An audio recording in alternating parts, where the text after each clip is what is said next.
Hello, hello, peace, peace, peace. Shout out to everybody in the building. Hello. I know, I know. Um, I forgot who sent me this, but I wanted to do this now. They sent this to me. Oshay and them is live now. Hello, hello, peace, peace, peace. Oh, forgot to do that. Shout out to everybody in the building. Shout out to everybody in the building. We about to start this over from the beginning. Let's see. Implying that.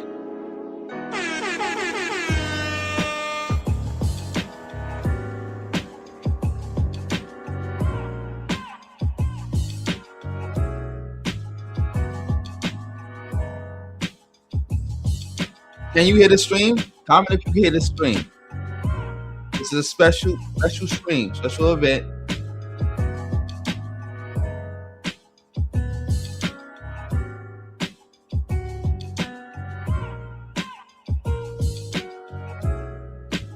It's going good, John Smith. It's going good. Make sure y'all supporting the stream any way y'all can. Thumbs up, all that. Oh. Shout out to LTTV. Shout out to LTTV. Salute to LTTV in the building, man.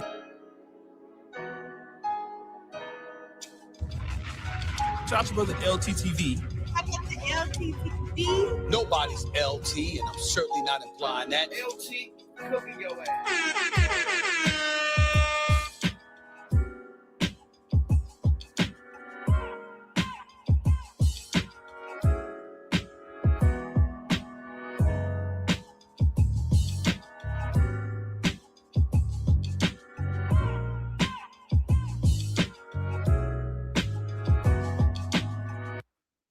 Wait, time out real quick. Shout out to Justin Marsh, my first moderator.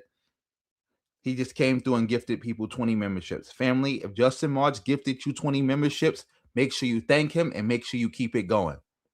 Make sure you thank him and make sure you keep it going. Everybody in the building, make sure y'all thank Justin Marsh for all his support that he's been showing. Make sure y'all do that. Much appreciated, bro. Thank you for always coming through like the way you do. Salute. Can you hear it now, John Smith? Salute. Shout out to Lee D. Clinton in the building. Shout out to Lee D. Clinton in the building. Yeah. I forgot who sent me this, but we definitely salute, bro. Yeah, I forgot who sent me this, but they just emailed this to me and they said Oshay Duke Jackson is attack at Afro Think Tank. So yeah, we're gonna go over this. Shout out to the visionary in the building. You already know red, black, and green, BYB. That's how we carrying it. Shout out to Romario in the building. All right, so cool. You can hear it now. All right, I'm gonna play it a little bit more. Let's see if we can get to this because I just started it over.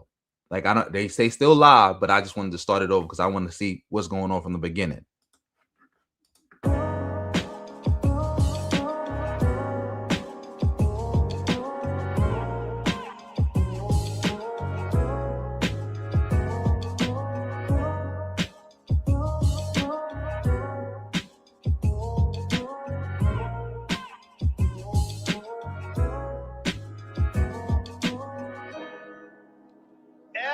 LTTV, whoever his channel name is called. I'm sorry for being the. You already know.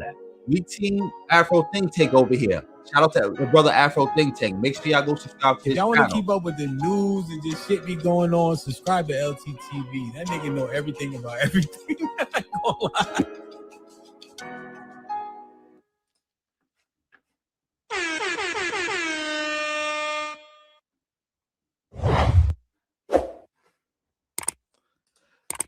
Peace, Black Adam. Peace to the chat. Peace, everybody. What's going on, everybody? This is Afro Think Tank. I have a problem with something Oshay Duke Jackson is doing, okay? I got a big problem with something he's doing. So because I know he won't stop doing it, let me clarify for anybody that's paying attention what's going on, all right?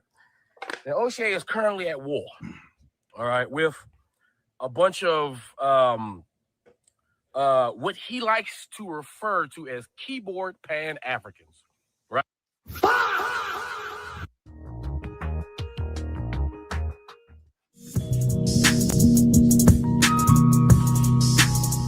Oh yeah, let me pause that again. I don't know who this dude LT is. I never seen this person before, never heard of him. But again, somebody sent this to me. Oshay was on his platform attacking Afro Think Tank, and he was doing it for Tariq Nasheed. Oh, shout out to Madison in the building. Yeah, we definitely gotta see what this is about. Shout out to you. But yeah, let's keep it going.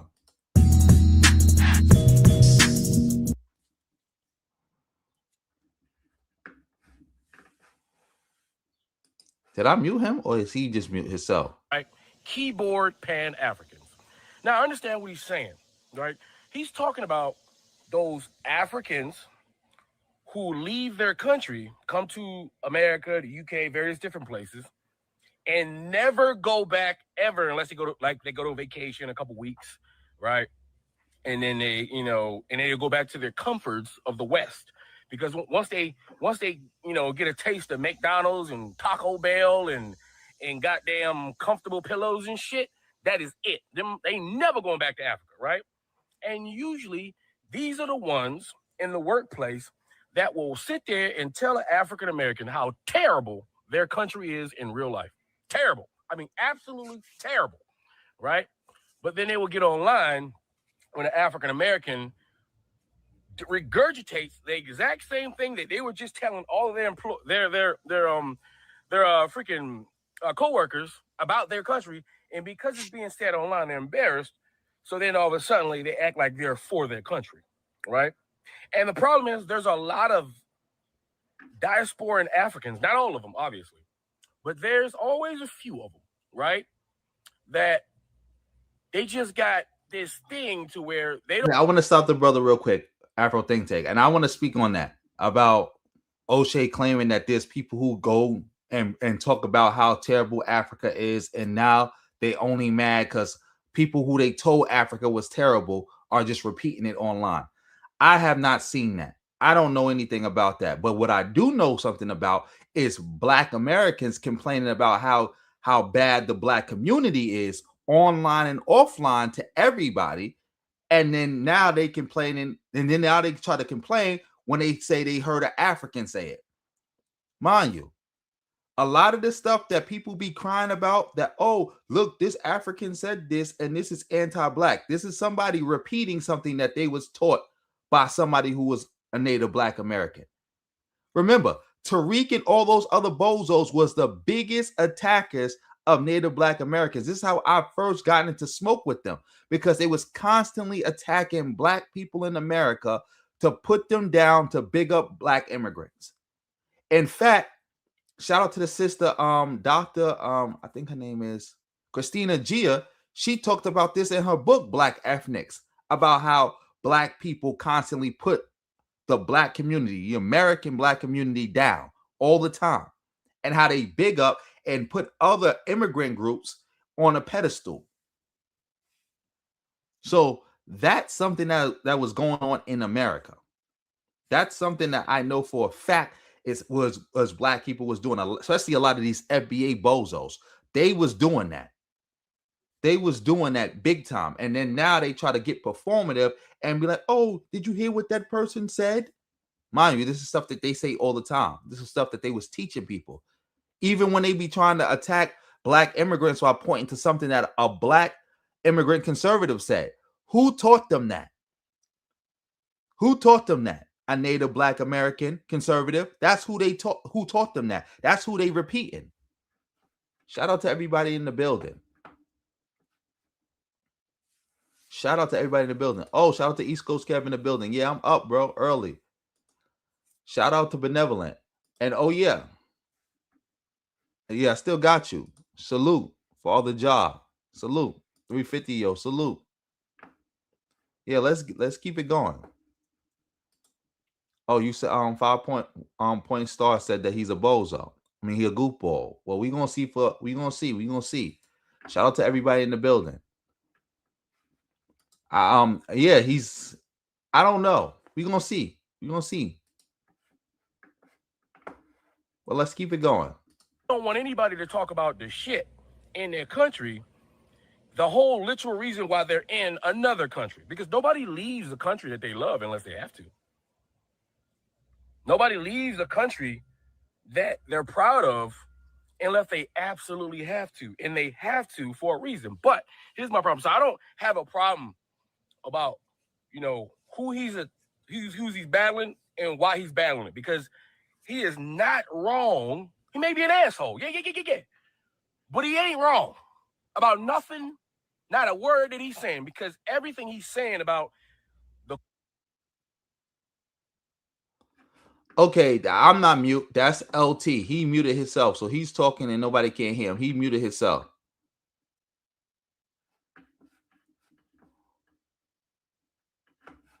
Okay. You said Afro think tank is half Filipino? Okay, that's cool.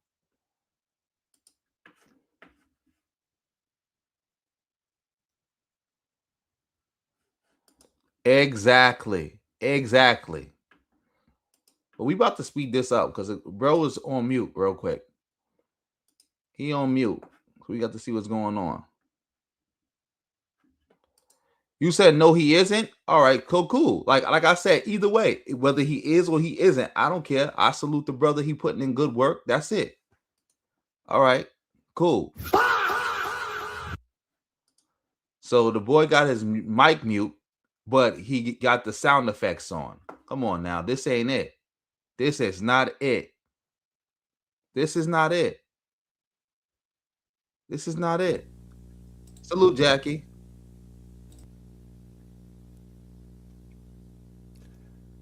I wasn't muted, chat.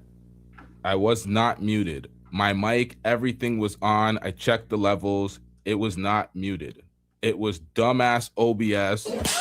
Once again, reverting back to the default settings when I clearly told y'all when it comes to the settings OBS, don't fucking touch me! Leave it alone. I don't know why I restart my computer and OBS just starts acting like a motherfucking weirdo. And it's like, bro, what are you doing? Keep things the same, motherfucking niggas gotta stream. But for some dumbass reason, OBS wants me to lose my train of thought, lose the speeches that I already gave because I was on mute. I'm not gonna be too mad at the brother because that be happening to me when the thing just go crazy, and the next thing you know, nobody hear me, and I'm like, oh man, I'm on mute. You said he from Toronto? All right, cool. We gonna see what he got to say. I know that. That's what I'm saying. Like, that's what I said. Like, I don't know why this 5-point star said that he had Filipino. I'm like, I don't know if that's true or not. And even if it was true, I wouldn't care. But let's get back to this. And nobody's updated me and said, yeah, you can hear me now, but I damn well know that y'all can hear me. This is some bullshit. This is some absolute bullshit. Now, I'm not going to pull this back, pause, to try to remember what I was going to say based on the points that he was saying. I'm going to remember off the strength of it. Fuck it. It's not going to be verbatim, obviously. It's going to be paraphrased what I said prior. But it seems to me as if Afro Think Tank only has a problem with the labeling of the people that Oshay's going at. He doesn't have a problem with the message. He doesn't have a problem with the delivery. He said he's rude. He doesn't give a fuck about that. It's the labeling. He's labeling these folks Pan-Africanists, going at Pan-Africanism based on these folks, saying they're practicing Pan-Africanism. These are the Pan-Africanists that are doing X, Y, and Z, scam and fraud, and whatever the hell he's calling them out for. I haven't seen the videos in which he's relating to or he's referring to, but that's what he's calling out. So if you're mislabeling people, you will come at a wave incorrectly. It's like when folks tried to say that I was mislabeling travelers as passport bros, but damn well know that these folks were passport bros. They're just lying and gaslighting. Shout out to Benevolent. The reason why they was doing it is because they was anti-black. See, a lot of people who claim to be pro-black are really anti-black. And they just sit around attacking the black community all day. And crying about why can't the black community be more like the white community. That's all. That's all. Hey, Lee, what's up? That was you who sent me this video, Lee? Because somebody sent it to me. I think it was you. Shout out to RBG for the win in the building. But yeah, let me let this bro finish his build on this. Oh, it was you. Shout out to Lee. Lee be sending me some good stuff. Shout out to Lee. And also, family, my DMs is always open. Email address in the description box below. Y'all can send me stuff too. I might see it. I might not see it. I might get to it. I might not get to it. But if you send something and you donate, I will definitely see it and I will definitely be able to get to it. But salute. Let's keep going. but it's different. What the fuck was that? Oh, okay. Corruption, the way business is done, and the lack of opportunities for the people on the continent, everything he's saying is correct, even though he's an asshole. The problem that I have is that he's calling them keyboard Pan-Africans. The problem I have with Oshay, who keeps calling himself a Pan-African, is that he continues to brand Pan-Africanism as a negative thing, it seemingly every time he gets an opportunity, which is odd for somebody calling himself a Pan-African. That makes zero sense to me. That's where I had to. I'm like, I got to speak on this because this makes no sense. If you're going to be a Pan-African, why are you calling out all Pan-Africans and trying to make the label as it's some fraudulent shit? Unless there is some people that are actually under the label of Pan-Africanism actually scamming and frauding, and Oshay is representing that label, and he wants to call out the motherfuckers that are frauding because then it's gonna suggest that they're all frauds. That's not true. Oshay is doing this because he's FBA. Oshay is not Pan-Africanist. Oshay is only claiming Pan-Africanism so he could get away with attacking it. It's the same thing Oshay was doing before. He was cooning and buffooning because that's how he blew up on the internet. For all you who don't know, Oshay blew up on the internet by justifying black people being killed by racist white people. That's how Oshay got famous on the internet. That's how he got famous. And he rode that wave, and then he jumped on the gender warring wave. And then he tried to grift his way into the pro-black space by claiming to actually be pro-black. He was just calling out some of the bad behavior he saw in the community. Like I said earlier, you got a lot of these people who try to come under the pro-black umbrella or use that label, and all they did was attack the black community all day. That's all they did. It's the same thing now. Now Oshay is magically a Pan-Africanist, but surprise, surprise, all he does is attack Pan-Africanism all day and lie on it. But yeah, let's keep this going. And it's like, oh, this whole ideology is just scamming. It's just fraudulent. So let me call out the people that are actually frauds so we can clean up the field. I don't actually know. Let's get into it. To label these individuals Pan-African when they are clearly not Pan-African is propaganda. You understand? Pan-Africanism is not a club, and Oshay is smart enough to know that. Therefore, he must be doing it on purpose. Therefore, what is his agenda? Are you here? It's true. It's not a club. It's an ideology. We're going to speak about the FBA movement of lineage. We're going to get into that because I know some folks have been calling me out and being like, yeah, I'm bringing more attention to the idiocy by even speaking about it. But I have to call this shit out because folks are really acting like I'm disrespecting. Shout out to Call Obsidian Plays 626 with the chat pass membership. Now, folks are acting like I'm disparaging Black Americans or African Americans, and it's like, no, it's FBA specifically. It's this dumbass movement. All right, so the dude can't be too much of a bozo. LT is against FBA, so he can't be too much of a bozo, but we're going to let him keep going. African Americans, Black, any type of Black, I stand with. I'm not disparaging Ghanaians, Black Americans, Nigerians, nobody. So when they say stupid shit like that, it's like y'all are trying to be deflective because I'm calling out your stupid cult. Your dumbass cult started by Tariq Nasheed. Oh, these other folks are divisive. Then why the fuck is every time I hear from you motherfuckers, you niggas are talking about y'all ain't taking shit while you're shitting on other Black groups? But we're going to get into that shortly. If you are a Pan-African, Oshay, why are you labeling Pan-African with negativity while uplifting and bolstering FBA, which is a legitimate xenophobic hate group? Let me turn this nigga up. Shout out to Afro Think Tank. Oh, shit. I maxed the volume. I should have turned it up in pre-production. Nonetheless, let's get it. You know it is Pan-African with negativity while uplifting and bolstering FBA, which is a legitimate xenophobic hate group. No, this is an African American, Black American. If the foundationals want to act like, oh, he's not one of them, he's a tether. No, this is an African American. This is an American Black man. Y'all could try to do all this bullshit and this gaslighting fuckery. He sees through the bullshit. You know it is.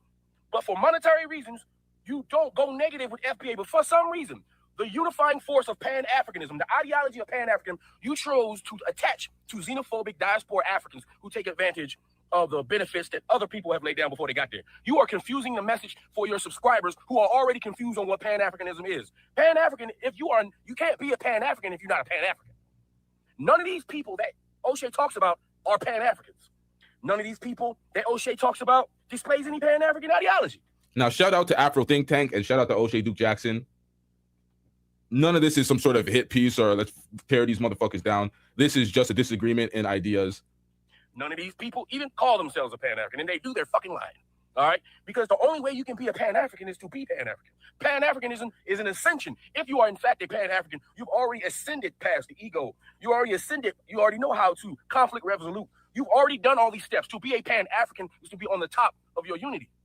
So why is Oshay Duke Jackson, the guy who says he's in the Pan-African space, the guy who calls himself a Pan-African, the guy I know that does actual Pan-African stuff outside of the internet, but then comes online and attacks Pan-Africanism from the side, from the left, behind. That's what I don't get, because Oshay is the most for his people offline. The amount of work and amount of the shit he does collaboratively with black people from around the world, it's not spoken about enough. And then he comes online and then it seems like the rhetoric and the shit that he propagates is like hate for other black groups, and he's constantly shitting on folks. And I'm like, what's going on? Because Oshay is a grifter. He is a grifter. We gotta also remember the concept of being a grifter. Grifters don't necessarily believe in the stuff they say. They just say it for a bag. They just say it for a bag. That's it. He's a grifter. Oshay will get on this internet and say anything for a bag. That's why Oshay be letting people know his real feelings when he come up on a bag. Remember, I watched the live stream when Oshay shitted on the whole manosphere when he came up and started the celebrity junk, and that thing really started getting money. He stopped doing the Sunday Rumbles. He stopped fucking with all those dudes. He cut them off and he violated them, and he let them know how he really feel about them. I think I even did a video about it. I did a video about it laughing. Like I told a lot of them. I said, Oshay don't really bang with y'all like that. Oshay don't really bang with y'all like that. I told them. And Oshay let them know how he felt, and he ain't never been back over there since. Oshay making hundreds of thousands of dollars, if not millions of dollars a year off that celebrity junk channel. He don't care about none of that other manosphere stuff. That's why he moved away from it the way he did. He don't care about that. And he gatekeep Dima, the Russian who do all his editing. Y'all try to ask him like, yo, Oshay, let me know who the editor is, or hook me up with an editor if you're not going to give me your editor so I can build my brand and my channel like you do. Oshay told all of them bozos no. No, he told them no. He never banged with them. Oshay is a grifter. But yeah, let's keep it going. Oh, shout out to 24 for coming through with gifting 5 memberships. Family, if 24 gifted you a membership, make sure you keep it going and make sure you thank him. And everybody, salute 24 for coming through with the 5 memberships that he gifted. And also make sure you salute Justin March for gifting 20. Shout out to 24 for setting it off with the £5. Yes, Oshay is a goofball. He is a bozo. Like that's why I keep telling Afro Think Tank. Like Oshay is done. That's pretty much the only thing me and him probably disagree with. That's the only thing me and him probably disagree with. It's the issue of Oshay. That's it. 5-point star. That's a lie. Oshay only makes $30K a year off the celebrity junk channel. That's a lie. Bold-faced lie. That's the second thing you done said in here that's a lie. I'm watching you. Shout out to Benevolent. The thing is, they be saying he be doing all these Pan-Africanist work because he be putting money, he be doing business with Africans and putting money in their pocket. But that's not actually Pan-Africanism. Just because you doing work or you doing business with somebody don't make you Pan-Africanist. There are plenty of African countries that do business with each other, or other African tribes that do business with each other, but they don't see themselves as no Pan-Africanist. Same thing with Oshay. He lives in Ghana. He lives in Uganda. So he got to do business with them if he want to get money. It's just that simple. Just like was he Pan-European when he was living in Poland and doing business with them Russians? With the Polish, the Eastern Ukrainians. Yeah, even with the Russians. That's how he met Dima, right? He met him through his connections in Eastern Europe. Does that make him Pan-European or Pan-Slavic? No.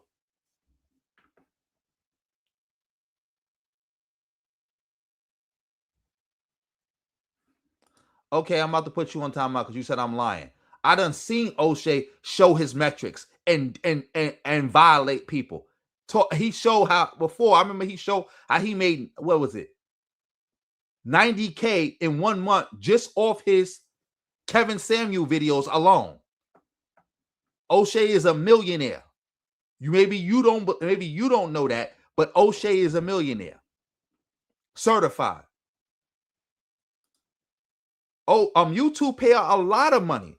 Like, again, like I just got monetized and I don't got a big channel, so I'm not getting no big money off you on YouTube, but YouTube pay out big bucks. That's why I always be violating these dudes. I've been behind the scenes. Remember, I used to be signed up, quote unquote, signed up a lawyer. I done saw it all. These dudes are all millionaires talking this black stuff and ain't give a penny back to the community. That's why they don't bang with me, because I exposed them. I'm like, y'all getting all this money, talking all this black stuff. And mind you, this is before the adpocalypse. Because remember, YouTube that had like 3 adpocalypse already. This is before that. This is back when, as soon as you put a channel up, you was automatically monetized. And YouTube was giving out big PCs to the content providers. They gave you a big slice of the revenue. These dudes was buying houses, cars, all that, putting their kids in private schools, through college, everything. And they didn't do nothing for the people. They sat around all day crying about what athletes ain't doing for the people, what celebrities ain't doing for the people. Mind you, y'all just as rich.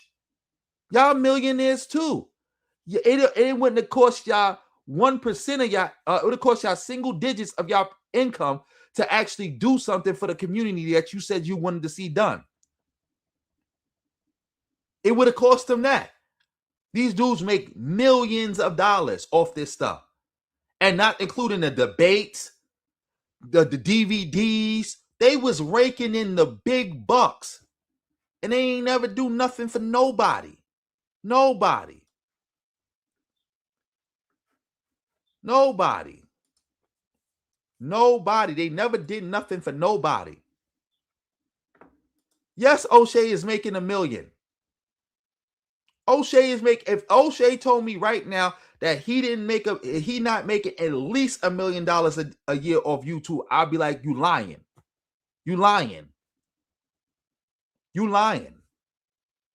Between the Oshay Duke Jackson channel and the Celebrity Junk channel, easy. He making $1 million a year off YouTube. Easy. Oh, I'm about to block you. Get you up out of here for saying that. I don't know what you thought. Get you gone. Bye. But yeah, shout out to everybody in the building. That's why I don't respect none of these bozos. This is the reason why a lot of people are grifting the FBA stuff, because they see their numbers dropping and they want to get that bag up. That's one of the reasons why I felt Garfield, one of the reasons he was crashing out so hard, because he was like, he's starting to see like his numbers drop because of the FBA is trying to paint him as anti-Black American. And Garfield's biggest audience is that. And that's how he get his money, through views, clicks and views, through donations and all that other stuff. That's why people really mad. Salute to you. Salute, bro. Thank you for coming through. We were supposed to get up and do a show. I don't know if you remember that, but salute to you. Happy to see you in the building. But yeah, let me get back to this. Oh yeah, shout out to Q-Don.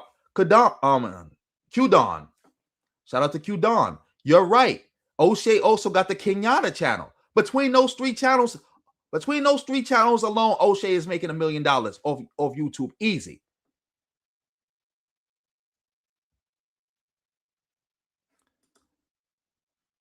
To get paid out from YouTube, you gotta get to start now. You need at least 500 subscribers and like 3,000 hours of watch time. And then you gotta, if you want to be fully monetized, you gotta get up to 1,000 subscribers and 4,000 hours of watch time to be fully monetized.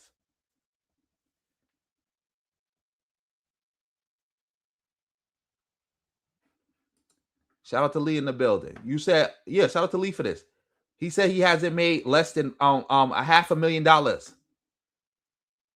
I believe it. Because again, if you going by how he first started out and then he built up to now, he ain't making no less than $1 million. Those 3 channels alone, he not making less than $1 million.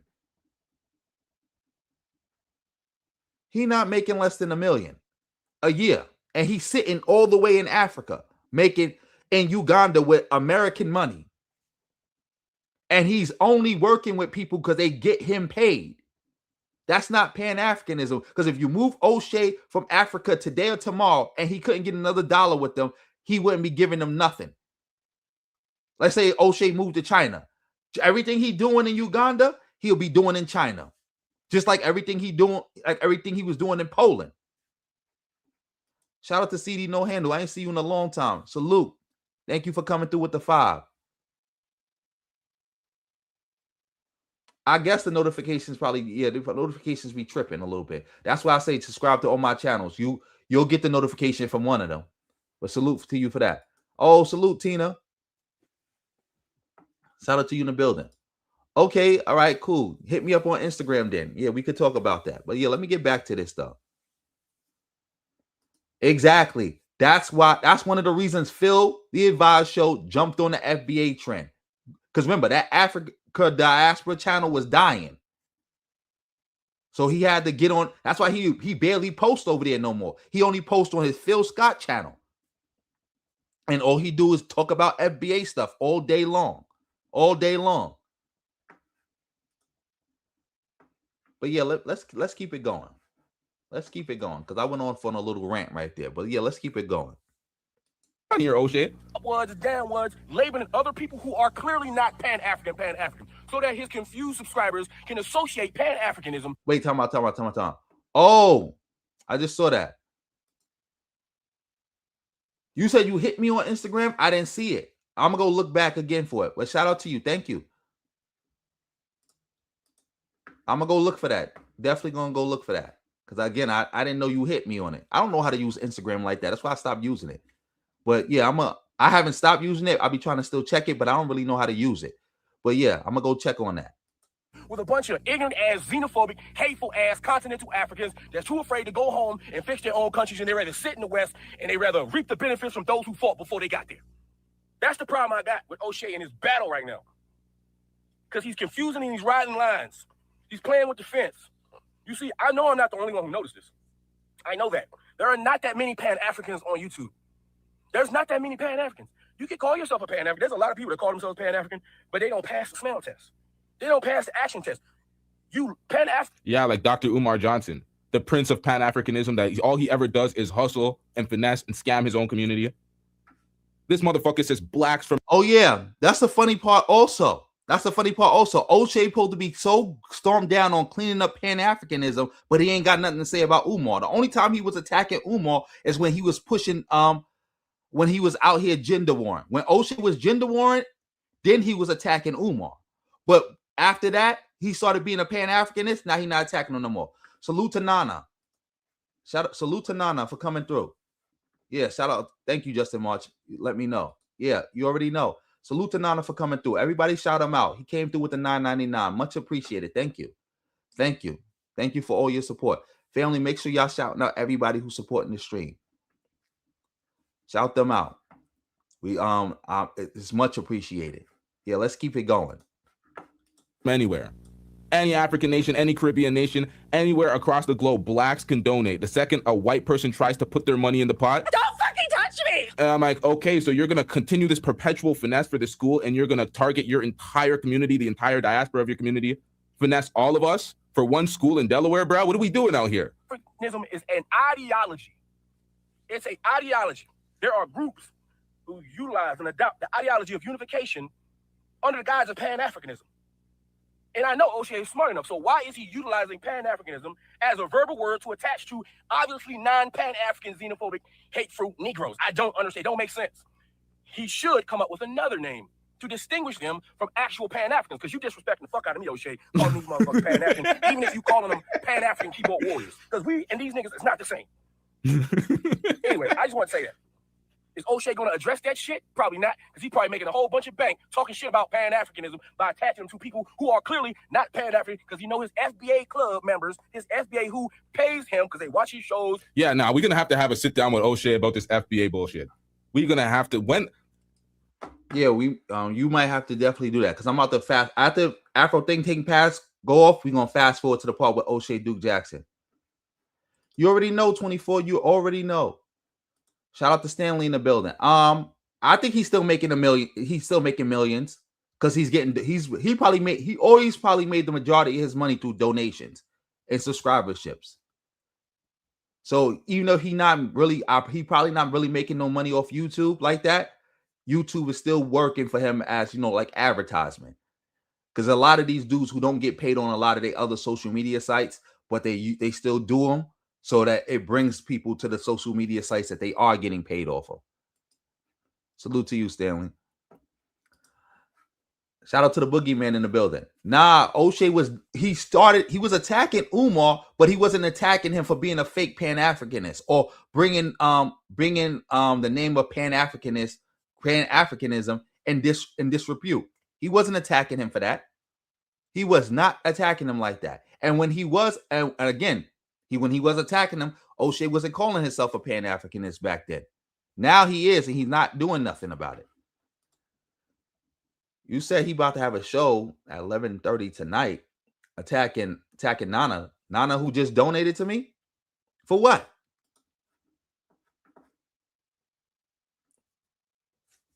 For what? But yeah, let's get back to this. And salute to Nana again for the support. We have to trace back to the first day when these motherfuckers have been saying, yeah, my lineage is FBA, this dumb shit. Folks, we really have to trace, we have to have a full conversation. Not I make a video, I say some dumb shit, you make a video, you correct all the dumb shit I say, I try to, have a sit down conversation and let's speak about this shit. No grifting, actual logical points, rationale. And they watch all his shit, they love to dump on Pan-Africanism. So this person who calls himself a Pan-African, Oshay, decides for the algorithm, I'm going if you trying to have that kind of conversation, LT, you're going to have to come to have the conversation with me. I'm the only person who qualified to have that conversation if you want to be real. I'm like an FBA historian. Like I'm the only I'm gonna say I'm an ADOS ideology historian because FBA, that their ideology comes out of ADOS. So yeah, if you want the real story, you got to go back to ADOS and trace the grift and everything through. Yes, family, make sure y'all supporting the stream any way y'all can. Any way y'all can. Much appreciated for all support. Any type of support, but support it any way you can.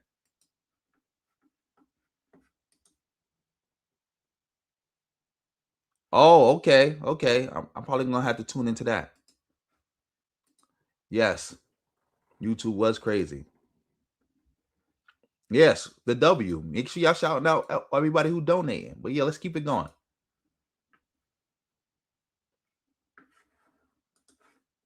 to be a Pan-African who constantly finds a way to shit on Pan-Africanism while talking about people who are clearly not Pan-Africanism, which is definitely not Pan-African. So for the audience, anybody Oshay, even though Oshay, what he's saying about Africa is right, and it can be corroborated, and he's definitely holding back. There's some other shit he can say that he ain't saying. Like I said, there's a lot of shit we can say they ain't saying. The Africans on the continent are 1,000 times better than the African diaspora. They're 1,000 times better. And if you ask anybody in all these African countries, they will corroborate everything we're saying, and it will tell you their frustrations of living on the continent because it's the incompetent leaders that's holding Africa back. Because the African people on the continent are ready. They're ready to go. They looking online, they see all these other countries getting politicians that allow them to go. And them Africans ready to go. But these old geezer Western puppet master politicians just won't let them fucking go. And the ones that's able to get out, they don't even go back and help. They don't want to be uncomfortable because they too got there. They like going to the town center and going to Walmart. They love that shit. They go to Walmart. They go to Costco. They got a BJ's cars and shit. They got a Subaru. And they like going to speed limit on roads at work. They so spoiled over here in the West. They so spoiled over there in Germany. They so spoiled in Canada.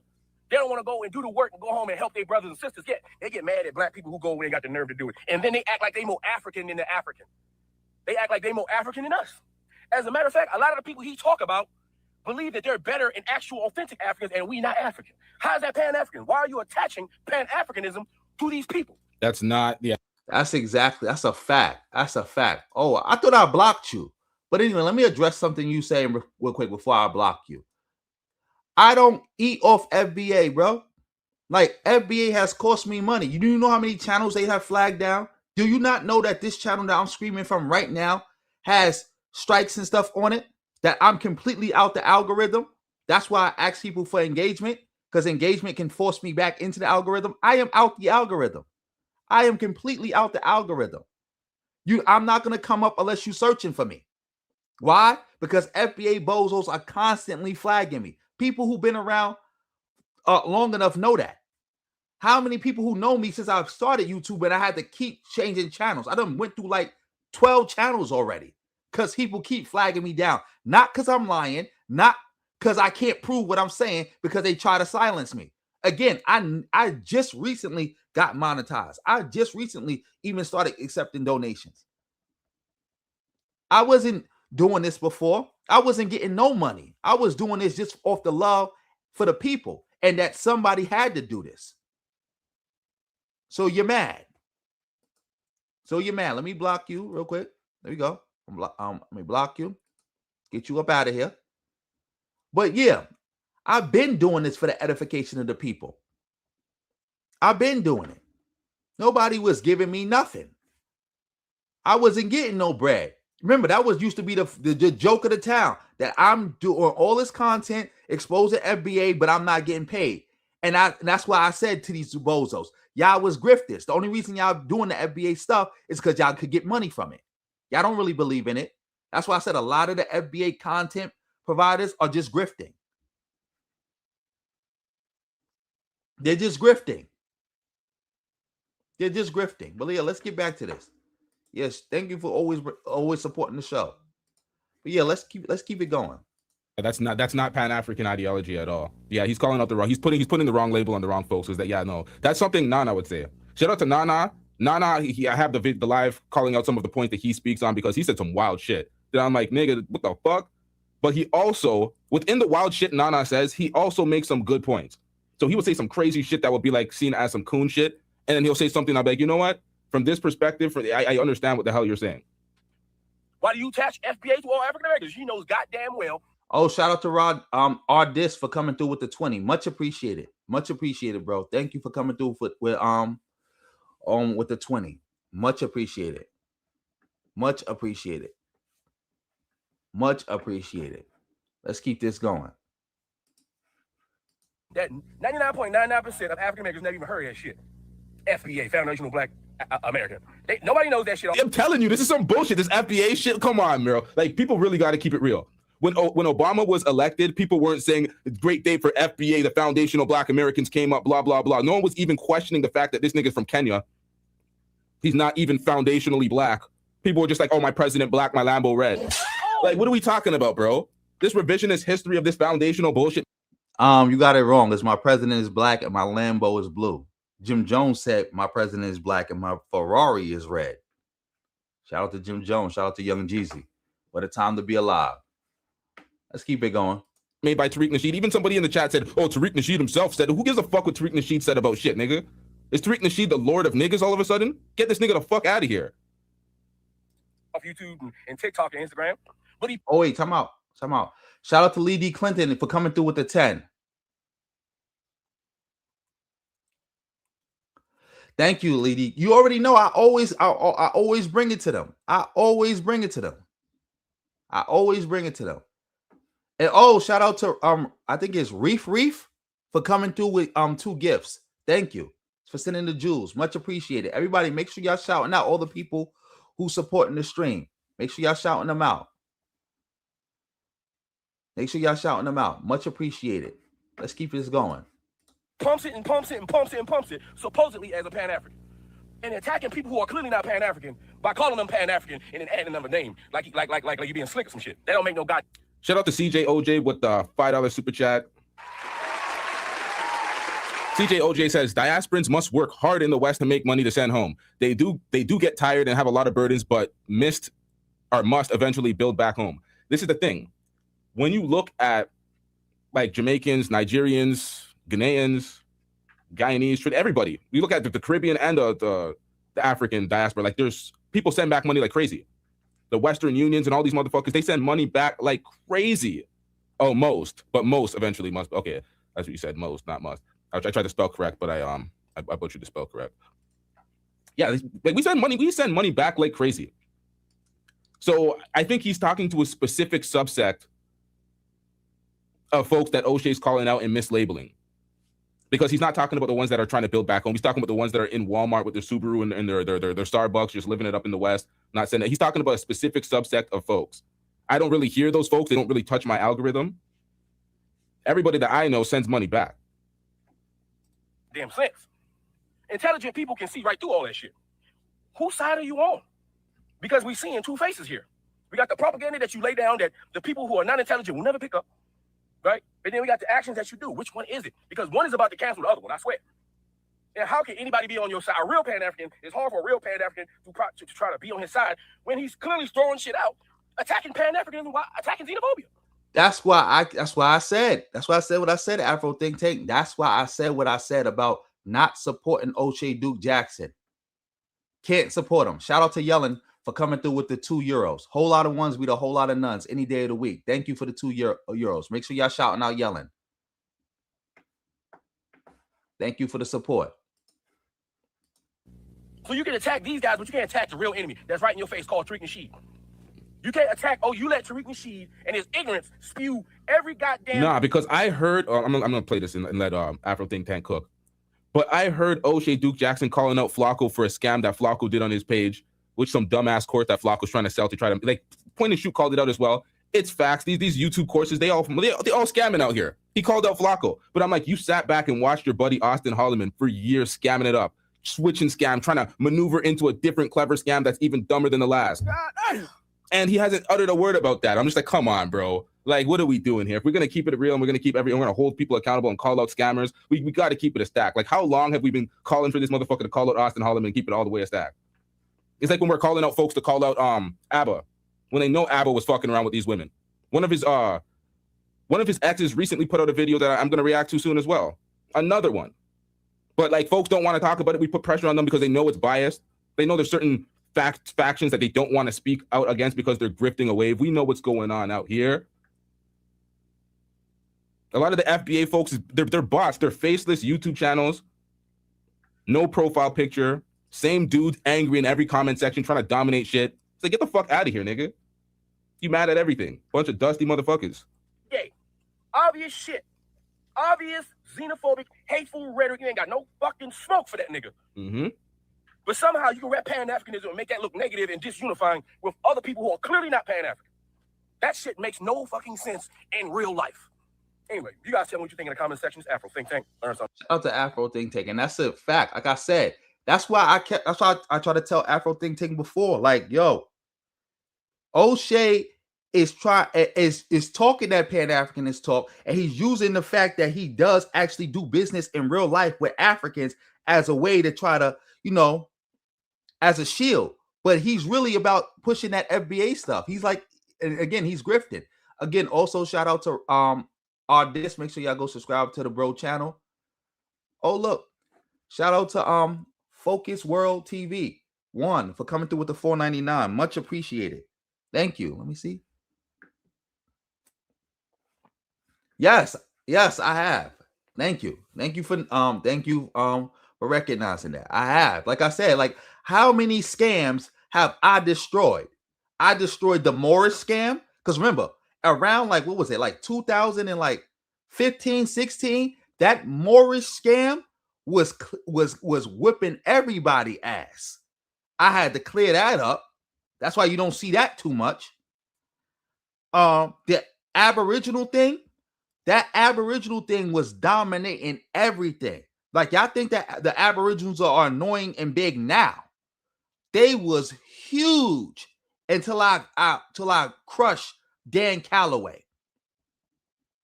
And then I basically scattered them, and now they just like smaller groups. But they was huge before I crushed them.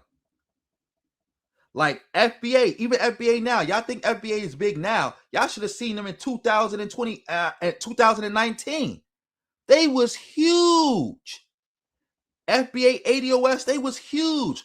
I was the one who who started the ADOS FBA civil war, and now they have gotten they have gotten smaller. But yeah, like I've been putting in work destroying all these bozos for how long?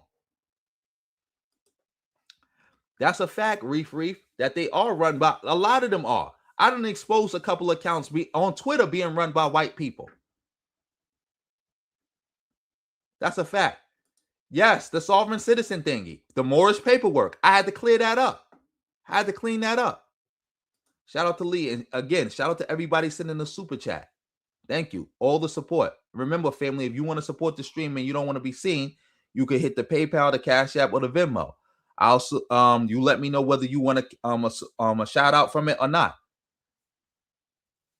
And I'll carry it from there. But yeah, the sovereign citizen mess. I had to clear that up. How much stuff I had to clear up?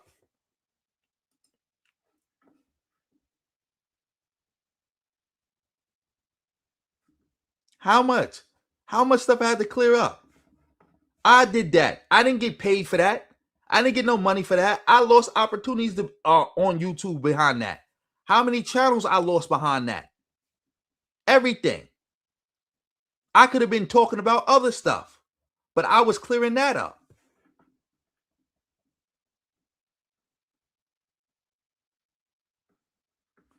But yeah, let's keep it going. Let's see what's going on now. Let's see what he got to say. Shout out to everybody in the building. Now, what Oshay doesn't want to fall into is I do all these things for black people, the black community everywhere, all these different collaborative things. He puts people on, he gives people the game. He does all these different things. He doesn't want to slip into, you're doing all these things for the collective unit offline, but all the rhetoric that you espouse online is hate for different black groups. Because then you turn into a variant of Anton Daniels. Because Anton Daniels has put on so many different black people, black women, black men in America, just to get them online being coons and sellouts. So it's like the message is to destroy your community and make money off of destroying your community, but you're helping certain people in your community offline. So it's this duality of just fuckery where people look at it like, yeah, you're helping, but you're destroying at the same time. So exactly. That's what I was saying. That's what I've been saying. Like Oshay is pointing out the fact that he's putting money in other people's pockets. He's like, yeah, look at all this money I'm putting in other Africans' pockets, but you're doing 1,000 times more harm by sitting on the internet attacking Africans all day. Ain't no just, oh, I'm frustrated. Ain't no frustrated. You just doing that all day. That's all you do.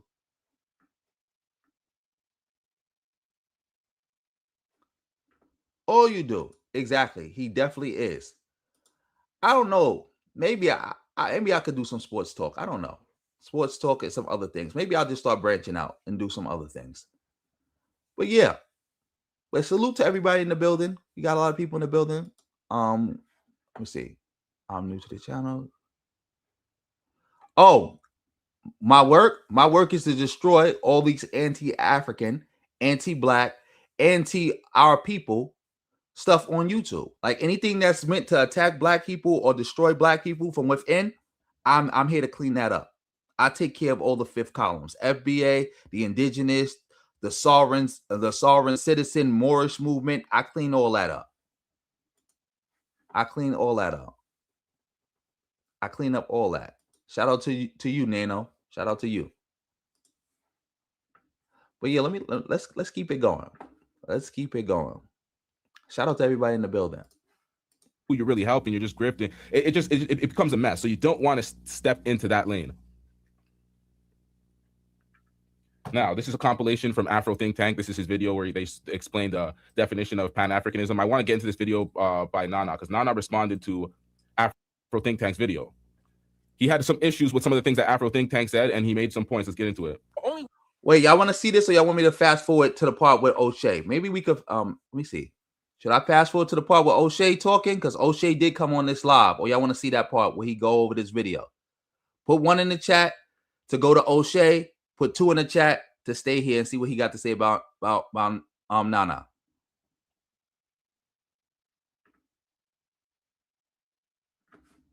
Let's see.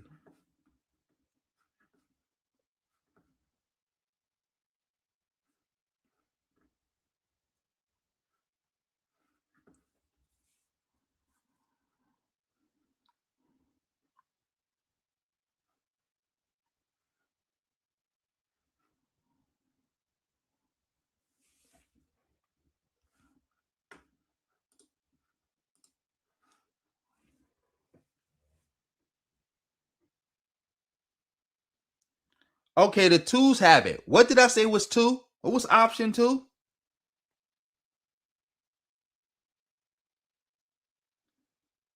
So I guess we got to fast forward. The 2s had got it. Shout out to everybody in the building. Shout out to Lee for sending the Cash App. Much appreciated, Lee.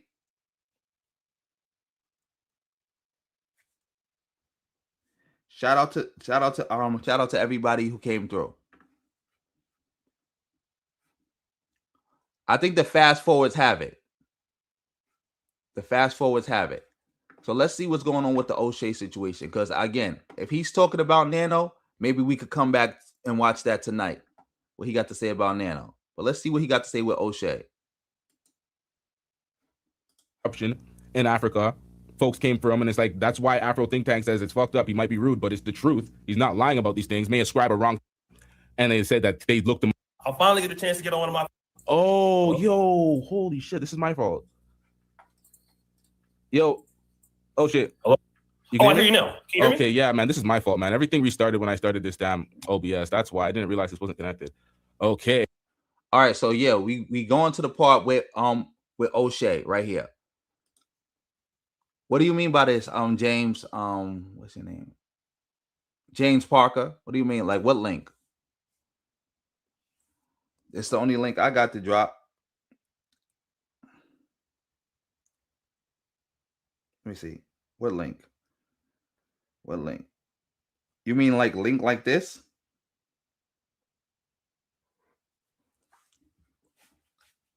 Like this? But yeah, let's keep it going. You said at least who cares if he lives in Africa if he's doing problems in Africa? That's like somebody saying, like somebody pointing out somebody's destroying the community, and you'd be like, well, at least he live in the community. Who cares if you live in a community if all you're gonna do is destroy the community while you're there and siphon off wealth out the community? Who cares? Oh, he wants to call in? Maybe after we do this Oshay part, I'll drop the link and we can let people call in.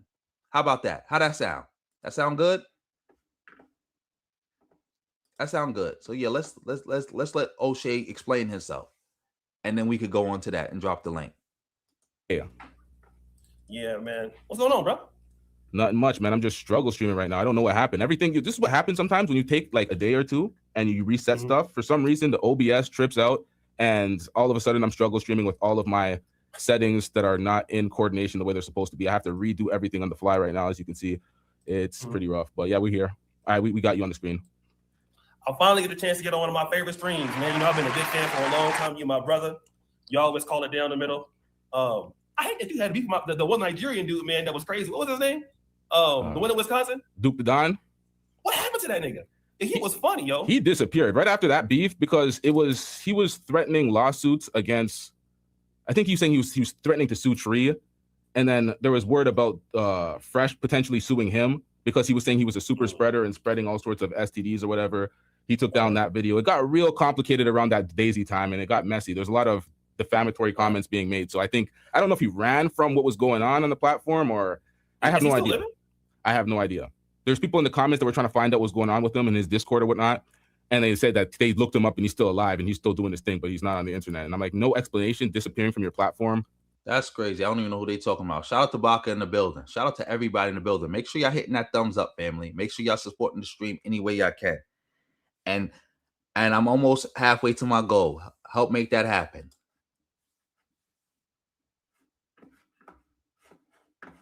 You said what? Oh, Oshay dropped out of medical school. Once he started making all that money off YouTube, that being a dentist stuff was clipped. He took that off the list. That was out. He didn't care about that no more. Like, I don't know if you was here earlier, Blazing Hot. Oshay's a millionaire. Oshay is a millionaire off of YouTube. He don't care. He didn't care about being a dentist. Oshay wouldn't have made Oshay, like Lee said, or somebody said, I forgot. Oshay was bragging about after he really blew up on YouTube, he ain't make less than $500,000. He hasn't gone 1 year with making less than $500,000. What kind of dentist you think Oshay would have to be to make $500,000? How many years would he have to work as a dentist to make $500,000?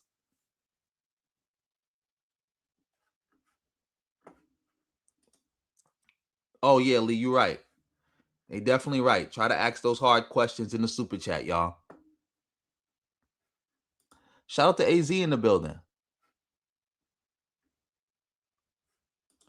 Because he explained, because first of all, I've been behind the scenes. I know he even explodes how much money he makes. Like I just said, I watch Oshay brag. I watch Oshay show his analytics. I watched Oshay talk about how he made $90,000 in less than a month or just his Kevin Samuel videos. Just off his Kevin Samuel videos. Yeah. Best believe Oshay, these dudes is millionaires. Do not let them play on your top like they just like some humble streamers. And like after they finish streaming, they got to go to their 9 to 5. No. Don't let them play on your top like that. Salute Percy in the building. Salute, salute, salute. Yes, that's why I said Oshay, that's why he was saying too that he don't make less than $500,000. But yeah, let me get back to this. This is Oshay, y'all. Let's watch this. People are wondering what's going on. I don't know. Yeah, he was cool. So all right, so let me kind of get into this and this whole thing about like, am I like becoming FBA just like, did I just become a fanatic or whatever like that? And the reality is, you know, I've been living here and been coming here since like 2017. Yeah. To Africa. I am the most popular Black American that lives on the continent. That means I'm talking about like lives, not just visits. So a lot of people know me. So a lot of the things that, let's say what Pharaoh said that used to say, Tariq Nasheed used to say, I used to kind of push back at a lot of that stuff, right? But the more I lived here, a lot. You wasn't really pushing back on Pharaoh said that. Stop lying. You didn't push back on that bozo or Tariq Nasheed. You was trying to roast Tariq Nasheed a little bit, and then he put you in your place, and you've been silent ever since. And then when Kevin Samuels died, you started meat riding him as your new meal ticket. Cut that out, Oshay. Cut that out. Cut that out. Shout out to SI77495 for coming through with the $3. Much appreciated. Whole lot of ones beat a whole lot of nuns any day of the week. You just got me closer to my goal. Much appreciated. Everybody make sure y'all salute, bro. Or sis.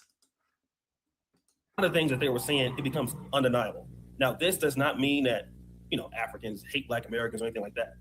The real thing is the structure of how most Africans have to. You caught that lie? He said, yeah, they said a lot of things, and I used to push back, but what they started saying became undeniable. When did the stuff that Pharaoh said that and Tariq Nasheed say that was undeniable?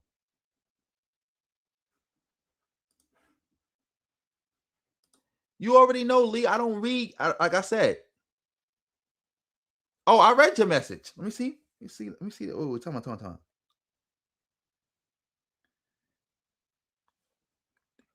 Oh, I read your message. You said something about Afro Think Tank. Yeah. I didn't know you want me to read it on stream. You want me to do that? Let me know. Because like I said, when people hit the Cash App, I don't know whether y'all want me to say what y'all sent me. That's what the Cash App and stuff is there for too. To send me messages that you may not want people to see, or you don't want people to see that you're donating or how much you're donating. But yeah, I read your message. You want me to read it out loud? Let me know. But yeah, let's get back to this. Shout out to everybody in the building. Keep covering territory. It doesn't really allow them to participate in Pan-Africanism with equal parity with the rest of the diaspora. That's kind of how it works. For example, let me explain what I'm saying. If you meet the average Kenyan or Ugandan, like their rent will be like $300, right? Just on average. You can meet a lady is hella fine. If she comes from, let's say, Nakuru to Nairobi, she will then have to be a woman. She will have to pay for her kids, her mom's school fees, for her other sisters and brothers, things like that. So then they might get a job, might get exploited. The job may pay $150. So now the young lady or the young man has to find out like 3 or 4 or 5 different businesses to try to start. Of course, they can't do all of them and they don't end up doing well. So the corruption is so bad, you know, as a Black American, or let's say if you come in as a Canadian, you know, they want us over there because we don't really have a lot of ties to Africa. So we're not going to interfere. They would rather us do well than the locals because, hey, you know, the locals will still send in money for remittances, and then people like me and you come and develop and everything's okay. The problem is that once these people, they have to leave. Like, if it's not a war breaking out, the economy is so bad, you have to leave. So you go to Dubai, you go to Qatar, you go to Europe, you kind of work your way up from Europe, you go to the States. Now, if they go to the States or Canada or the UK, where the Blacks have already been there for a long time, and so things are already kind of figured out. And so once they kind of get into the States or Europe, they start having this kind of parasocial relationship with Africa because they know that they can't participate in Africa. They can never go back there, but the Pan-Africanism is more performative, right? And so now when Black Americans start encountering a lot of these Africans, once they get into America, for the most part, most of their money can't really go to building a better Pan-African world because their money is going to their, you know, family, brothers and sisters, things like that. Yeah. Right? Now, once I realized that this is the case, really what happens is that Pan-Africanism, if you think about it, it's largely for those people who have the most to support everybody else who has their own enclave. Let me give you what I mean. I don't know what you mean. I do not know what you mean. Oh, shout out to Irvin Palmer for coming through with the gifts. Much appreciated. Much appreciated, bro.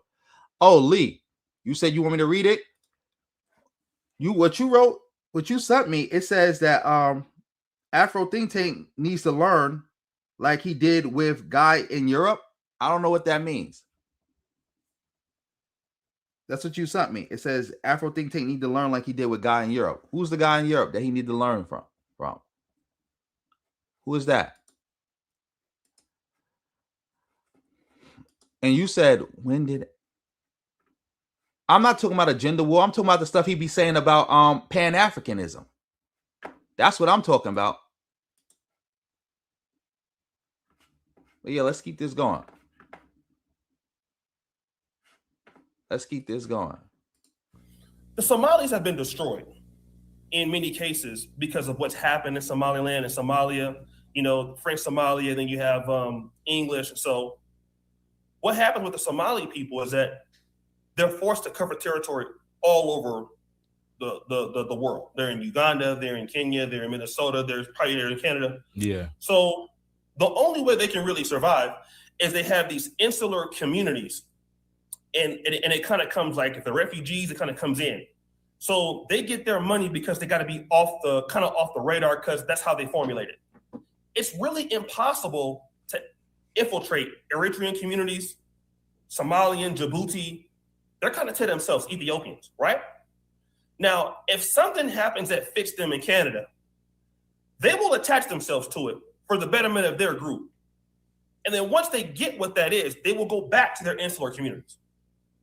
Because not that they don't like you, they're in Somalians for Somalis are tied to number one, Islam first, and then if they're Bantu Somali or somebody else. So what happens is these insular communities are being themselves. Like you got the Nigerian Medical Association, you got the Somali. He's rambling. Like, come on, Oshay, you babbling. What's the point of this? All right, people leave countries. They forced to leave because the country is war torn or something like that. And they go move other places and they set up their own communities over there. And they get money in whatever countries they are in and they bring it back to their community. Oh, so Lee, that's what you're talking about. The guy, a Romanian guy. Oh, you talking about Adonis. That's what you're talking about. Or the Adonis. Yeah. That's like he gave Adonis the benefit of the doubt too. You're right about that. But I ain't mad at him for that. You know, he giving the people the benefit of the doubt. But I've been doing this for so long that I already know who is who. Who is who? Shout out to President Jafar in the building.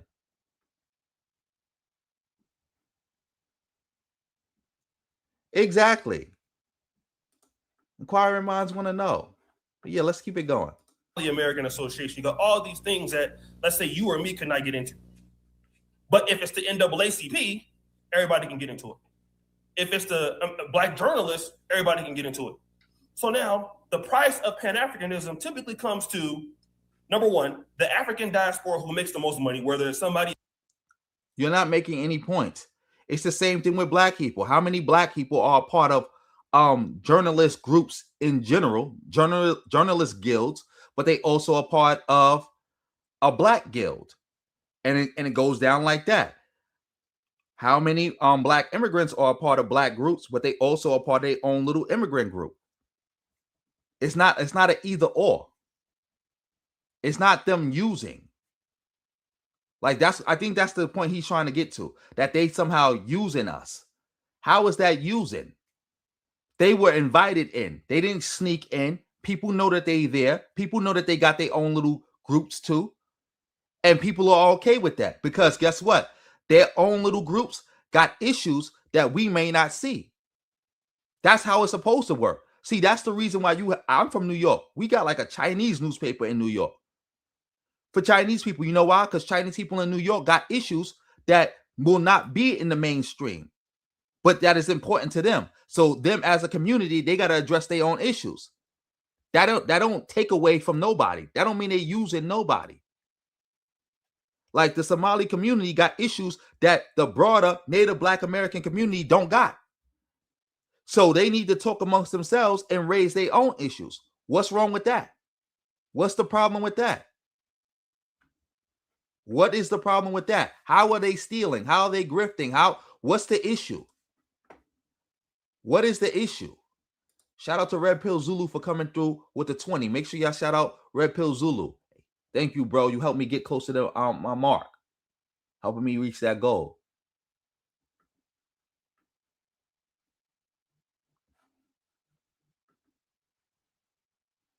Yeah, I agree with that. Oshay might be a bigger scumbag than anybody else because he's in Africa doing it. Remember, it's one thing for Tariq to talk crazy about Africans living in that all-white gated community. It's another thing for somebody in Oshay to be like, listen to me. I lived in Africa for years. You took my money. I tried to help these people. You can't help them.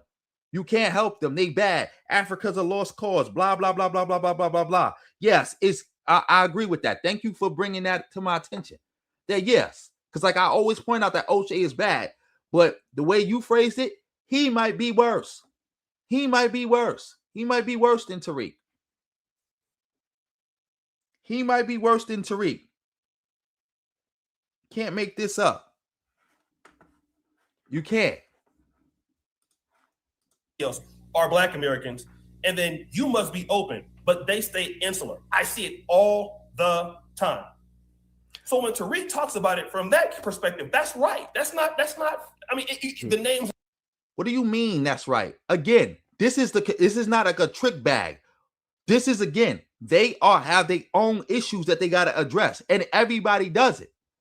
It's not that deep. The same way we have a black organization, you might have the black women in that organization also make their own little separate organization to address women's issues. That don't take away from the broader black organization. Just like I told you on Mansfield Bozos before, if y'all was really serious about helping black men, y'all would form an actual organization and get organized. Y'all would work with bigger black organizations and y'all could form your own smaller niche organizations that focus on black male issues. But did y'all do that? No. Y'all just sat on the internet crying about black women all day. That's why I knew y'all was all bozos.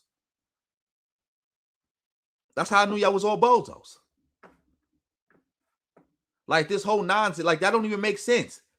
So what? That they formed their own little groups. We don't care about that. Everybody's free to do so, and people do it. You go to a black organization, you might find people not only who are a member of that organization, but they might be a part of a smaller black LGBT organization.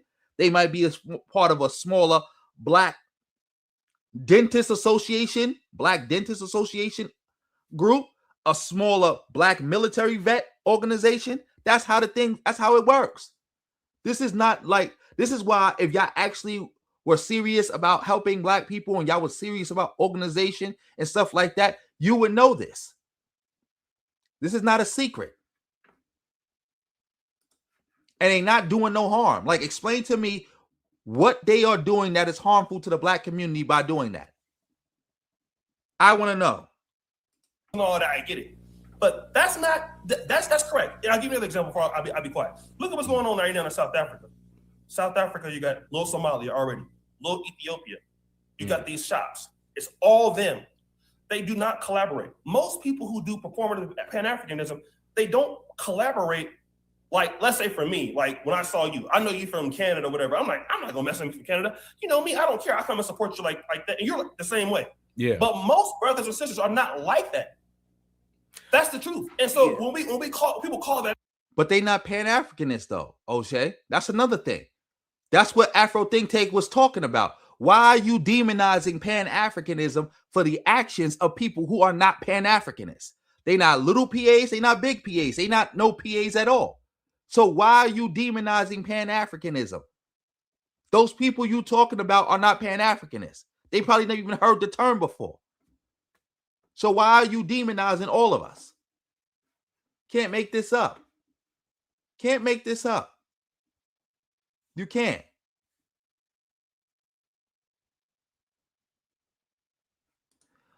Shout out to Reef. Yes, we know this. That's why I said, I don't know if you was in the building earlier. I explained to people how Oshay got famous on the internet. Oshay got famous on the internet justifying black people being murdered by the police and vigilantes.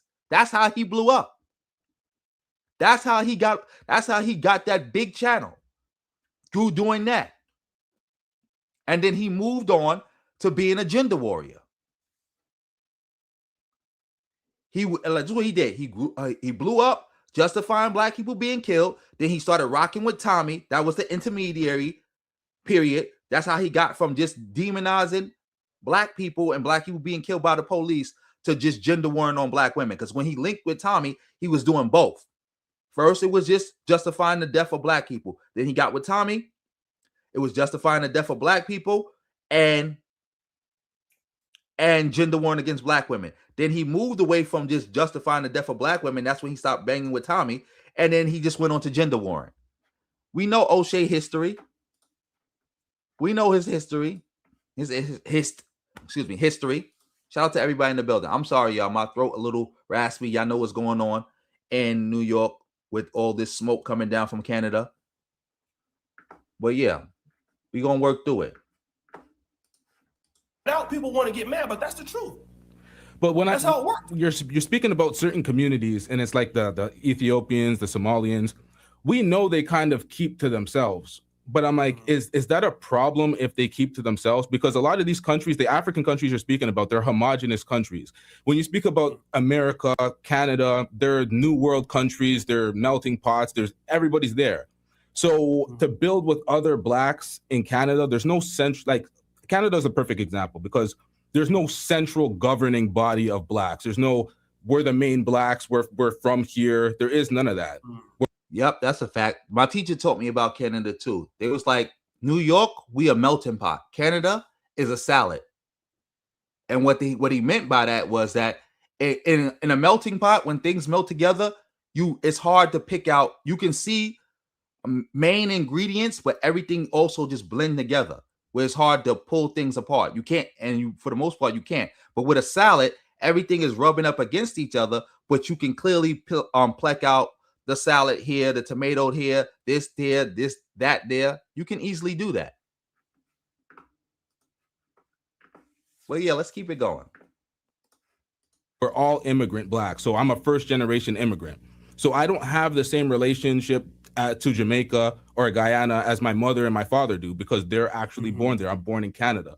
So my experience is that of a black American almost, because when I'm in elementary school and they're telling you to fill out the race says black/African American. I'm not American at all, but that's what it says in Canada. That's what they treat. They see everything from a different type of perspective. You're black here. So they don't, the government, the white structure, they see black. They don't see individual structures. That's how it works in America too. See, don't let these FBA bozos fool you. I know you know FBA is bozos, but you may have heard that part and thought maybe some truth to that. No, it's no truth to that. It's the same way in America. It's either black/African American. We one group. That's it. It's always been that way. even black people in America, our consciousness has always been racial, not even ethnic. That's how we have always saw it. That's how it always was. That's how it is.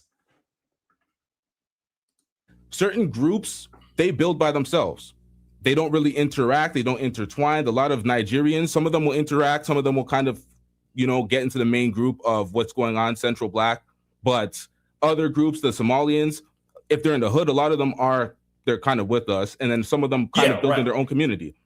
So we don't begrudge the ones that don't participate in building with us. If they're building and they're building good for them. I think the difference and the distinction the difference we're dealing with is there's people that are pretending that they're for the collective black group and then they're only building with their own. I think that is the distinction. That's a great point. And that's the real issue. I know when you listen to some of the guys that are talking about the foundational black community, I'm in the Pan-African community. I'm probably one of the most disliked guys. But what you're saying is absolutely correct, because the people who have the most pay the biggest price. And if we're not careful, we're going to be next. What's going on in South Africa right now? What's going on in South Africa is the same thing that people are talking about what's going on in Black America. But it costs to be the boss. It's just that simple. It costs to be the boss. But we're going to let you keep talking. Not apples and it's like my stats teachers used to say, it's not equal, but it's similar. Yeah. So you have in Southern Africa, you have South Africa at the very south of it, right? And then around it, you have Malawi, you have Angola, you have Zimbabwe, and then some of these other countries, Mozambique. Those are the ones that are kind of poor. Yeah. So these migrants are coming over. South Africa, you get free healthcare. Ghana, Nigeria, they come over. Not all of these migrants are bad, but they're not the same style of migrants that come to the United States. Because United States, Canada, you typically got to be pretty, for the most part, unless you're like refugee. West Africans in Canada, UK, USA, those are pretty talented migrants that come in. That's why the guy was talking about, we're operating at the best in the States. And that's true for anybody that you let in, that's already the best. This year alone, Canada has denied the most Ghanaians. Like when we look at the amount of applicants that tried to come in, especially during the World Cup period, we've denied the most Ghanaians. We're very particular and meticulous at picking our blacks, but we let all the Indians in. So we have an issue with that. We just let all the... But that's everywhere. See, even in America. See, because Canada and America are very similar in that regard. We very similar in that regard, especially when it comes to black people. America's the same way. This is why black immigrants do so good. They are a highly selected group. Highly selected. Like, it's hard, like the way we select for what black immigrants we let in this country, no other group got to go through that process. None. Like, if you're not the best of the best, or the best of the best of the best, or you the best of the best with connections or money, you ain't coming in here unless you hit like the lottery or you like some type of refugee. Otherwise than that, if you just trying to be a regular immigrant and you black, they gonna make sure they screen you like they don't do nobody else. That's a fact. Like, if you got into America as a regular black immigrant, like no lottery, no refugee status, no family connection, just you on your own muscle, you special. You special. Yeah, let's get back to this. These Indian criminals, they're smuggling drugs, guns, and everything. So they're leading right now. When you look at like the reports on the news, whenever there's a big bust or there's or there's like a big sting where they're taking in like 20 motherfuckers, 30 motherfuckers, they'll be all Indians. And they'll be smuggling drugs, they'll be smuggling guns, they brought in Indians indiscriminately, and they look at blacks and they pick and choose, and they're meticulous, and they make sure that they bring all the best ones. So they come with this type of prestige, this type of aura, this I'm better type. There is those individually, but I see those things, but I don't like to group and have that as like the main talking point. Like, I'm not focusing on those folks. Like, those folks aren't stealing headlines. I'm not making those folks part of the main conversation. I like to focus on the folks that kind of want to be with us. Right. And that's a fact. You're right. Oshay is the perfect example of a tether. Perfect example. Perfect example. Yep. Shout out to RBG for the win. Let me see.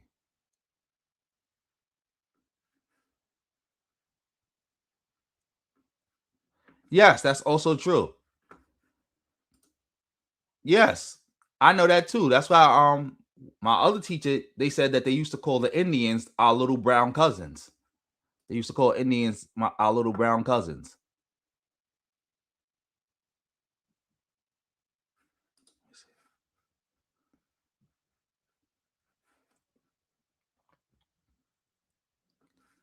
Oh, so even it's hard for even the lottery picks? I didn't know that, but I should have figured. I should have figured.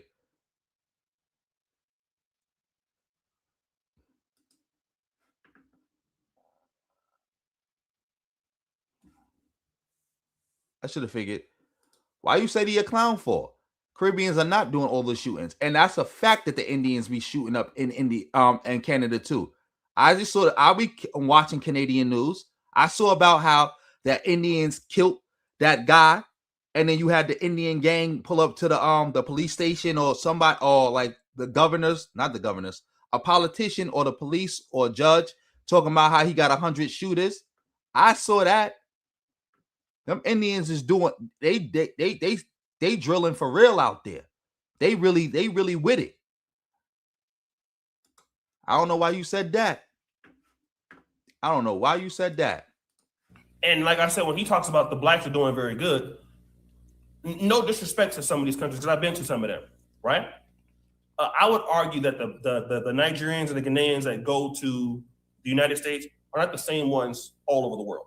The reason why Ghanaians didn't get in because they have a reputation like the Nigerians for scamming. And once your country gets known for scamming, it's worse. It's worse to be known as a scamming country than a drug dealer or a murderous country. It's the worst. Because at least if you are murdering or prostituting people, which, I mean, they often do that very well too, well, you can say, well, that's in between the bad guys. Scamming is different because anybody can get it. I was, you know, Ward and Meyer, right? Yeah. We used to be real close.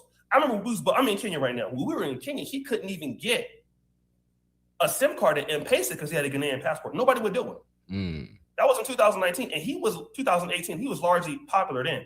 And they don't want to speak about it, but there is some jealousy with the passport and the fact that the American passport, Canadian passport is great as well. We can get anywhere. But the fact that y'all are able to travel anywhere, the ease of doing business and travel for Americans is a lot easier. And I do see a lot of resentment from some Africans online as it relates to the fact that y'all can just go anywhere. That's why you would hear Nana speaking about folks as if you're like new colonialists. I'm struggling to say that. God. Yeah, and that's like, I don't know. Well, let me just say this. I think that obviously everybody does wrong on each side. I mean, Black Americans, we do things that are offensive to Caribbeans, Haitians, or Africans. And when they have something to say about us, we cannot just be bigots, right? And just not listen because we make those mistakes. I make those mistakes. I have made those mistakes here.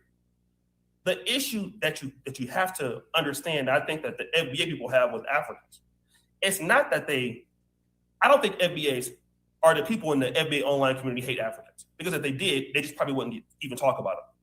The reality is that I think everybody wants to be together, but there's a lack of parity. And my argument is, Oshay, you're not gonna do that. We're not letting you do that. Everybody do not want to be together.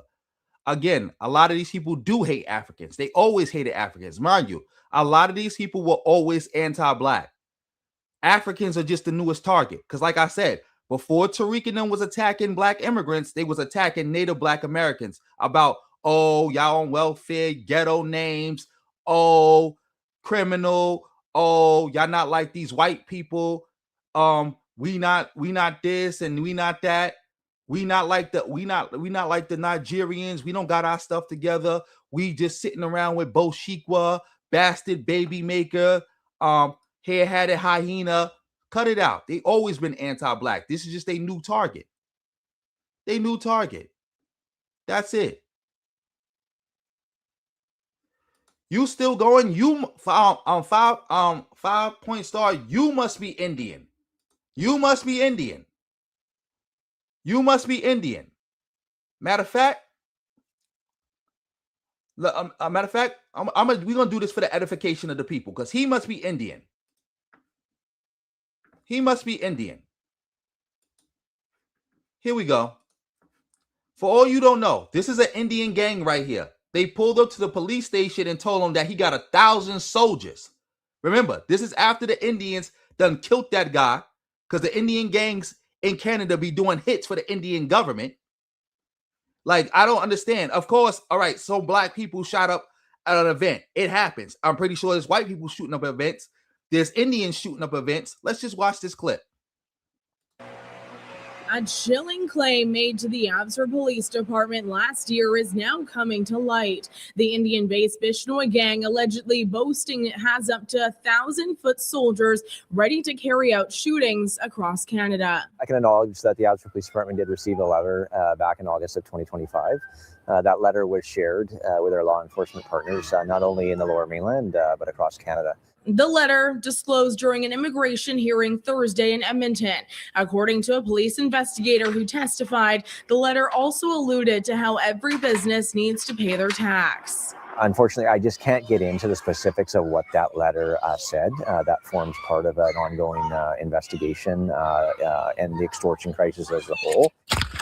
News of the letter has sent shockwaves to the South Asian community, already living through months of extortion threats and violence. The community is really frustrated and afraid. It's a shocking letter to hear those types of numbers. They are trying to operate on a premise of fear. While the true size of the Bishnoi gang remains unclear, police across the country have made dozens of arrests tied to the extortion crisis. Some of these same thugs that are carrying out crimes in other provinces have been operating here. So when you think about it that way, we're actually dealing with a very small number of people who are carrying out a large number of crimes across the country. Meanwhile, Abbotsford police say extortion-related violence is trending downwards with 13 extortion-related incidents this year. Wait, time out. So are you Indian, 5-point star? But again, I never denied that there's Caribbean gangs doing shootings in Canada. I never denied that. I never said that. I was pointing out the fact that you went here and when he was talking about Indian crime, you just started going off on this weird tangent about, it's the Caribbeans doing all the shootings. It's the Caribbeans. That's what you said. So I'm showing you, I told you, I'm in tune with Canadian news. I'm in tune with what's going on in Canada. You can't pull that wool over my head and make it seem like it's just Caribbeans committing all the crimes and doing all the shootings. Show me the Caribbeans going to the police station telling them they got 1,000 shooters and they extorting all the communities, saying that all the businesses got to pay tax. Come on now.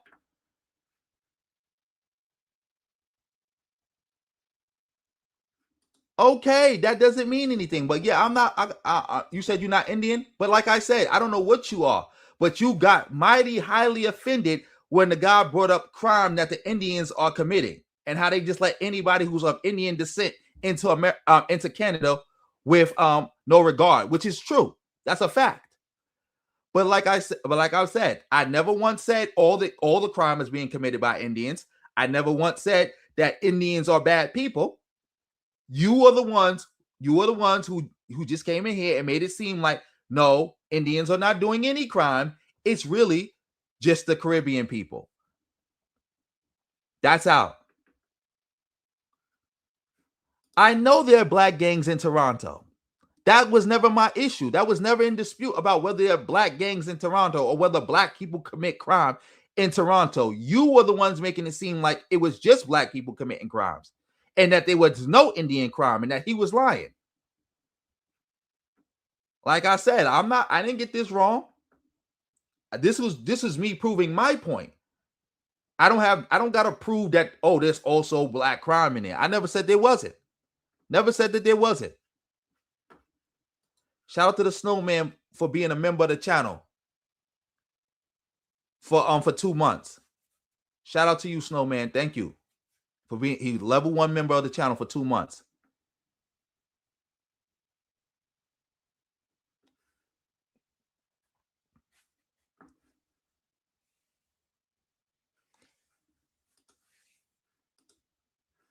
How many videos you get? I gotta change that the tier list around too, because again, But for you, Urban Palmer, you could get 2. But I'm gonna have to reorder that request list, because like sometimes people, because that's why I'm not really taking requests right now, because I'm backed up on the requests. But for you're a supporter of the channel, you could come through. You can hit me on the email, and you can request 2. Shout out to Madison for being a member of the channel, level 1 member for 3 months. Much appreciated. But yeah, let's finish this so we can go back to we can go back to Oshay. All of those 13 incidents have been non-violent. In a statement, BC Solicitor General and Public Safety Minister Nina Krieger says she can't comment on the letter, but says the government continues to back police efforts against extortion. Police say the investigation is ongoing as officers across the country work to dismantle the network behind the threats. TF Fast Global News. All right, that's enough of that. We don't need to. Did I prove my point about the Indian thing, or I got to keep going? I think I proved my point. Shout out to everybody in the building. I think I proved my point about the Indian thing, so I could keep going.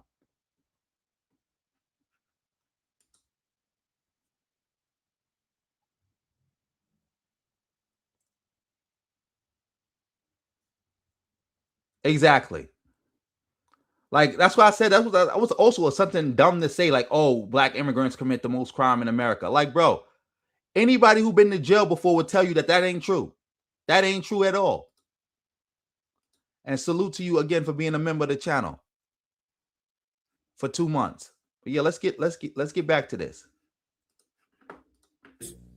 When you come from a system of gatekeeping, not having a lot of opportunities, which happens in a lot of Caribbean countries and African countries, a lot of tribalism involved in that. It's just very difficult to be collaborative because you don't come from that sort of environment. Like, as a Black American, I know that. Like I said, I don't know if you was in the building earlier, but I called Canada a salad.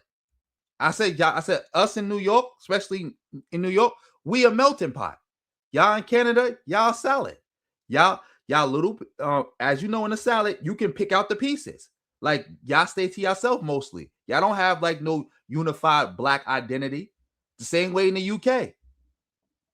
They a salad too. They got a bunch of different groups of Black people in there, but they own little separate groups. It's not like America. It's not like New York. You don't have like a one overarching identity, Black identity that everybody can feed into.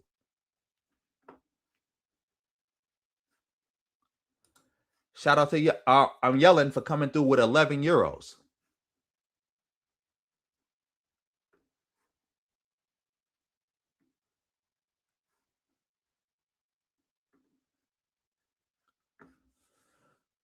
Exactly. And Oshay is also accusing y'all of like taking resources and stuff like that. Like, this is nonsense. Like I said earlier, no Black immigrant is taking anything. That's a lie. This is an FBA lie. Nobody's taking anything from anybody. Salute to you for doubling up and helping me get closer to my goal. We halfway there, family. We halfway to the goal. Let's keep it going. I mean, I grew up in Del Paso Heights. When it was 30 years, if you ask Google Gemini, what's the most consistently bad neighborhood over this 40-year period? And no doubt about it, it's Del Paso Heights. But even in that, we're all the same culture for the most part. I can go to any Black church in Philadelphia. I know all the songs. I ain't even got to be there. I know all the songs. I know all the foods. So as a community, we're more collaborative because we're all one main group. And I would say even some of the people in Nova Scotia, Canada, you have some of the Black Americans that went there. Yeah. So if I would go there, they have a little bit of different accent, but I would still understand almost all the culture. No, you wouldn't. Cut it out. So you telling me, Oshay, you can go to all the different parts of the African American diaspora and understand the culture? Could you go to the African American diaspora in Trinidad and understand all the culture? How about Cuba? How about Puerto Rico? How about Haiti?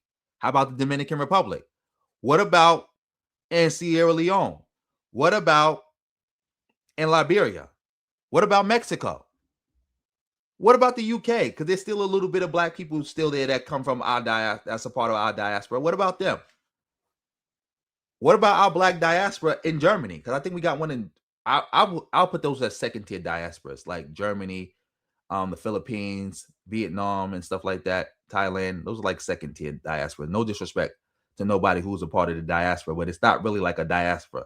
It was like more of a bunch of black guys had a bunch of kids over there, and their kids still there. But yeah, that still counts as a diaspora. Or better yet, what about the South African diaspora? You right there in Uganda. Why you never hooked up with the South African American diaspora? Or what about the one in Ghana? You got the Kenyatta channel. I think we got a diaspora in Kenya too. Why you never hooked up with them? But let's keep it going.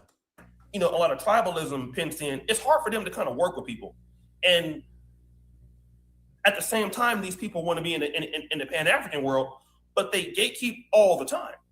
I mean, not even just me. Leave us out. You ask the Nigerians about each other. Yeah. I mean, I'm an insider. Like, I understand when somebody goes to Qatar and somebody says, "Oshay, can you send this money to somebody because I don't want to give to my dad or my mom because they'll spend it." Like, the biggest issues that Africans have are not even really with us or Caribbeans. Like, Nigerians gatekeep in America. Like, a lot of migrants fail in Canada or the United States because Nigerians won't even give them information, or Ghanaians won't give them information. So now, what does this have to do with Pan-Africanism, Oshay? What does this have to do with Pan-Africanism? Inquiring minds want to know, what does this have to do with Pan-Africanism? What does it have to do with it? What does it have to do with it?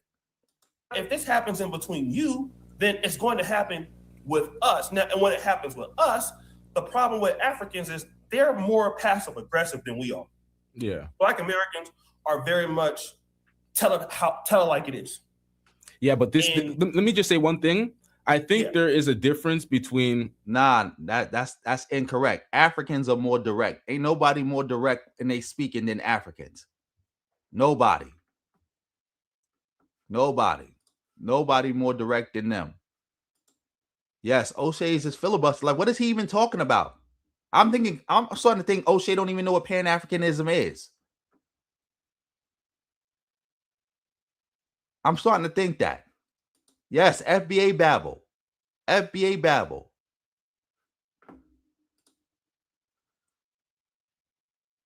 Yes, Green Goblin. Shout out to you in the building. They are direct. But let's let Oshay keep talking because he's not making no sense. The FBA online movement, which we're seeing online, and African Americans as which we know y'all to be. Because the FBA movement, they come with a different level of disdain and animus, and it's always respect me while I demean you, disrespect you, call you a tether when there's no behavior related to it. It's just, oh, why are you speaking about American topics? They literally look at me. That's because tether is a slur. Don't let nobody trick you. You don't got to do anything to be a tether. That's like a white person saying, well, I called you a nigger because you behaving like a nigger. No. Don't ever fall for that. Because guess what? When they call you a nigger and you ain't doing nothing that's quote unquote nigger behavior, you'll know that, nah, that was cap when they were saying that before. It's the same thing with FBA. Oh, we calling y'all tethers because y'all behaving like tethers. So why are you calling other people who don't even speak about America, never even been to America, don't care about what's going on in America, tethers? Because it's a slur. I mean, they're like, oh, you're Canadian, you're from Toronto, you shouldn't be talking about mainstream celebrity news and social topics that pertain to my, like, for me, I'm like, okay, there's a bit of confusion with some of the Americans. They don't really understand what our media and our entertainment consists of. They don't understand that it's a lot of copy and paste. That's why it's not that it's no confusion. They just a hate cult. It's the same thing going back to the movies. They crying about Africans or black immigrants, black Brits playing historical African American characters in the movies. But when you point out that African Americans also play Africans in the movies, what do they say? They don't care. See, that's what it is. There's no confusion. They know what they're doing. It's damned if you do, damned if you don't. They want to be able to do whatever they want to do, however they want to do it, and they want to be right by definition, while anything you do that they don't agree with is automatically wrong. Period. They want to be the new white man. They want to be able to say, because You know how people say I'm white and I say so? They want to be like, oh, I'm FBA and I say so. That's what they want. They want to be, I'm FBA and I say so. Yo, how come it's okay for y'all to play us, but we can't play y'all? Because I'm FBA and I said so. How come y'all can call us tethers and African booty scratcher and all these names, and we gotta just say, well, it ain't all of y'all, so we can't be mad because of that. We only can be mad at the individuals, but somebody could say, quote unquote, Akata or Yankee, and you'll use that as a justification to attack us all. How is that fair? How does that make sense? Because I'm FBA and I say so. That's what they want. There is no confusion. They just want to be able to do, I'm FBA and I said so. That's it. Shout out to the Diasporian for coming through with the 10. Much appreciated. You helped me get one step closer to my goal. We more than halfway there, family. Whole lot of ones beat a whole lot of nuns any day of the week. And make sure y'all salute the Diasporian for supporting the stream. Salute everybody who supported the stream today.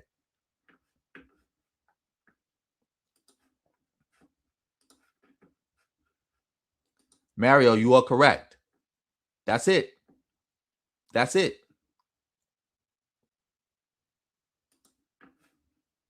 Like I said, if you look at them, they basically crossed out white and put FBA, and they crossed out black and put black immigrant. That's it.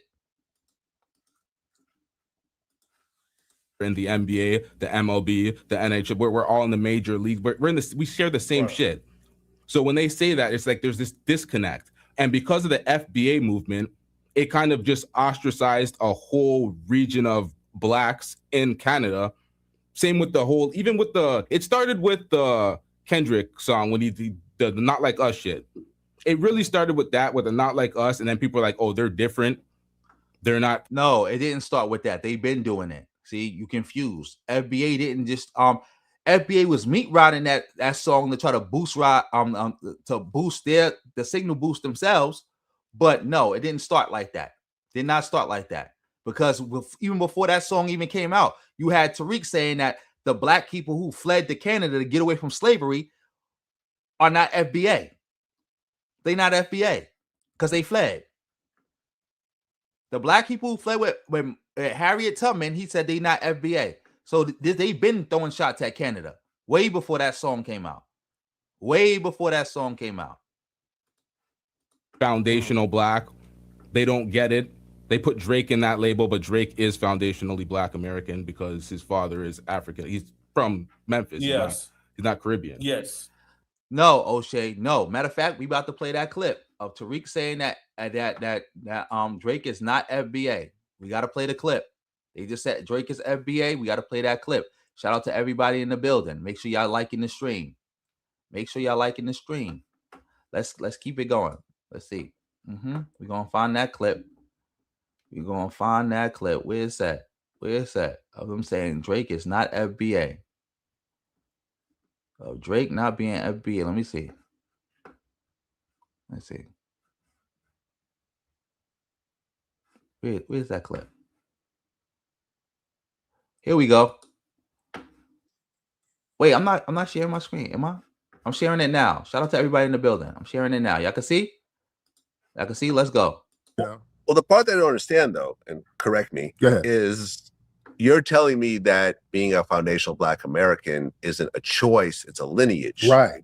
So if Drake's lineage through his father is FBA, doesn't that automatically make him FBA just by bloodline? No, also blood and land. Blood and land, same thing. Yeah, land too. You're not in America. You're in Canada. So you know what I'm saying? You take the same Drake, same mother.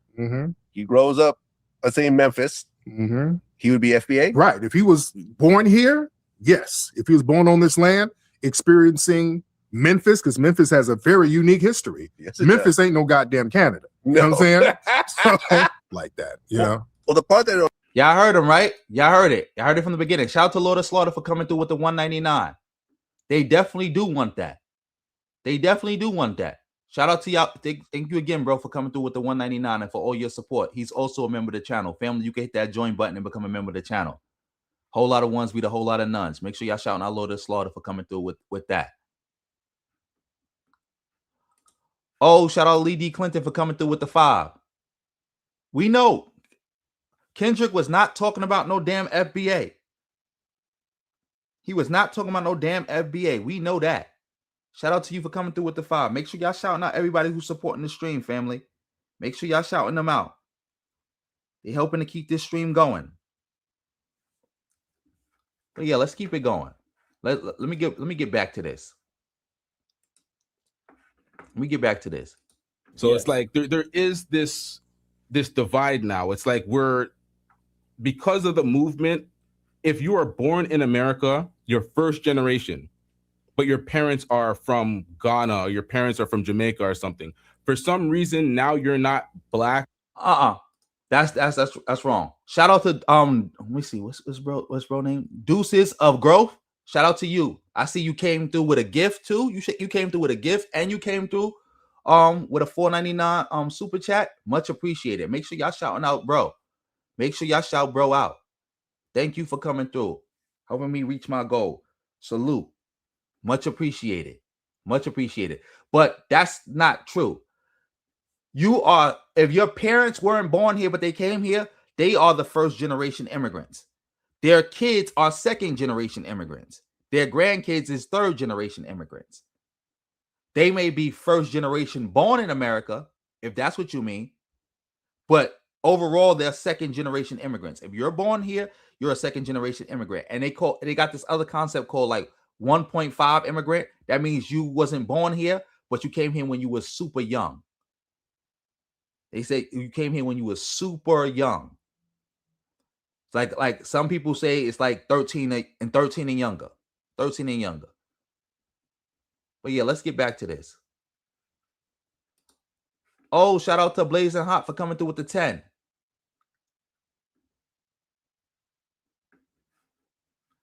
Exactly. They love MAGA. Because remember, FBA is MAGA. It's a white nationalist psyop. That's why they ain't got nothing to say about it. That's why they don't got nothing to say about it. Trump, remember the other day, I don't know if you was in the building, we covered it. When Tariq said he was happy that Trump blocked the reparations. He said he was happy. You think they care that Trump done made like $3 billion since he been in office? Grifting and scamming? Not a word. Not a peep. Not a peep. Not a word. Yeah, let's get back to this. Or you're not American enough to represent or speak for black people or anything that you've done your entire life. There's this disconnect where it's like, you're a celebrity. You created your status from being a celebrity. You got your fame from doing what you're talented for. Like Godfrey. I'm gonna use Godfrey for example, because I'm a Godfrey supporter. You've been putting your foot on Godfrey's neck recently. I look at Godfrey as somebody that's talented, He's definitely talented. Yeah, he got his fame, his esteem off of being talented. He spoke up for literally every black issue I could see. Every black issue. Every time there's a black issue, he has a short, he has an Instagram story, he has something on his other channel. He speaks up for everything. He was born in America. He's Nigerian of descent, but he's born in America. He has this black American lived experience, but now he's not black enough for an FBA. Now Lloyd Banks and Tony Ayo are tethers. Yeah, you bring up a very interesting point. I actually got a video on Godfrey, and I'm glad you brought that up because, again, what you get is, you got people like this too far to the right, and like I would never call you I think you're a brother that's trying to call it down the middle, right? But unfortunately, what's happened is this sort of issue between blacks and Africans was happening. My mother went to UC Davis in 1968. Before this became an online conversation in the 80s. My mom, I was young enough to remember. All right, you babbling. Because you didn't actually address what you was trying to say. I see that you switched the subject. Shout out to Alex for coming through with the 5. Much appreciated. Peace to you, bro. Make sure y'all saluting everybody who donates. Make sure y'all saluting everybody who donating, who supporting the stream. But let's get back to this. Let me see. Did I miss something? Hey, did I miss something? I think I got some other comments. Solo Poppy, my Venmo is in the pinned comment at the top. Just click the pinned comment, you'll see it. I'm about to drop it back on the chat. Thanks. Salute to you. Oh, salute Justin March. He came through with the $2 for the goal. We almost at the goal, family. We almost hitting the goal. Salute. Let's get back to see what this bozo got to say. She was talking about it. So it was going on before then. It's reached over to a head now, right? Yeah. But it's been brewing. It was brewing even with Africans with the Caribbeans in London. I mean, it's kind of wherever these guys go, they have this problem. It's not that you will go anywhere, even when Black Americans go places. If we come and live in Canada, you never hear anybody say Black Americans have these issues with Canadians when they live there. They just don't. The reality is, though, is that if somebody's going to deal with you, they got to get something from you. That's pretty much what it is. You know, even me as a bear creator, I don't like whatever I see you come on, I always try to support or whatever, right? That's just my nature, right? I'm like, oh, okay, this brother is cool, you know, let me support. One of the criticisms I have with Africans, and when people deal with them everywhere, it costs too much to deal with them. And when they want to deal with you, it's basically some vibes, but when they want something from you, it's tangible. Let me give you an example. Yeah, you're gonna have to give an example because now you say Africans are like stealing stuff or grifting or whatever. Shout out to That's Amazing for coming through with the 5. Also a moderator of the channel and a member of the channel.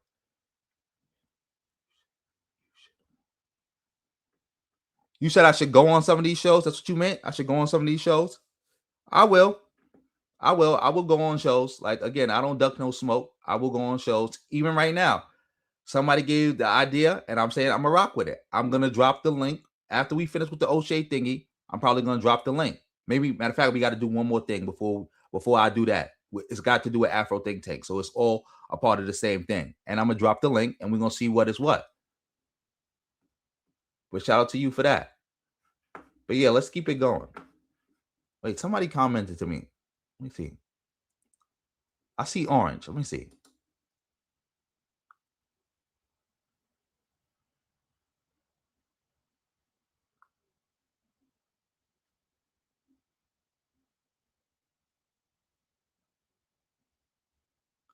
Exactly. Yes. Oh, yeah. So we'll definitely get to that about Trump stealing all that money. But yeah, they don't care. They don't care. And family, also remember, you can support the stream other ways too. You know, Cash App, PayPal, Venmo. I take it all. Whole lot of ones beat a whole lot of nuns any day of the week. But yeah, let's get back to this. Let's get back to this.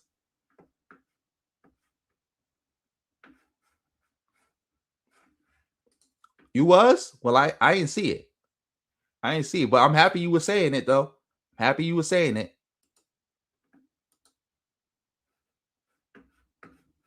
Let's keep it going. Godfrey says, I defend you guys all the time. All right? This is true. He will defend.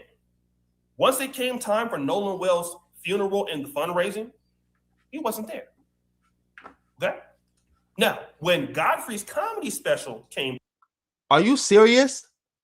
So are you trying to say that Godfrey don't really be stormed down like that for black people? Because when Nolan Wells' funeral, rest in peace to that brother, funeral came around, he didn't go to the funeral. Why you didn't go to the funeral, Oshay? You're a millionaire. It would have cost you nothing to fly from Uganda to America to attend that funeral. Why you ain't donate to the family? Why you ain't offer to say, hey, I'm Oshay Duke Jackson. I really care. I'll pay for the autopsy. You got it, Oshay. That's why I keep saying about these bozos. They keep putting these weird ass standards on black celebrities, black athletes, when these niggas got the bag. They are millionaires. Everything that they asking other people to do, they can do. They can do. They trying to put all these weird standards on people and get other people to attack other people for not doing what they said should be done, even though they got the money and they could do it they damn self. They could do it they damn self. Will.i.am, who was raised by African-American mother and a father he never knew, he grew up Black American, he gave $20,000. When Godfrey needs something, go. Are you serious? You could do that with everybody. Shout out to Jada Kiss. I was just thinking about Jada Kiss just now. Because you said Will I Am, and I thought about when Jadakiss said that about him. Jadakiss didn't donate. Jay-Z didn't donate, as far as I know. Ray Lewis didn't donate. Kendrick Lamar didn't donate. Like, we could go run down the list. So all these people didn't donate, and that's fine. But somehow Godfrey didn't donate, and now he's a bad person. Now he's a bad person who only cares about black people when he could get something. That's a fact. Oshay didn't go to Kevin Samuels' funeral. Mind you, like I said before, Oshay was bragging about how he made $90,000 in 1 month just using Kevin Samuels for content. But did he go to his funeral? Did he put some dollars on that funeral? I don't know if he put some dollars on it, but I know he didn't go to it. Again, that inquiring minds want to know, did you put some money up for Kevin Samuels' funeral? Kevin Samuels got kids. Are you in contact with his kids? Are you making sure that they situated? Are you doing that? Mind you, this is somebody you know, Oshay.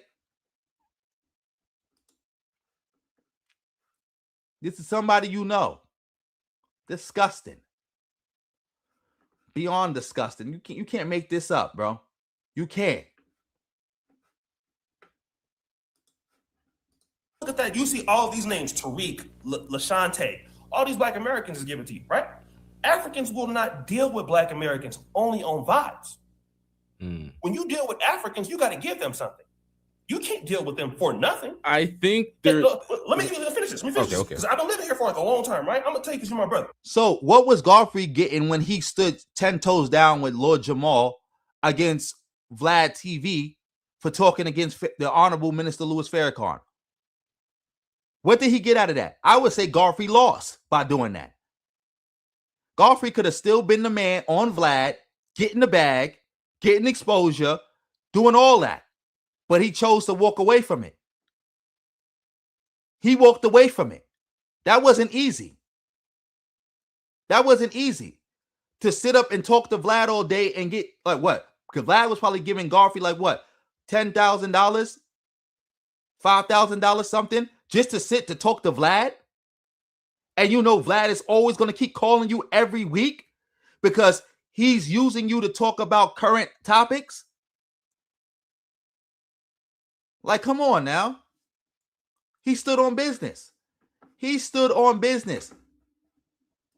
What did he get for that? Exactly, Justin March. He stood on business. What did he get for that? What did he get for that? Not a damn thing. He lost for that. What point you trying to make? Exactly, President Jafar. All they do is point fingers. Disgusting. Yes, Alex, Godfrey got more character than all these streamers, and he had more to lose. Look at Tariq Nasheed.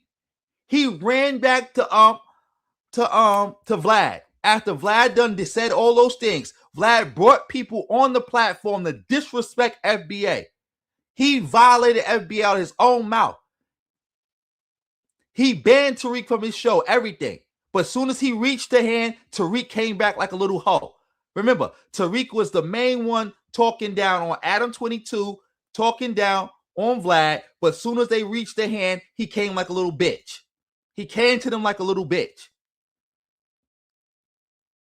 Ain't nothing that he said on their platforms that he couldn't say on his own platform. But still in all, he ran back to them. Like, think about it. What was Tariq losing by not going on Vlad? Not a damn thing. In fact, all he did while going on Vlad was embarrass himself and lose credibility. That's all he did. He embarrassed himself and lost credibility. Because people, that clip I played with Tariq talking about Drake, that video is nothing but people going in the comment section talking about, oh, FBA it don't make no sense. This is dumb. This is stupid. How is Drake not FBA? All he did was go up there and embarrass himself. I bet you Vlad didn't even pay him to go up there. Shout out to That's Amazing for the double up with the 5. Exactly. He definitely did. He didn't just sacrifice himself for Farrakhan. He sacrificed himself standing 10 toes down with Lord Jamal. Mind you, Godfrey even was standing with Lord Jamal when Lord Jamal was the one who requested that debate with the flat earth and got crushed. He got crushed in that debate. But Lord Jamal still stood with him. And he started attacking Godfrey because he mad that he lost the debate that he asked for. Remember, he asked to do that debate on Godfrey's show. And Lord Jamal is such a bozo, he went back to Vlad to go diss Godfrey. That's how much of a bozo he is. And then Vlad brought him back so he could diss Godfrey and then discarded him. Lord Jamal ain't been back ever since. Total bozo. Thank you for the 5. Shout out to Blazing Hot for doubling up with another 10 and also helping me reach my goal. Family, we hit the goal today. Thank you. Much appreciated to everybody who supported and helped me reach this goal today. Shout out to y'all. Salute, salute, salute. Shout out to everybody who donated other ways, because again, all the donations don't go to the goal. But if you donated, shout, I salute you. Thank you. Much appreciated. Much appreciated.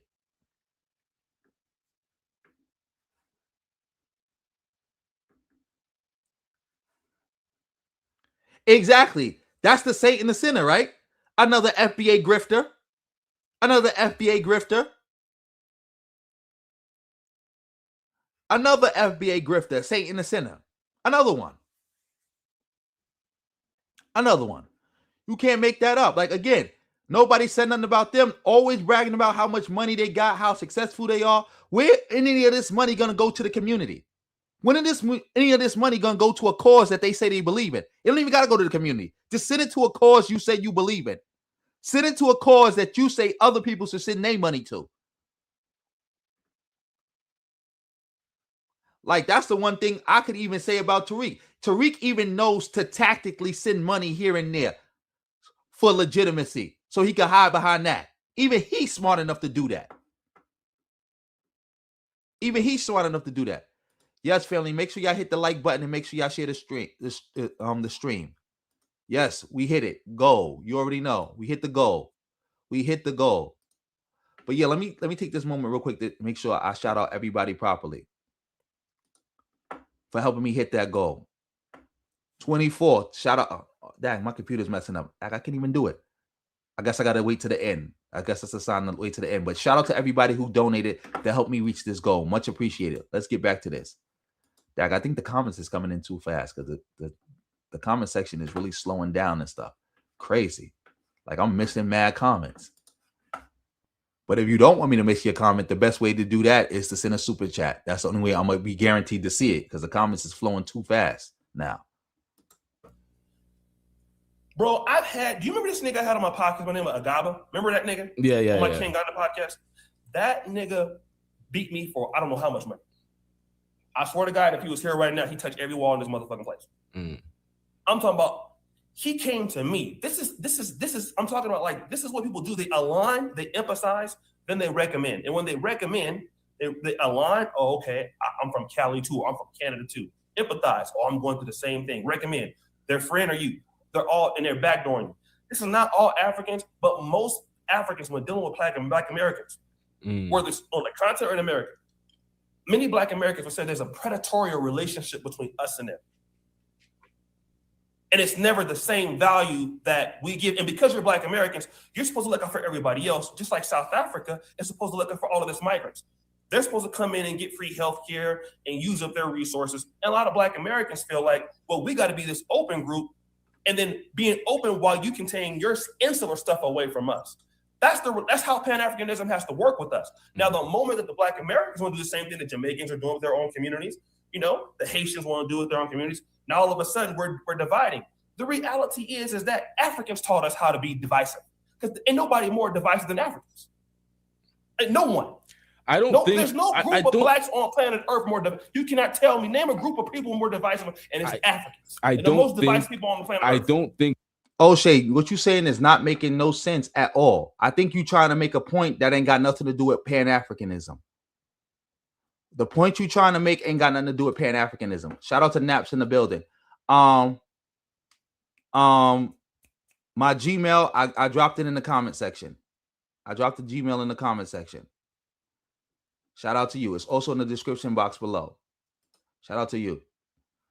You can't make this up. Like, again, I think O'Shea is just in his feelings. He's upset. because he got scammed. And again, I would be upset too if I got scammed. I'm not gonna hold you. If I got scammed, I'm upset. I'm upset if I get scammed. I'm upset, but I know not to try to take it out on everybody. Like you got scammed for some money, and now you trying to take it out on all Africans. Not only are you grifting the FBA bozo movement, but you also got a personal gripe with some African, and now you're mad. Now you're mad. Like again, this ain't got nothing to do with Pan-Africanism. This don't. This ain't got nothing to do with no Pan-Africanism. It really don't. Like I'm still waiting for Oshay to explain what's the problem with Pan-Africanism, why he attacks Pan-Africanism. Like we've been here for how long waiting for Oshay to do that? He hasn't done it yet. Shout out to everybody in the building. Black Americans are divisive. I think the FBA movement online is divisive. That's what I think personally. I feel like these motherfuckers is trying to block anybody that is not of the FBA. They're like, oh, you're not FBA, like it's some sort of club or gang or something. I'm like, ain't that your lineage? They're always like hashtag FBA. I'm like, ain't that your lineage? I'm like, first of all, I don't like the name because I'm like, y'all are American. Wait, time out. Oh, shout out to Emmanuel for the 5. Shout out to you for the 5, bro. Yeah, J. Edgar Hoover was the most diabolical mixed person. He was. I definitely co-sign that. I don't even, matter of fact, was J. Edgar Hoover actually mixed? Because I heard that he was cross-dressing, like he was mixing his clothes. But was he act? Because again, I thought that might have been a conspiracy theory. I never looked into it too much, but I did hear that he was mixed. Everybody shout out Emmanuel. Sorry about that, bro. I didn't see, because again, like I only got like one monitor and I got to click between different screens to see different things. I got to periodically click between different screens to try to see different things. I'm sorry about that. But yeah, let's keep it going. Americans. White people didn't adopt the name foundational white Americans. They claimed American. They took the title. So I'm like, putting yourself as an FBA is like, okay, you're slotting yourself as a second-class citizen out the gates. You're saying delineate and say your lineage is from here is literally saying you are not African at all. Meaning that the transatlantic slave trade never took your ass from Africa. You were here. When they came there, you were here. You were native. That's what some people are saying that, which I don't agree with. Even Tariq doesn't agree with that, but I do. That was already kind of going on. I'm Indian, that kind of. But when you use the word, no, Tariq was agreeing with it. He's just got a chicken butt mouth. Shout out to the Mad Hat Doctor. For all you who don't know, when a chicken only got one hole, it pees out that hole, poops out that hole, and lay eggs out that hole. And every time a chicken squat down, you never know what's gonna come out that hole. That's the same thing with Tariq's mouth. You never know what he gonna say when he opened his mouth. Because Tariq had said he was indigenous and was jacking the Aboriginal movement. As is. Then he tried to remix it. Then he attacked it for being fake. He's constantly saying different things. You never know with Tariq. You just never know. Or delineates, and you're talking about lineage, it brings that's what it means. It means you're not from here. This is my lineage is from this soil. So I think the verbiage is a little off. Okay. So let me just say this. There is a growing number of people online that's kind of spitting their rhetoric, and that kind of started with that one guy. I forgot his name. He was out of Baltimore, Maryland. He was this dude that was kind of pushing the Indian stuff. We were Native Americans, all that other stuff. I believe that when I look around Africa, when I'm walking around every day, there's no doubt about it that we came from here. Yeah. No doubt about it. Yeah, I mean, it's just, even the girls, women even drag their feet the same. But the reality is that in order for somebody to deal with you, there has to be parity.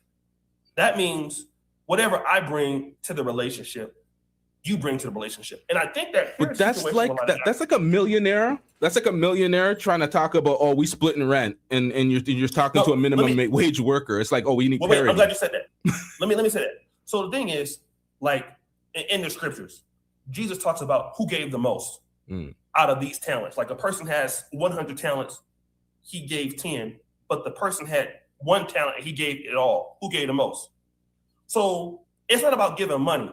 I have an employee that when he started working for us, he couldn't edit. he couldn't edit. He would just sweep the floor. Whatever he could do, like it'll make you cry, right? Whatever he could do, he would try. And I don't think that what people are looking for in Pan-Africanism is for you to give me, I have $1,000, you give me YOLO last $10. But just the effort. If it's a cleanup, we can do something. But where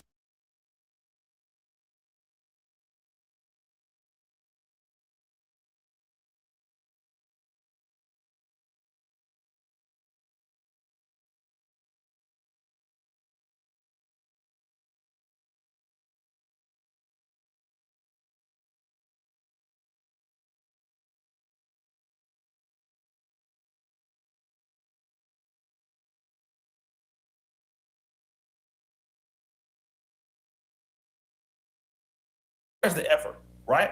And I think that what's happened right now with so many of the African brothers that kind of, oh man, my sound cut out. I was just making. I was so. See, that's why I had sympathy for bro when he's talking about how his thing cut out. My sound just cut out. My fault. My sound cut out. What I said was that Oshay must not know what Pan-Africanism is, because what he's saying ain't got nothing to do with Pan-Africanism. He's literally promoting that Tariq Nasheed nonsense about Pan-Africanism being a one-way street. That we give, and we don't get nothing in return. That's what he's pushing right now. That's what he's pushing right now. Disgusting. I have, even without of Black Americans, most Africans will help Black Americans before they help themselves. That's a fact. And I don't mean that's a whole other story, but anybody in the FBA in the community, like if you go to Nigerian, a Nigerian will help you before they help each other. Usually, that's the truth. But the reality is that we can't have. So what's the issue then? If Africans will help African Americans before they help other Africans, why are you sitting here complaining, talking? You just was complaining about Africans not doing nothing for us, even though we're doing everything for them. But now you're saying that if we go there, they'll help us before they help each other. Insane. Relationship with people, and where we feel like you can just bring vibes and performative actions, such as Nigerian Independence Day, you show up, or if it's Juneteenth, all of a sudden it's now Jollof instead of ribs. You're going to just hijack that. You know what I mean? And it's never really a full support of what we do. But Black Americans support African business all the time. But one City of Philadelphia. One thing. My bad for cutting you off. Yeah, sure. Go ahead. Godfrey didn't drop any money towards Nolan Wells, but Godfrey stood 10 toes down on the boycott of Vlad. Folks were talking about Vlad is a culture vulture. He's disrespecting Black folks. Oh, I'm happy he brought that up. I'm happy. I'm happy because I didn't see that. And as I heard, I said that same thing about Godfrey. But to Oshay's other point about them hijacking, how is having Jollof rights at Juneteenth hijacking it? Inquiring minds want to know, how is that hijacking it? How is Juneteenth being hijacked?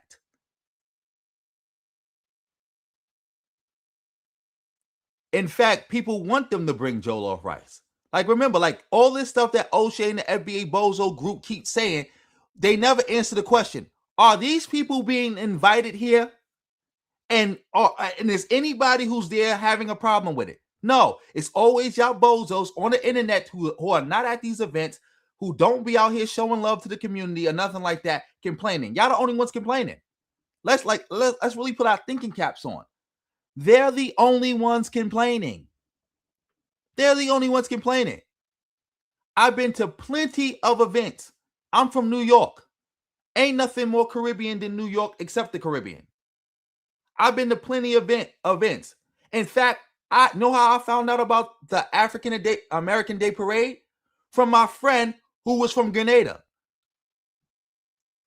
Our events is always open to everybody.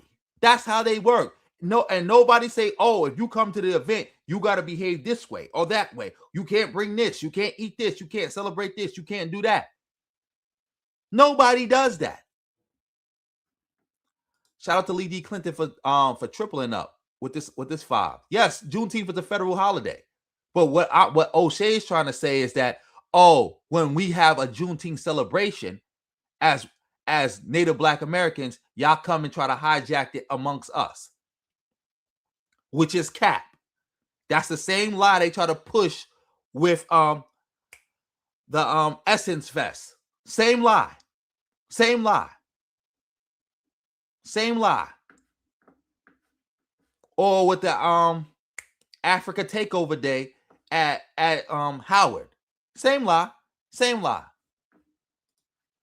Same thing they claim with hip hop. These are the same lies, that somebody is hijacking something, somebody is stealing something, somebody is cosplaying something. Always the same. He made the comments about the minister. He didn't apologize until 5 years later. He offered a bag to Lord Jamar. Lord Jamar went crawling right back. Godfrey stood on business. He stood on code. He lost an enormous amount of money not being affiliated with Vlad. So he didn't spend money, but he lost money standing with folks. Does that not mean anything? I'm happy the brother made this point. LT, I'm happy you made this point, because again, I made this point. I did not hear this part. I'm telling no lies, because without time I clicked it, when I did the live, that's where it was at.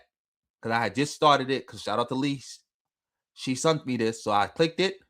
I went live immediately, and I said, once we got people in the building, we just going to go back to the beginning and work from there. I didn't see this. Shout out to you, bro, for saying that, for standing up for Godfrey, because that's exactly what I said. Exactly what I said. Like, come on, talking about what somebody didn't give. But you sure silent about what was lost, and you didn't give. Does that go for anything? Is that not putting something equitable up at that point, because you're losing a lot of money for the community? Well, that could be a good point. I mean, I didn't think about it like that. That could be a stance. What I will say though is that when you got to deal with Godfrey, you got to deal with cash. That's for sure. Okay, and the one thing that the Africans do, and I will tell you why it happens in Africa, it's not merit based. So people get by through relationship building to get positions. You know what I mean? Canada is merit based. UK is merit based. Either you're good or you're not. YouTube is merit based. You're good or you're not. You can't fake it, right? Yeah. In Africa, you get by how are you? Are you okay, sir? You know, kind of being very performative. Black Americans are more direct. So now once they get, so when a Black American encounters an African, well, that person is just performative in general. So they be like, I support you. I do this and that. And most Black people are like, yeah, brother, you Black just like us. But when you deal with them, when you really deal with African migrants, immigrants on the continent, that relationship is not really solid like that. But when Africans want... Exactly, Lee D. Clinton. He did not address the issue.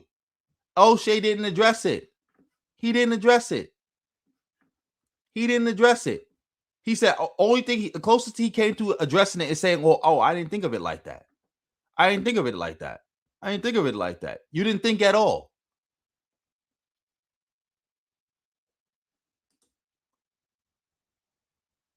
No, FBA didn't cause black on black crime to go down. When Tariq even said that? Tariq said something stupid like that.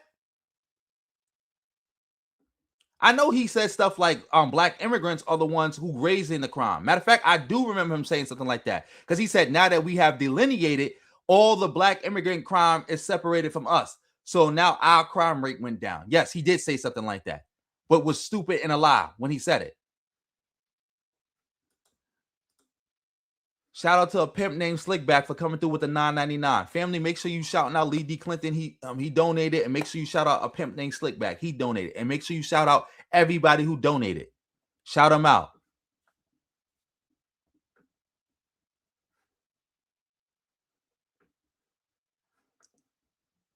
Exactly. You teaching. We know Oshay don't really believe in this. He's grifting. He stopped talking about Tariq because he's scared of Tariq. And plus, he realized by bigging up Tariq and following behind him, he could get a big bag on the internet. And he's personally mad because he personally got scammed, allegedly, by some Africans. I'm not even going to say it actually happened. I'm just going to say allegedly. But yeah, shout out to you for coming through with the $9.99. Salute, bro. But yeah, let's keep it going. To deal with Black Americans, you got to pay. For example, look at what's going on in Ghana. This is just one example. Go to Cape Coast, and they have, Ghana says, we admit to slavery. We're responsible for our part of it. But if you go there, I mean, Juneteenth, you go to the castle. The castle, they got a white man playing the conductor with a whip and all this stuff, and people crying. And I mean, that'd be $100, right? It was a slavery reenactment. So what are you saying? It's a slavery reenactment. And also, the Juneteenth celebrations was started in Ghana by African Americans. You forgot Ghana got an African American diaspora? Did you forget that? Did you forget that? Inquiring minds want to know. Did you forget that? Bozo. Send it in. You know, when the African Union wants to market to the $2 trillion spending power of Black America, it's not brotherly love. It's you have resources and we need your skills. You know, but we gotta make it seem like you're getting in touch with your roots and things like that. Which, you know, I've learned a lot about being in Africa. But what I'm saying is, if I fuck with you, I fuck with you. But if you don't, just tell me that. But I've been here long enough, man, to let you know that a lot of people that say that they're your African brothers and sisters, it's not necessarily true.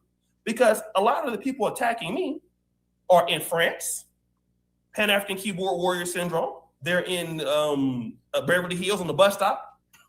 You know what I mean? Taking pictures, sitting in the back home. And largely, when that person is working, they're sending money back to Cameroon. You know, they're sending money back to Ghana. They really can't participate in this, but they got to be attached somehow. And the biggest group you can be attached to is the Black American community, because the Black Americans have all the institutions, the political institutions, the Black churches, you know, the HBCU networks, you know, the kind of connections out throughout the whole entire world. And, you know, if you can attest to that, when, you know, you get everything for doing nothing. What Black Americans are saying is, well, at what point do we get something from dealing with you? And largely, I can tell you, you're paying for. Enough for Oshay. Shout out to Blazing Hot for coming through with the 5. Exactly.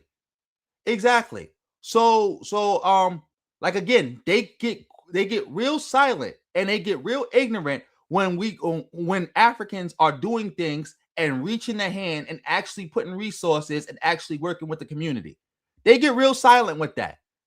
But then they make it seem like Africans are stealing and mooching and leeching when they're not mooching, stealing, or leeching. Like when they give these examples. Like what's stealing, mooching, or leeching about the example they just gave? He just gave nothing.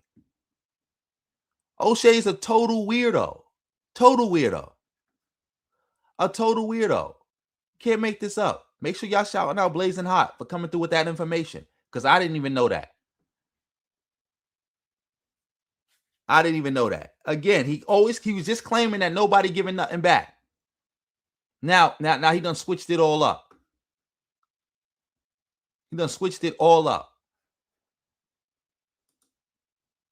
Lee, what you talking about? Make a clip about what? What do you want me to make a clip about?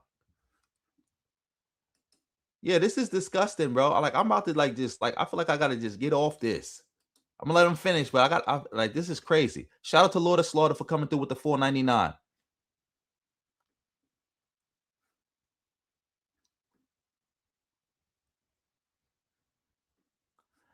Exactly, Lord of Slaughter. They always trying to center themselves.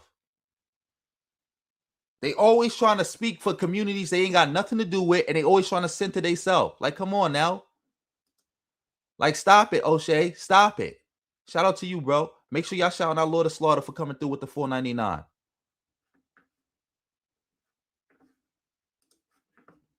Everything you're doing with Africans, you're not getting anything for them. How many you would just, I'm gonna come fuck with you. You ain't gotta pay me to come on. Yeah. That's not how the relationship works with most Africans. That's not between Black Americans again. So how often can you feel like that? Like, I bought World and Maya. I'm gonna tell you a story. I haven't told it. Okay, hold up. I have one question.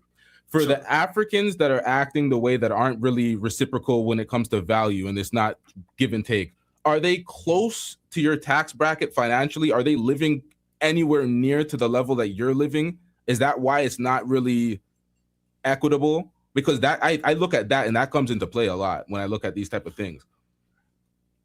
Oh yeah. I mean, they've been doing even way better than me. Okay, so that's slimy then. And there's some Africans are doing like, I mean, if you're a successful African in America, not only are you wildly Oshay, you try to flip the question. He asked about the Africans you are dealing with. Are they close in income to you, the Africans you are dealing with? And the answer is no. Why are you mentioning Africans in America? He's talking about the Africans you deal with on a day-to-day basis, Oshay. Unless I misheard that.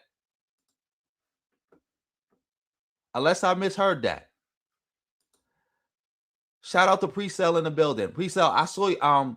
I missed that you sent me a Cash App last stream. Thank you, much appreciated. Everybody, make sure y'all clap it up for Pre-Sale for coming through with that.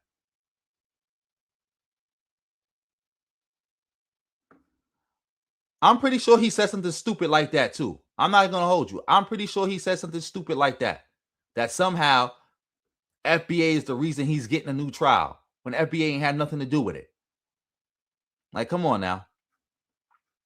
But again, shout out to you for that Cash App. Everybody, make sure y'all shouting Pre-Sale out. smart and intelligent, you have another source of income that most Black Americans don't understand.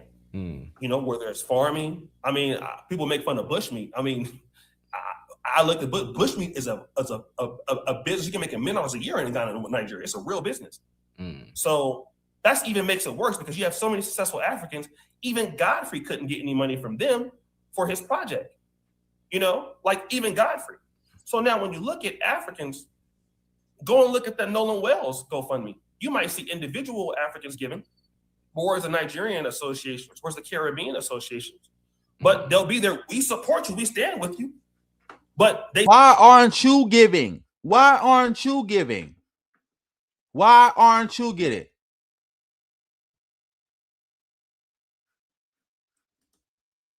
What?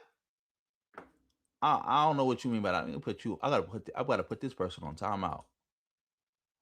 That just sounded super weird. But anyway, Oshay, why aren't you giving? You don't know if Nigerians have given. But what we do know is that you didn't give. What we know is none of you FBA bozos gave. Where did Tariq give? Where did Professor Black Truth give? Where did Phil Scott give? Phil Scott is right there in Texas. Why he not covering this every day at the courthouse? Why he ain't reach out to the family? Why he ain't do none of that? Why? Shout out to a pimp named Slickback for coming through with another $9.99.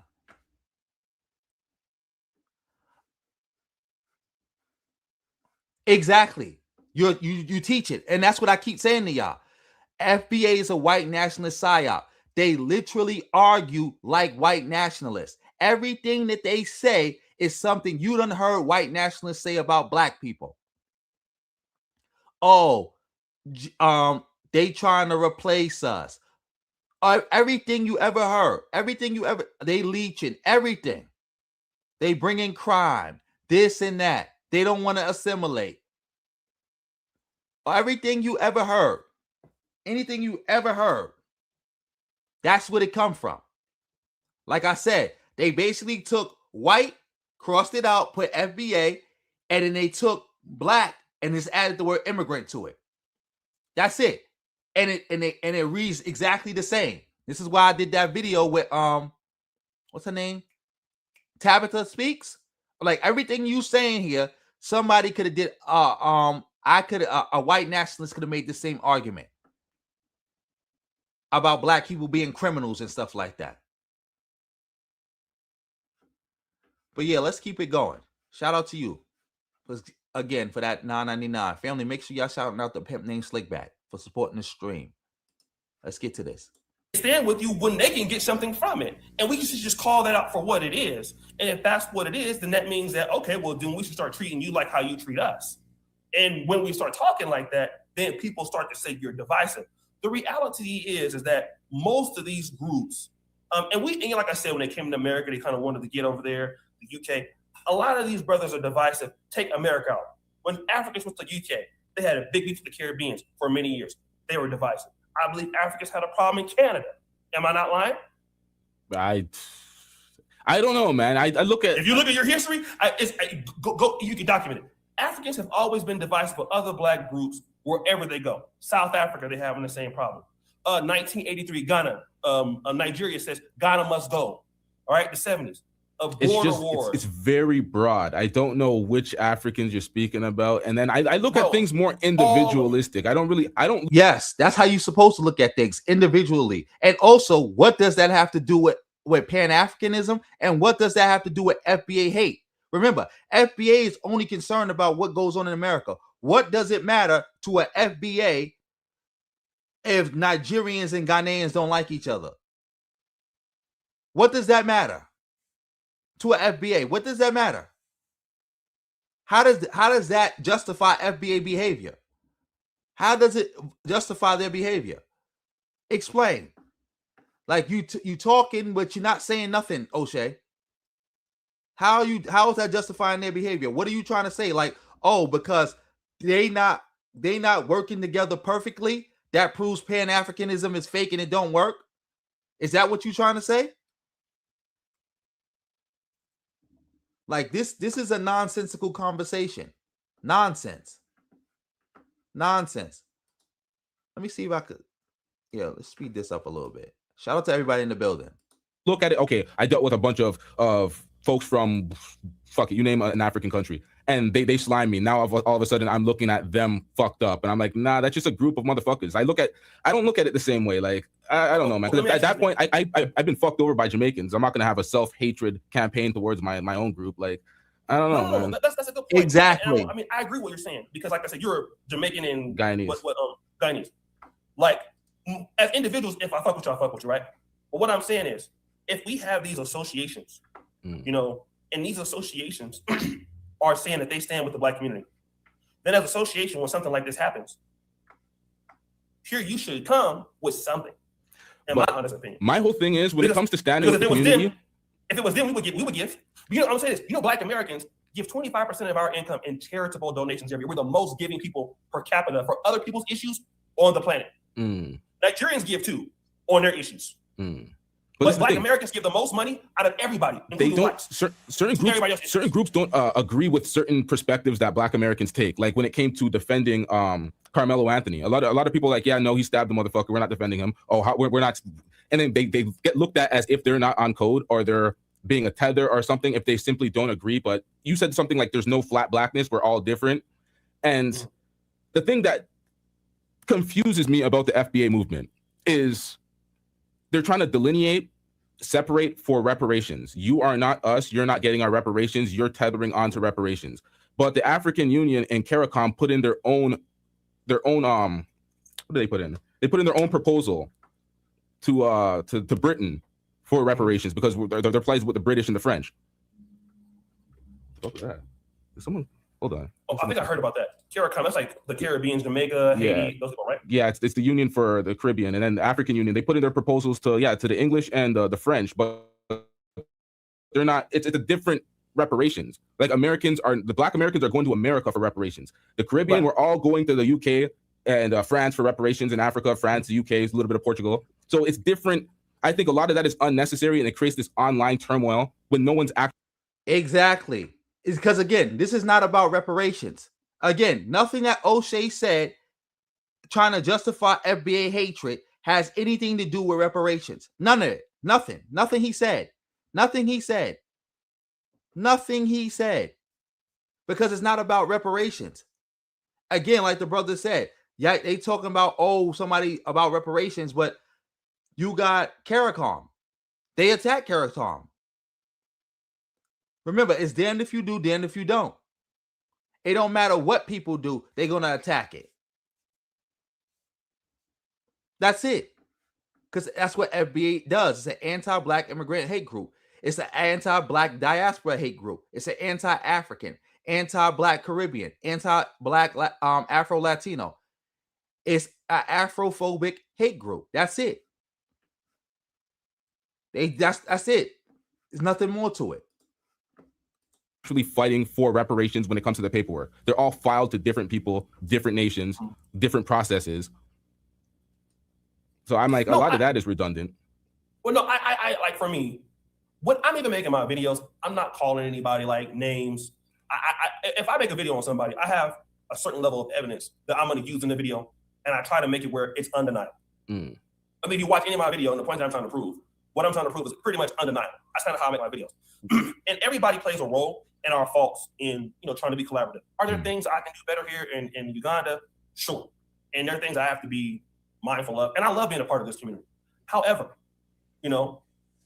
people cannot deal or feel like they got to deal with you if they don't get anything from you. And it's not just Black Americans saying this about working with Africans. I mean, the South Africans are saying the same thing. I mean, somebody talked about, well, why are you guys crying about the Haitians being deported? And I love Haitians. But Bahamas is saying something like Jamaica is saying they don't want them over there. So what I'm saying is it's a lot of hypocrisy that is going on. And as Blacks, fundamentally, if we're going to deal with each other, regardless of who we are, we got to have some level of value for each other. And a lot of us in the Blacks don't. It's Black people, Oshay, not the Blacks. As Blacks. Just nonsense. Don't do that. That's across the board. We can all work on that. And when we talk about that discussion, it becomes a lot of shifting the goalpost. What about the white man? Why did I like the poetic Flacco guy? Why not focus on the oppressor instead of tearing down each other? But really, when people talk like that, you find out that they never want to address what your claims are or what your arguments are. And that causes more problems in this diaspora war. And the biggest wars are not even the diaspora. Look at what's going on in northern Nigeria right now, where the northern Muslims are saying, we're all not like that. Like these guys are an extremist group. Why are you guys blaming this on Orthodox or Sunni Islam in northern Nigeria? Even in these countries, there's so many nuances. Here in Uganda, there is the Buganda versus the Ankole. That's a real bigger beef than what we got going on. And really what it is when somebody brings up claims, nobody wants to address the claims of the individual. And it's just, well, you're a hater, or you're upset, or you're jealous because we're Africans or in America, we're doing better than you. Okay, then somebody can eat. Okay. We're gonna still keep going for the edification of the people. We're gonna complete this. But Mario, what Black Panthers said they ain't helping immigrants? Which Black Panthers you talking about? Yeah, let's keep it going. Easily say, well, your home country, then we could just go over there with a camera right now, and then we could just start filming and see how y'all live. We can look at how y'all live year to year, if that's the case, which I will never do. But do you see how dismissive that can be? You see where that can go? Yeah. So if you're not gonna deal and value with Blacks, leave Black people alone. That's just the whole thing. So when I deal with a Ugandan or a Kenyan, I don't be like, oh, you're Ugandan, you're Kenyan, you're not FBA, so I can't fuck with you. I have to give more when I'm an outsider. And here's what all Africans got to understand. If you're not from America and you get an American citizenship, regardless if you have a passport or not, you're an outsider to that community. People are going to look at you. You're not in the community. You got to give more. If I get citizenship in Uganda today, does it matter? No. I'm still an outsider to them. I got to bring them value. There is no way I can deal with Ugandans without giving them something. Now, if you're coming from Caribbean to Canada and there are other Blacks there, you have to give them something. You have to give to show why you should be in the community, not just because you're Black. And so I think the premise is that flat Blackness is trying to paint us all with one brush. We all Black. We got the same enemy. We got the same oppression. But I can tell you right now, and I was probably a little bit before you, we were in the Black Manosphere in the days 2015, 2016, the early days. We had a beef with Christian carriers, shut all our channels down, right? And so we ended up beating that. Want to know what happened? After that, we all started fighting ourselves because the enemy was just these feminist, swirling Black women. Really what the enemy was that Black men just couldn't get along. Yeah. That's really what the problem was, right? And looking back at it, you can't unite with somebody just because you have the same enemy. I can only unite with you if I do something for you. And this is what Pan-Africanism doesn't try to solve. It tries to sweep it underneath the rug, and it doesn't deal with the many nuances and the many moving. Oh my God, Oshay, you just babbling. The only thing you said that was correct is that y'all, whatever y'all call, what y'all FBA, your manosphere bozos, y'all couldn't get along with each other. Black women wasn't the issue. Y'all just couldn't get along with each other. That's a fact. Shout out to your tech homeboy for coming through with the $4.99. Exactly. Tomato, tomato, tomato, tomato, tomato, tomato. Tomato, tomato, tomato, tomato. Just a babbling grifter. Yes, he knows it. That's why he keep pushing back on Oshay, and instead of Oshay actually addressing what he's saying, he just start babbling and talking about something else. Total waste of time. Parts, and it doesn't want to address it. And that's why these diaspora wars get worse. You can just remove all the Caribbeans and Black Americans. Just look at South Africa. Look at Southern Africa. Look at what's happening there. It's all the same fundamental infrastructure we're talking about right now. You know, I'm just trying to keep up a little bit because I'm thinking because you're like Pan-Africanism, but Pan-Africanism is the ideology. It's not like I think sometimes, how am I going to put this? I think what happens sometimes when we make these things like overarching groups, we're calling out groups instead of individuals. A lot of the times we end up with what we got going on in the chat, because in the chat, there's a whole bunch of back and forth, tether this, tether that, a whole, like, what it leads to online. It becomes not just, oh, we're having the individuals talk about value and X, Y, and Z. It turns into this weird malice between groups and tribalism, and this group is better because we bring more to the table. And this is the thing that annoys me the most. Exactly. That's the intent. Divide and conquer, divide and rule. You start instead of addressing individuals, you attack groups. You attack groups, and then it create this us versus them mentality. That was the whole point of FBA. That was the whole point of ADOS. That's the whole point of Freeman. To create these us versus them conversations where you got, like, look right now, you keep trying to get Oshay to talk about individuals, but he still keep talking about groups. And like you said in your chat, that type of talk is leading to what? Us versus them and name calling. And Oshay is constantly contradicting himself. 1 minute Africans don't bang with black people. Next minute they'll have Africans to help you before they help other Africans. Next minute Africans ain't putting nothing to it. Next minute they put stuff to it, but like it don't stop. Like, this is a total waste of time. I don't even know why bro even talked to Oshay. Total waste of time. Like, what was this about? Like, what was accomplished? How long have we been on this? We've been on this for like how long? And nothing has been resolved. Oshay keeps saying the same stuff. You keep pushing back on it, trying to get Oshay to stay on topic. He's not. And then he keep talking about other stuff that ain't got nothing to do with Pan-Africanism or America. Shout out to the Paula Waller in the building. Remember the Paula Waller. Shout out to you in the building.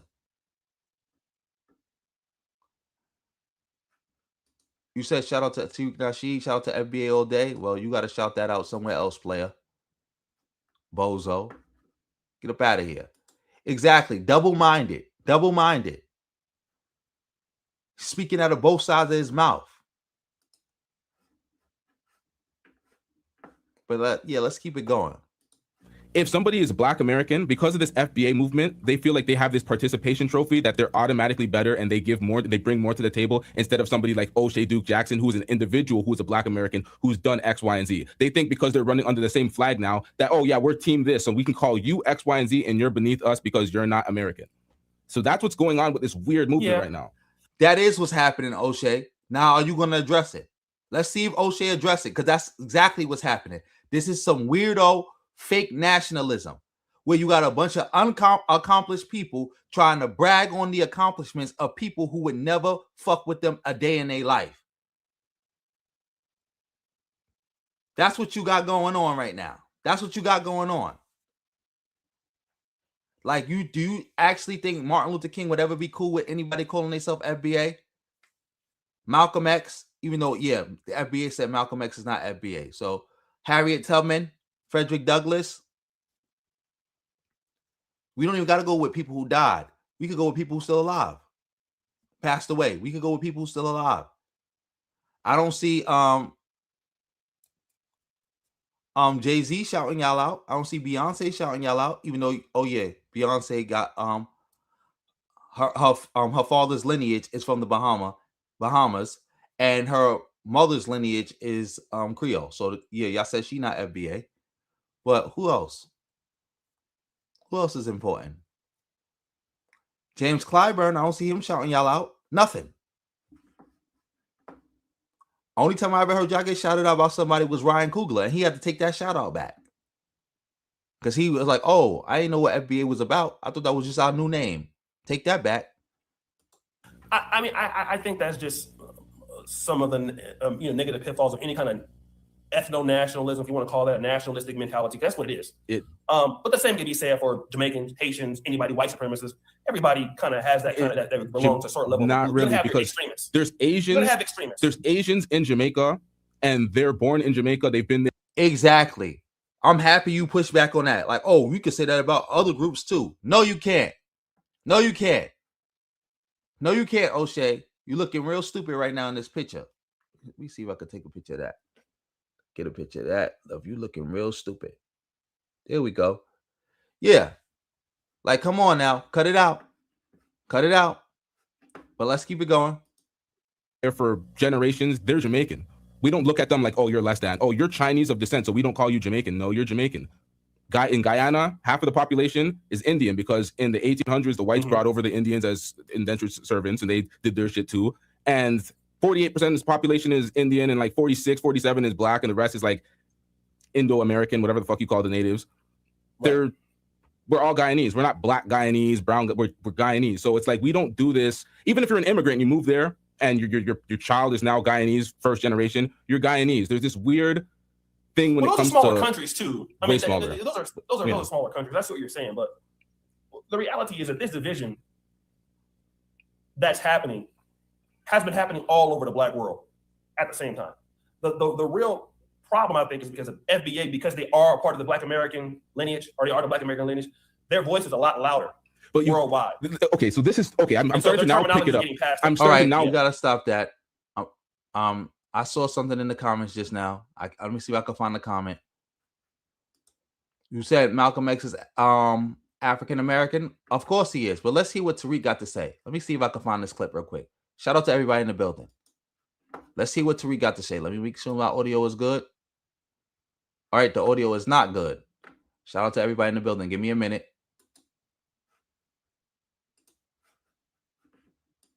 The audio is not good. So, okay. Let's go back to that.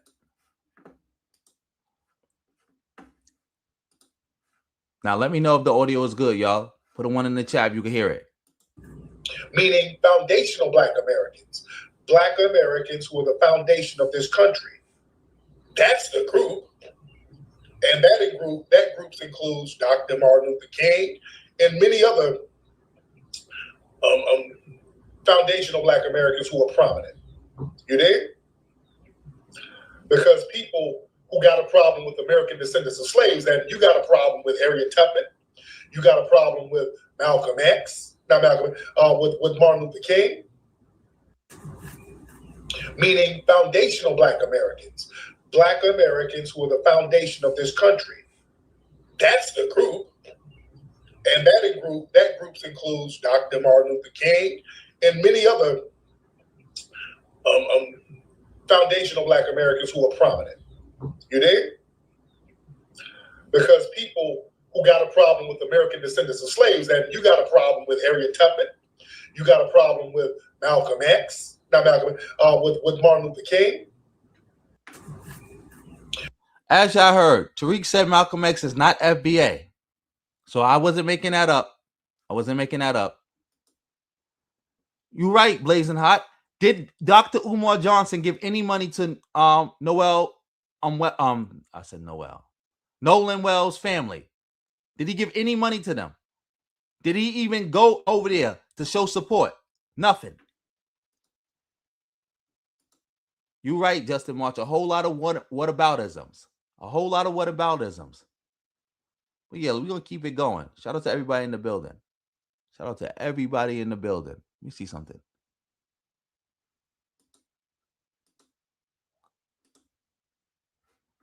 Shout out to Bob Cosmic. Or is that Comic? I can't really see. Cosmic. I think, yeah, that's Cosmic. Yeah. ADOS, FBA, Kid and Play. And the funny part is they leaders look the same. Yvette looked like Kid. Tariq looked like Play.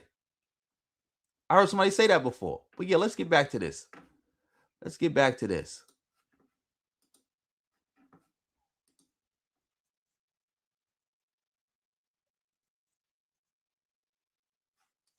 Oh, sorry. Audio cut out again.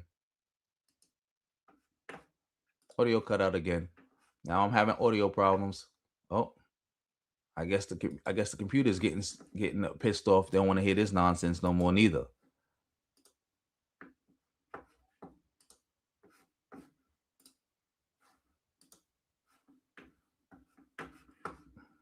Tell me if the audio is good. Put one in the chat if the audio is good. Indian, and like 46, 47 is black, and the rest is like Indo-American, whatever the fuck you call the natives. We're all Guyanese. We're not black Guyanese, brown. We're Guyanese. So it's like we don't do this. Even if you're an immigrant, and you move there, and your child is now Guyanese, first generation. You're Guyanese. There's this weird thing when it comes to smaller countries too. I mean, smaller. those are really smaller countries. I see what you're saying, but the reality is that this division that's happening has been happening all over the black world at the same time. The real problem, I think, is because of FBA, because they are a part of the Black American lineage, or they are the Black American lineage. Their voice is a lot louder worldwide. Okay, so this is okay. I'm starting to now pick it up. I'm starting to now understand the main problem as I'm trying to think it through. As a person that is North American, born in Canada, or if you're Nigerian like Godfrey, born in America, your experience is way more North American black experience than it is that of a Jamaican experience or a Guyanese experience or like a Nigerian experience. So we're black in these countries, black in America, black in Canada, but all of a sudden black in America doesn't mean the same thing. If you're black in America, you're building with the community. Now you are, so like there's legit commenters that think they're above somebody like Godfrey, who's done the boycott and done the work for the black community because they're FBA and he's not. They have to. Exactly. And shout out to Diasporian for that too. Like, is that the new litmus test? I want to know, is that the litmus test? Is that the litmus test for who can be down and who's not? Is that the litmus test? But like the brother is saying, like he keep trying to get Oshay to talk about this. What about all the FBA individuals? See, Oshay don't want to talk about individuals. He keep talking about groups and switching the subject. But bro is trying to figure out, what about the FBA individuals who are running around doing this? Now Godfrey has to prove to himself to some random idiot in the comment section that thinks, hey, I'm this. It's like almost like white supremacy when you're a poor trailer park trash white person, but you can call a black person a nigger.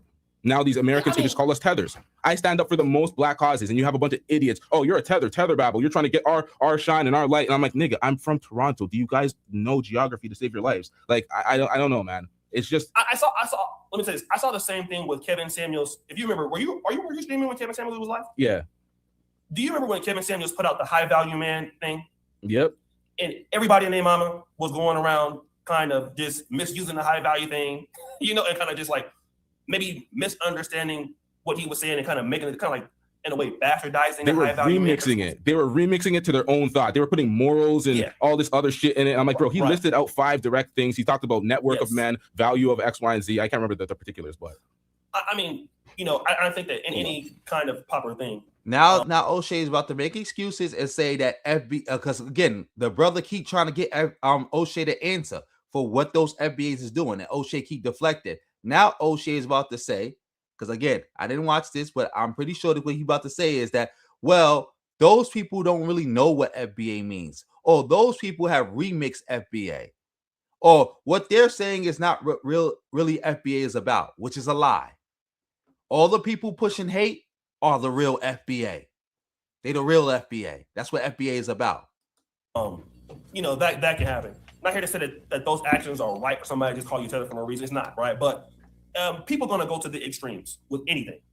And I don't know if you can, if we can help somebody that is going to be extreme on their own. Here's what I feel that we can help. And there's a lot of good Africans out there. There's a lot of good Caribbean brothers out there. I know that, right? And yes, I can find myself buying into the negativity. But the division that you're seeing today, FBA just has the biggest horn in this.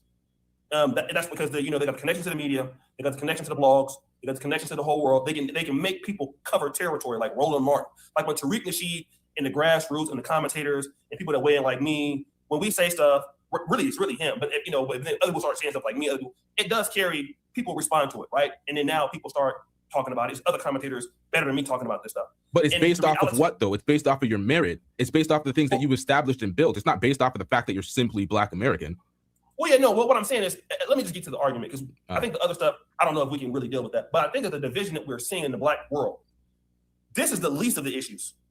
I think that this largely will never go into something where you see physical fighting. All right, that's enough of that. Reef, how is he being disrespectful and crying? President Jafar is rightfully pointing out that Malcolm X's mother is Guyanese. Is from Grenada. So he's from Grenada. So Malcolm X is Grenadian. That's a fact. Even though his father is African American, he's also from Grenada. He's both. If you're really upset, you need to be taking that energy to the FBA bozos. I just played the leader of FBA saying Malcolm X is not Black American at all. I just played it. He said he's from Grenada.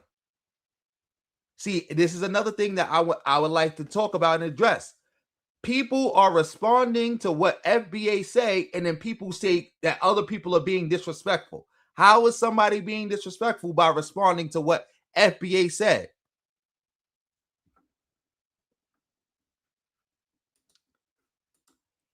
If he's both, then you can say he's Grenadian. That if he's both, that's how that go. If he's both, then he's both.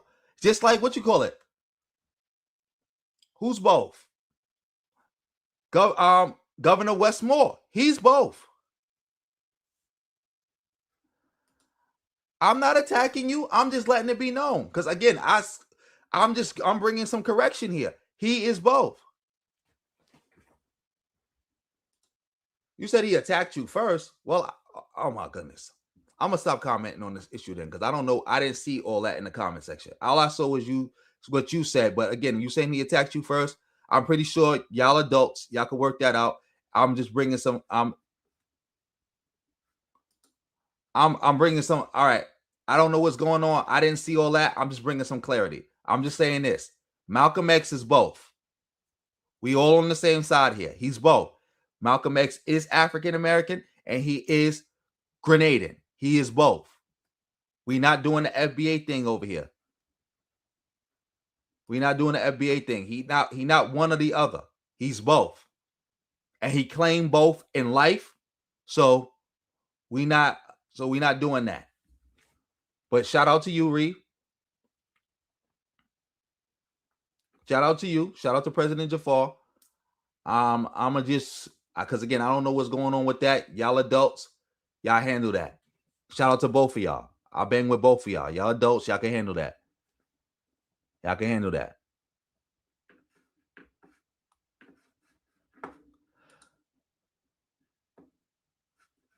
Shout out to Purcell. You already know. Like, FBA is the dumbest of the dumb. They're the dumbest of the dumb. But yeah, let's get back to this. Where you'll see whatever. I think that this is going to be a recalibration of leverage. And I think that's what's happening here when we do deal with African governments. And to be fair, to Africa's part, Benin is offering citizenship, Sierra Leone. So those things are happening too. You're seeing the leverage play out, and there is some parity from the government. But what's happening is that the division amongst a lot of the groups on the continent of Africa, and I'm not trying to say that they're the ones already at fault and we have not played into any of this stuff. That would be stupid. But the division, I see it every day living here. I see it all the time. I see people that cannot get hired because they're not from a tribe or who your political party is. So when we talk about division is very directly related to gatekeeping. So when a person comes from Africa to the United States, they've experienced this level of trauma as it is already. And whether they know it or not, it makes it very difficult for them to participate in something other than what they know. I've seen Africans come to Canada and kill it. Come to the United States and kill it. Get back to Uganda and then forgot everything about being fair. I swear to God. Yeah. And get back into that local mentality of doing the same shit they complain about as to why they had to leave. So again, what does this have to do with Pan-Africanism? What does this have to do with FBA saying the things that they saying? What does this have to do with that? What? Like, Oshay, you just babbling. Like, how much more time is in this thing? Oh my God. I didn't know it was this much time left. Shit. For the edification of the people, we're gonna complete this. This is insane. Like, Oshay literally won't answer any question and just keep saying the same thing over and over and over again, but a different way. Everything is a what about what the Africans is doing. To everything the brother LT is saying, I would have been booted Oshay after this. The conversation has gotten circular. I keep talking about individuals. You keep talking about what about Africans. We talking about FBA. We talking about Pan-Africanism. Either you're going to address it or you can leave. Because at that point, what is the point of just still talking? Like, he's just getting his babble on. That's all I'm seeing here. Straight babble. And as a person that sees the stuff in and out every day, like I'm not just a person talking about stuff because I want views. I feel like if my position were to shift, like even me talking to you today, I'm not talking to you just so that I can be right. I'm listening to what you say to see if my perspective can shift. And to a certain degree, it has, right? Like I'm starting to understand a little bit more. And then I will take that to my personal life because there are things I can improve on. But the reality is that a lot of the brothers and sisters from Africa, they are dealing with a certain level of trauma that Black Americans just don't know about. And that survivalism mentality makes it difficult for not only them to work with us, but even with their own people. I've seen schools get funds stolen. I mean, it happens everywhere, but it's worse when you're poor, right? Yeah. I've seen so much division. I mean, if you look at the Daily Monitor, I read it, a little bit here and there. And the problems are immense. And it has something to do with Black Americans. And almost wherever Africans kind of go that have these issues, I was in Poland when the Zimbabweans came, showing us in Indabellis. We would throw parties because the Black students were getting beat up by some of the whites at night. And then the Zimbabweans were fighting. The Nigerians were beefing, the ones in Lublin against the ones in Warsaw, because they wanted who had the better Nigerian Independence Day.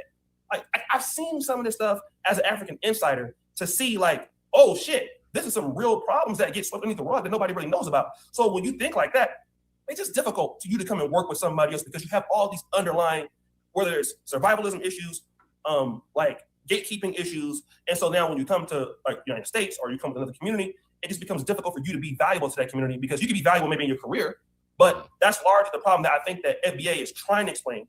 And, we're still trying to work with that, but those things exist. I think there's a difference. There's a difference between the way Africans, I can't like group all Africans, but generally among the continents, most African countries and the way that the people operate, they don't really like to call out their issues and express them so much online. They kind of keep it in house and kind of not, I don't say lie about it or sweep it under the rug, but they don't really air it out as much. I'm seeing them have a lot of issues with Americans just calling out their issues just straight up for what it is, because I generally see Americans as if there's an issue, we're going to speak on it, we're going to deal with it, we're not going to hide it. But the Africans, they don't really get on that way. But then there's a difference with American code or Black American code. There's certain things you don't do or speak out against, and Africans, for some reason, they're speaking out against. So I don't know how we fix this problem, but there's definitely a disconnect. And I think a lot of the content that we're doing online sometimes, the disconnect is here because of this content that is being happening online. That's why there's so much confusion. Y'all trying to have a good faith conversation with bad faith actors.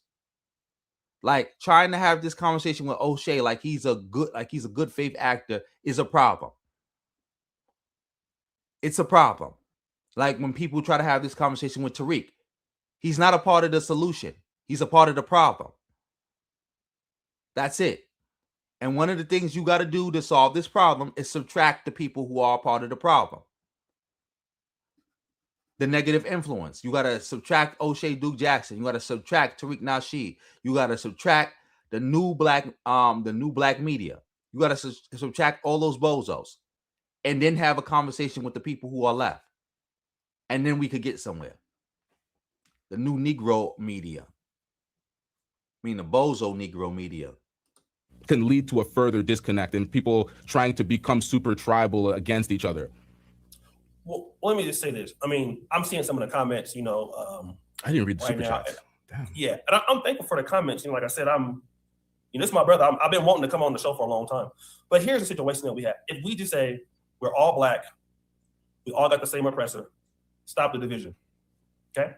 The issue is that none of the needs of either side or any of the sides will ever get met. Okay? This is why Biafra in Nigeria wanted to split. I mean, this is what's going on in South Africa. So what's going to happen is it's another way to sweep the things underneath the rug, and the division is already there because it's already been planted. If somebody can't get anything of value from you, then they can't fuck with you. They just can't, because they're wasting their time dealing with you. And so you can say that the division is going to stop, but you can only vibe your way so much, And again, you come to Africa, oh man, I had a great time and it's good and everything like that. Okay, then let's see if you get anything tangible. Like, is there anything infrastructural that you'll get? And largely, when you get to that next level, when you got to put up and set up and treat somebody fairly, there's a reason why these countries are poor. It's not because they're lacking talent, because Africa got as much talent as anybody else. You know. And when we get to the things that will help build us a better continent, this is one of the reasons, brother. Like, I didn't want to end up, because I would end up on your show. You know how much money I could have made for just giving content creation courses, like with the kind of the background. Like, I would say I'm a tier 1 commentator. I'm not the biggest, but people I put on, people I've helped, Yo, Oshay, you know what pisses me off? When you say, oh, this nigga's better than me. Oh, this nigga's... And I'm like, yo, this bum-ass YouTuber, you're giving too much credit. Yo, this nigga's a better commentator. I'm like, no, they ain't, nigga. What you do that for? Some of them are better. Man, come on, man. Like, you said that about Anton before you started cooking Anton. I'm like, Anton's ass, bro. This man, he plays this shitty video from TikTok, stays there for like 3 minutes, says a 1-2s, wraps up the video, 100,000 Well, let me say this. Anton is a better YouTube personality than me. Of course, I agree with that. Anton Daniels is terrible. A lot of the black conservatives are terrible. That's also a grift. You know how easy it is to run up views being a black conservative, just watching a video and being like, and say one sentence about, oh, this is bad. Oh, this is stupid. Oh, this is dumb. Just like the other dude, the black conservative perspective. He plays videos. He gives no insightful commentary. He giggles like a hoe. And then he runs up a bunch of views. He's a terrible, terrible commentator. He's a great YouTuber. I agree with Oshay with that. A lot of these dudes got YouTube figured out. And we just talking about the numbers in the bag. They got it figured out. They don't got nothing insightful to say, but they got that part of YouTube figured out. They got it down pat. Can't take that away from them. He's not a better, I mean, I don't think he's a better commentator, but he's a better YouTube person. That is for sure. Anton, I'm gonna tell you why Anton's a better YouTube personality, because Anton has a stronger offline presence with, you know, he'll go here, he'll go there. He knows how to keep things going, how to keep people talking about him. So in terms of that, he's excellent as far as, you know, marketing himself and keeping himself out with. Is he a better commentator than me? Not a million years. Or he cannot structure videos good or whatever like that. But he is an awesome YouTube person. I'll give him that. Yeah. But I have never said I'm a sell a course. Like if you emailed me asking me, you just was saying that you would have did that. But anyway, maybe I misheard you. You're a bozo. But yeah, Nano, he probably does, probably don't. Oshay just be saying stuff like, again, he keep mentioning random things that have happened in Africa instead of saying focus on the topic. Like, this is getting corny now. It's been corny, but it's getting extra corny now. Extra corny. Yeah, he doesn't, again, he probably doesn't even know anything. He's just mentioning it. Exactly. Like, just nothing but deflecting the whole time. Deflecting the whole time. and can you help me? I just do it. Right? I never brought a tour to Uganda. I never had nobody invest in the country. Why? Because I didn't want my community or even the brothers from Caribbeans or whatever, because they all email me. Yeah. I didn't want none of them to be harmed. And I could have been the niggas doing all the scamming. And you never heard that about me. Yo, can we talk about Austin Holloman scamming? Can we talk about his various schemes and scams? Because we call out all these other people, but you never called out Austin Holloman. Well, let me, the thing is, I saw some of the videos. I'm not going to speak on, I know Austin. I just talked to him. I'm actually in Nairobi. I just missed him. So, I don't want to talk about my brother right now because I haven't had, we're going to talk about it offline. No, man. Oshay, man, you're too loyal to your folks. All right, look. You won't talk about a scammer you know is scamming. And you talk about, I'll talk about it offline. That's my brother. But you crying about other things that have happened in Africa that ain't got nothing to do with you. But you right here protecting a scammer. You protecting a scammer. You protecting a scammer. Whoever that Austin guy is, you know he a scammer and you protecting him and you be like, yo, that's my brother. Man, you're too to the folks, I heard about the barbershop, I heard about the thing, but like I said, he like a little brother to me and everything like that.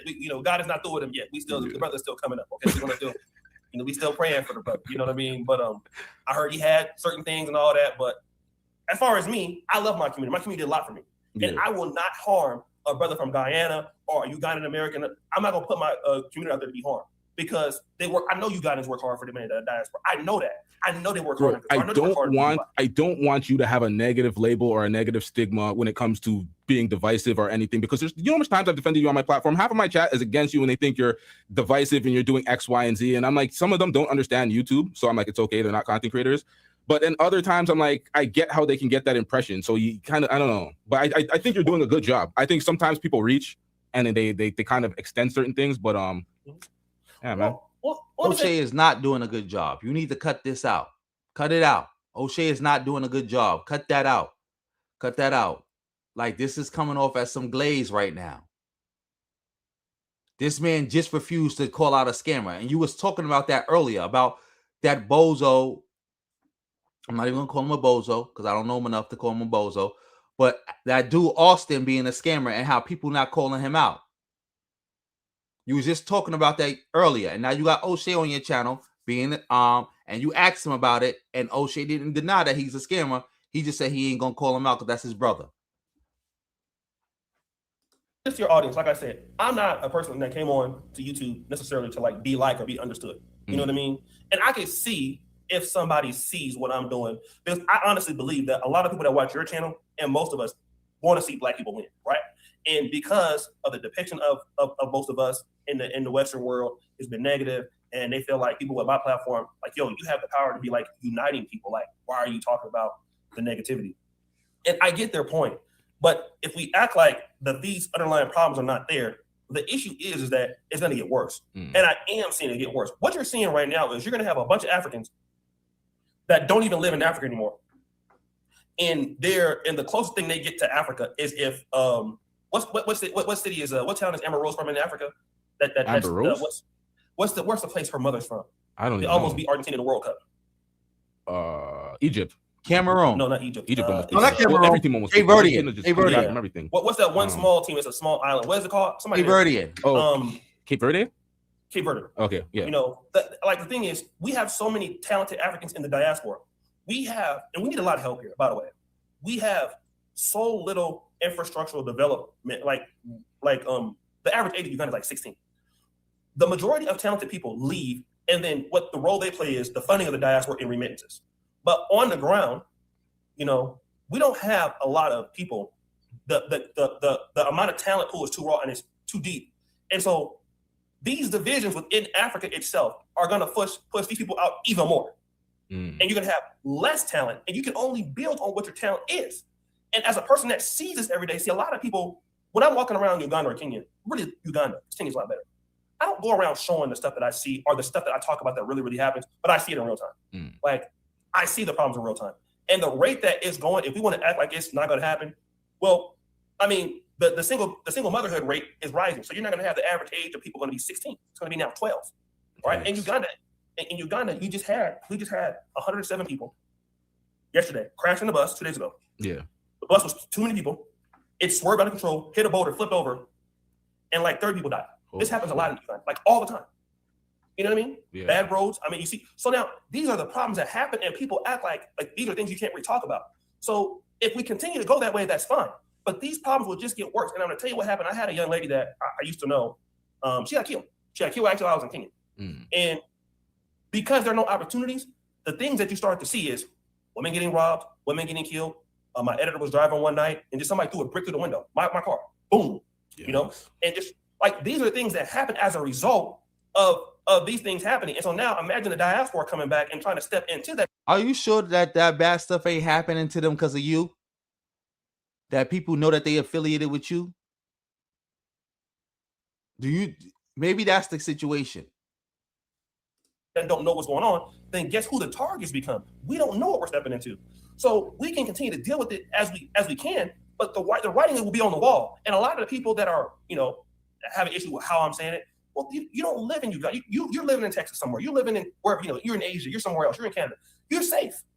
And when I'm walking down the street all the time, I'm not safe. You know what I mean? Anything can happen. You know, and you know, you go to get sick and get hurt in Kenya or Uganda. If you ain't got no money, let you die right there. I had a guy that got into a car accident, and he's one of my best editors. I used to do skits with him, those little African skits. Him the comic. You remember him? Yeah. I used to do skits. He got killed. Holy shit. He got killed. I came to I was flew to Sacramento from Air France. I got in. By the time my plane landed, I didn't know he died. Somebody said like, "Oh, Kim the comic is like, man, you started playing." I was crying like a baby. Like I have really attached to these people that live here, like they're my own kids. Like that's why I'm still here. So I would tell people to, if you don't understand my way of what I see every day, and I don't want to come out and always talk about it, just understand that it's always from a place of love. You may think it's division, but the reality is that we got to have conflict to get to the bottom of the resolution. I know I might not be able to do much, but I think these conversations are needed because I want all the blacks to win. Yeah. All of them. And that's the way I look at it, because even if I'm not a part of the black group that's winning, that's why I don't care when certain groups like they stick together and they build together. If that's the way they could win and uplift their community, that's the way they could win. I'm just looking for everybody to try to win and not tear each other down. But at certain points, I get it. You have to call out some fuckery because if you don't, the fuckery will persist. But for the most part, I want the direction to be of let's build, let's figure out a way we can put together collaborative efforts, strategies to actually help our communities, because we don't want to be last place. We don't want other folks coming and shitting on us when they're immigrants in our countries, like that type of shit. And then we have other Black Africans shitting on us. I'm saying us, like North Americans, when they come to the country. We don't need any of that. I don't like, we can highlight that, but for me, I don't think that does a lot if we're gonna spend, like, sometimes when I look at Tariq's channel and I see this African doing this tether doing this, I'm like, the focus on that doesn't do anything for your collective group. It's just shitting on other Black groups. I'm not saying that you're doing that. I don't even know what the point I'm making right now. I think we've been talking for a very long time. But yo, let me get to these super chats real quick, and then I have like one more question I have to ask you real quick. Yeah, sure. Super chats. Scammers also imitate established companies, e.g. CRA. Shout out to CJ OJ with $2 super chat. Yeah, there's all sorts of scammers pretending that they are the Canadian Revenue Agency. That's the CRA. All sorts of scams going on. Shout out to Lee with the $10 super chat. Lee says Oshay promotes Tariq and will spread misinformation. He also never calls out the, what is that, the Peach Man? Maybe Donald Trump. Oh, the Orange Man. Yeah, the Orange Man will go after Michelle. Donald Trump is a terrible president. I mean, I'll come out and say that right now. Yes, Donald Trump is terrible. He's horrible. Oh, shout out to Lee. Shout out to Lee for commenting in that comment section. Shout out to Lee in that comment section for calling Oshay Duke Jackson out. Shout out to Lee. Let's make sure we see that all the way. Because Lee is the one who even told me about this. I didn't even know this was even going on. Lee is the one who told me. That's exactly, and the funny part is that's exactly what Oshay did this whole stream. Sit around promoting misinformation. That's all he did. That's all he did. Your sound is messed up. Put 1 in the chat if the sound is messing up. Put 2 in the chat if it's not messing up. And you can't make this up. Shout out to Lee.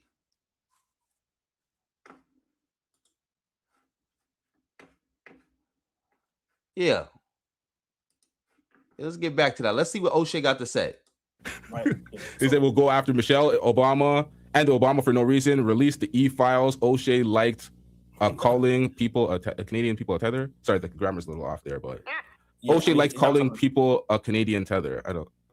I've never called anybody a Canadian tether. Yeah, You never did? Oh, Lee came through again.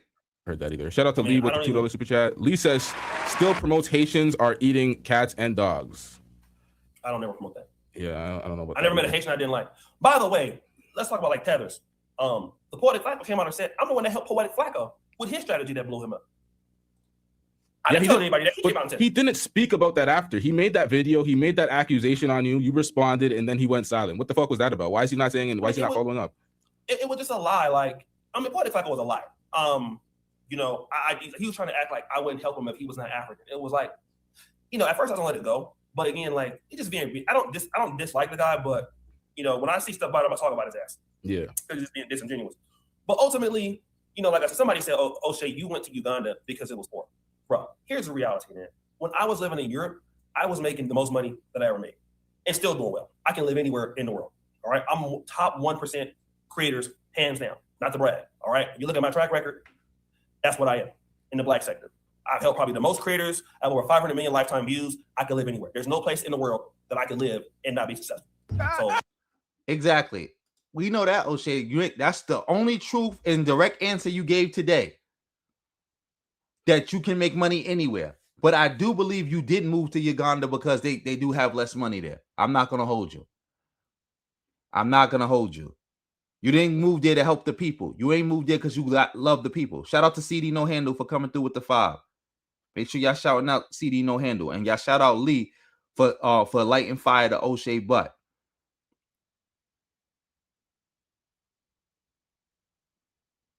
Yes, Trump was always a terrible president. Like, again, he only admitting it right now because he's talking to the dude LT because he know if he try to defend Trump or LT that he gonna get pushback. That's why he doing it. Everybody, make sure y'all shout out CD No Handle for supporting the stream. And make sure y'all continue to support the stream any way y'all can. PayPal, Cash App, Venmo, Super Thanks, Super Chat, Super Sticker. Give somebody a membership. Get your own membership by hitting that join button. Or just send a gift. Much appreciated. I take it all. I take it all. I take it all. But let's keep it going. That'll be got out the way, okay? So it could be anywhere. It could be in your neighborhood, or I come to your city, live better than you if I want to, and nothing you can do about it. Jeez. Okay, let me get back to the super chat. Shout out to JSSF with the what's that? Welcome to the chat pass. You got a chat pass membership. Shout out to you. What else we got here? Shout out to CJ with the $2 super chat. Don't FBA and FBA don't support what? Don't FBA say FBA don't support money. Yeah, that's a good point. I mean, every group can say that we don't support enough. True. Okay, for some reason, I'm illiterate for a second. Let me read this again. Don't FBA say FBA don't dollar support their projects, and y'all just speak, man. I hate these motherfucking signs and these emojis and shit. I can't read these shit, man. Let me talk about that. This is a good question by the person. Don't FBA say that we don't support? Of course, in the black business, Dr. Amos Wilson said the biggest boycott ever has been blacks not supporting black business. When we talk about that, why is that? A lot of black businesses are fucking entitled. We don't have good service. We don't respect our customers. You know, we typically, as restaurants, we overcharge. See, there it go. Remember, like I told y'all, these dudes used to make a living just denigrating and disrespecting black Americans. That's what they used to do. Oh, we don't do this. We not like the white people like this and like that, like this and like that. Like African, like the black immigrants are just a new target of this. Because they found a new grift to follow behind the white nationalist psyop. But before that, all they did was attack black Americans. We ain't this. We ain't that. The white man is this. The white man is that. See, other communities this. The Asian community like this. The Asian community like that. See, we not like them Nigerians. See, we not like them Haitians. Every time, without exception. You know what I mean? Take all damn day to deliver the order. These are problems that black businesses have because, you know, we kind of just comfortable with each other. And this is something that happens. All African groups can kind of complain about this, but the problem is that when you come into somebody else's community or into somebody else's country, you can't make the same mistake that you was making where you live. Yeah. So let's say in Del Paso Heights, there's like shout out to Hood Mistress in the building. Yep, Oshay Dookie Jackson. That's exactly his name now. Oshay Dookie Jackson. Shout out to the Hood Mistress in the building. Yeah, let's keep this going. A nigga shit that, I mean, I'm old now, but let's say, you know, in the hood, you turn your music up all the way. I got to the Poland, so you can't do that in Poland because there's people quiet over there, right? And there's certain things that in Black American culture I can do, I just cannot do it here. It would not be accepted. But a Kenyan or Ugandan can do it. And so I have less room for error. So now when we are black, we got to understand when we're dealing with other groups, we got less room for error. You know, like if I'm dealing with the Somali community in Kenya, I have less room for error to deal with them because if they're going to deal with me, I got to be beating somebody in their community for them to fuck with me. I got to be offering them something. Same thing with the Richmonds. Now, the problem is that when we all talk about we all black, and then we feel like we can just give each other the worst, and a lot of blacks think like this. You know, fundamentally, we all think we have a this kind of like, okay, this kind of comfortability, we all black. Exactly. Shout out to a pimp named Slickback for coming through with the 5. Make sure y'all shouting out a pimp named Slickback and everybody else who donated. Exactly. Tommy had a big platform just sitting around attacking black Americans all day, and all these people like Oshay and them was riding his wave, doing it. And the funny thing about it too, Tommy used to big up black immigrants all the time, and they all used to do it. They all used to do it. You can't make this up. You can't. Shout out to you again for the 5. And that becomes a problem because now I'm giving you my words. I'm asking for a hookup. I'm not being respectful and shit like that. So now you don't want to fuck with me no more. And I'm mad because you don't want to fuck with me. But the reality is I don't give you no incentives as to why you should fuck with me. And so that's a big issue. You know, if you talk about the, you know, inter-community stuff within the Black American community, I'm pretty sure you can identify that in some of the Caribbean communities. And we can largely identify that in certain African communities. I hear Ugandans talking about that too. Now, but wherever you go, there you are. So now when a Ugandan comes to the Black American community and maintains the same energy, people look at him like he's crazy. Or if a Black American got problems in Del Paso Heights, and you bring your problem there, it looks like you're crazy. Like Jay Rello. Jay Rello took his nigga shit from Gary, Indiana, and brought it to Nairobi, where I'm at right now. That's facts, yeah. Right? That's facts. And so now they looked at him like he was crazy. But you supposed to leave your nigga shit in Gary, Indiana. You don't bring it to Nairobi, right? Now, the problem is that that's not what happens, though. What typically happens in diaspora relationships is what Jay Rello did, for the most part. You take your shit and you bring it over here. The only issue with Jay Rello is we can see it. and it was undeniable, right? Yeah. A lot of the other groups, when they do stuff, it's subtle or very passive aggressive, right? But eventually, you start to figure out and decode that language. Like, for example, if an African don't really fuck with you like that, you ain't gonna. Shout out to J.K. Perkins for coming through with the 2. Whole lot of ones read a whole lot of nuns any day of the week. Thank you for the 2. Yes, they would disrespect black women all day long. That's all they would do. All day long. Their main target was black women.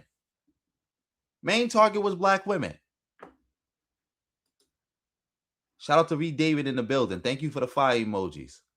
That's also support, family. Dropping comments, dropping fire emojis. That's also support. Thank you. Let's keep this going. Just come out and say, "Hey, fuck out of here, nigga. It's fuck with me." That's how we say it. Yeah.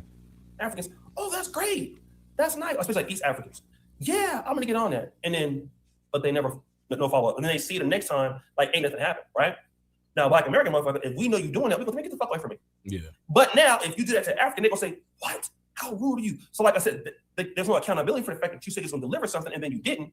Now I'm calling you out on that shit. Now you're gonna turn on me and say I'm the issue. Then after that, they go to their little network, say, "Don't fuck with him, don't fuck with LTTV. You know, he's rude, he's abrasive, and all that." And that happens a lot behind the scenes. You know, that's what happens all the time. And you can only deal with that so much because, again, it's not all their fault. Because again, that's how a lot of these people grow up over here. You know, not to be direct, but you cannot put direct people, call it like it is type people, with non-direct people or passive aggressive language style people and expect you're going to get a collaboration. What you're going to get is a lot of problems, and that's what you see. Yeah. South Africans are more direct than Malawians, maybe than Zimbabweans, maybe than Somalis, and then the communication language of how it is not straightforward. Yeah. So they can't unite because they ain't the same anyway.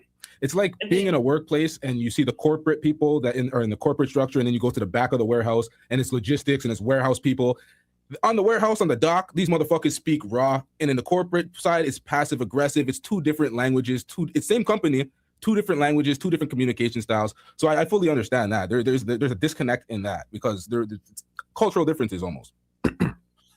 Donald Will says cultural differences get smaller over time. Patience is required. I don't know if that's the case right now because a lot of the Africans have been in the States for, you know, some of them been there for 4 or 5 generations. So if it was getting better over time, I think that we would see something. The difference is that there's not a lot of value being exchanged, and that's what the problem is. And so if there's no value, can nobody fuck with you? So Are you getting good value out of your folks in Uganda right now? Are you doing? Like, is it like one-sided business? Oh my God, Oshay, when this gonna be over? When is this gonna be over? Like, come on, ask Oshay his last question because he's just babbling and how he's talking about things ain't getting better. Things been better.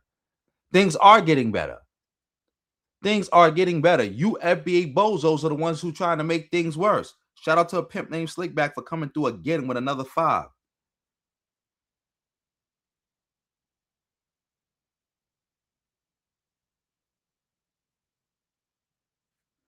Exactly. Like Oshay keep trying to pump this. We some black monolith.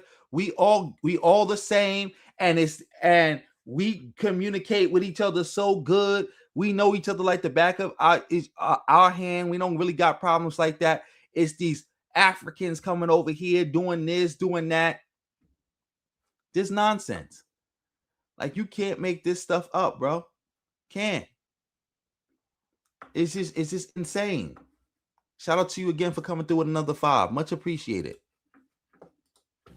Well, I mean, we have our own studio. Actually, I'm about to record a video about Godfrey right now. But my team is like those people I had to prove a lot to, like Joe Nitas, my manager Rachel. Shout out to her, my GM of the studio.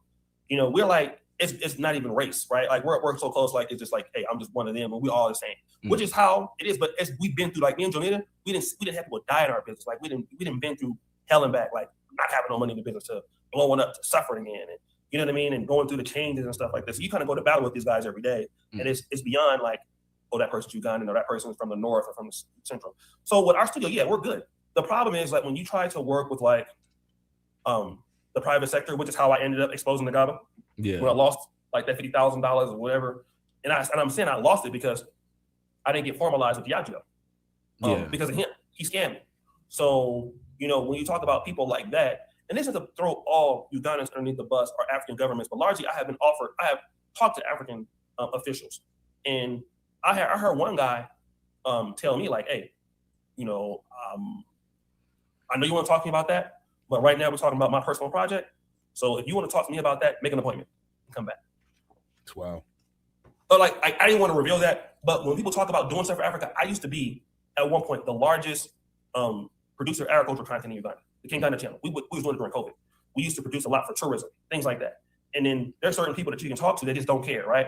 So when you deal with a lot of like African, like the kids that got killed today, you're not supposed to be having 107 kids on a bus, but you know, the transportation officer, you give them a little bit of money so you can just go through. They don't care. Yeah. And so when you talk about that, the people that's living overseas that are African, they understand that that happens what I'm talking about. But are they upset because I'm talking about it? But you know why that's happening because you're living in Montreal now, or you're living in Los Angeles now, you're living in Beverly Hills now, you know, and that culture is just, you know, women end up in Dubai. I know women are going to Qatar and god awful things happen to them. Why? Because they have to be vulnerable to make money. So if people don't like me for just, you know, like not just selling Africa as what it is, fine. But you can never say that nobody came to Africa and lost money. I scammed them. I sold them a drink. And, you know, I'm dealing with it the best way that I can. And again, I thank you for having me on. And when I have these discussions with people, I learn from my perspective and from your perspective. You know, so largely, I want everybody to know I love you guys. I know y'all don't like me. Some of y'all, I don't really give a fuck. But I want to see black people it's win. my channel and I have so much haters here. Fuck, who cares about the chat sometimes, man? Fuck these niggas. I mean, you can see my contribution in the black YouTube community. I've always tried to help black creators. I didn't care. You starting to glaze them at the end. It just look like you glazing. I ain't gonna call you a glazer just yet, but you getting there. You're getting there because Oshay is definitely in the wrong. You already know tomato, tomato, tomato, tomato. What race they was. Yeah. If they, I would help them. You know what I mean? So, brother, we got to do this again. I'm glad I finally got in. You said you would help somebody no matter what race they was. So you just proved my point.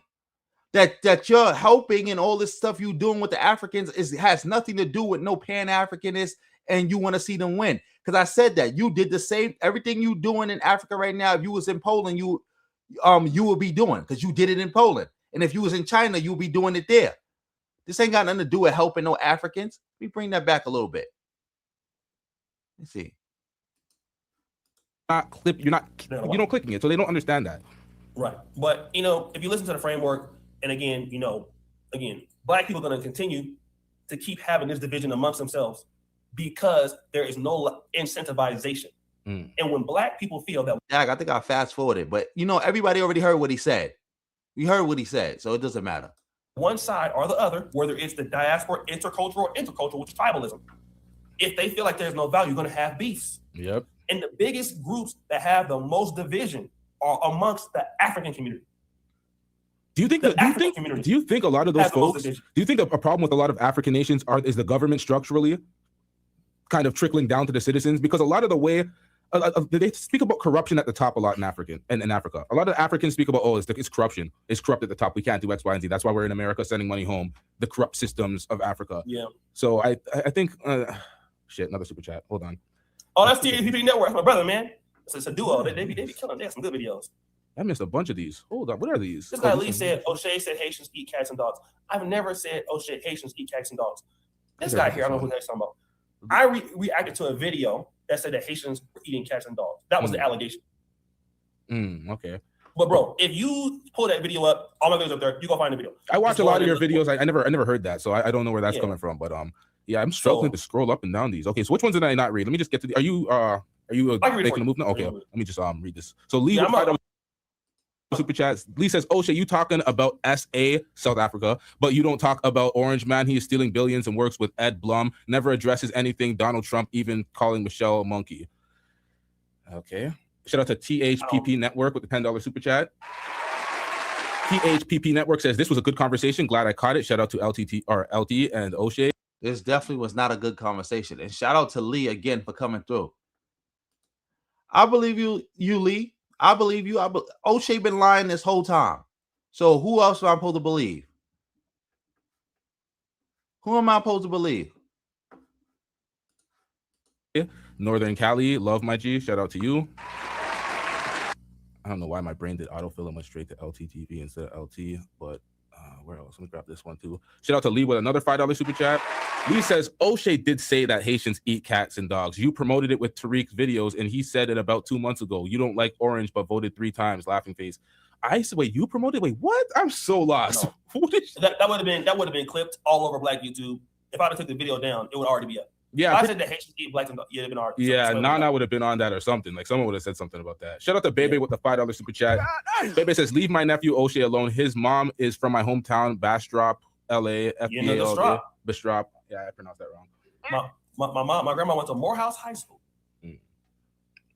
Okay, so shout out to everybody. Acting like his vision is blurry. My vision is blurry. Now I got old this year. I can barely see now. Like that's the truth. My vision is fucking blurry, but I believe that super chat Oshay liar. Man, believe whatever the fuck you want. You find that video, whatever it is. I said a lot of terrible shit on this platform that I wish I could take back.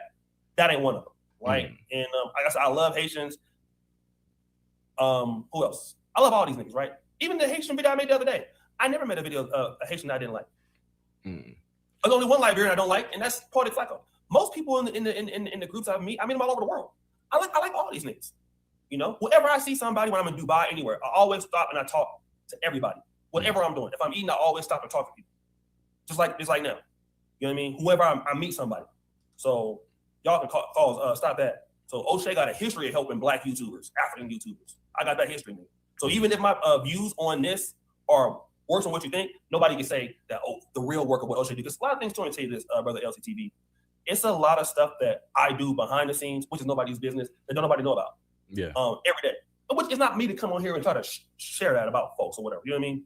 But, you know, there's a reason why I'm still in Uganda. I ain't never been deported.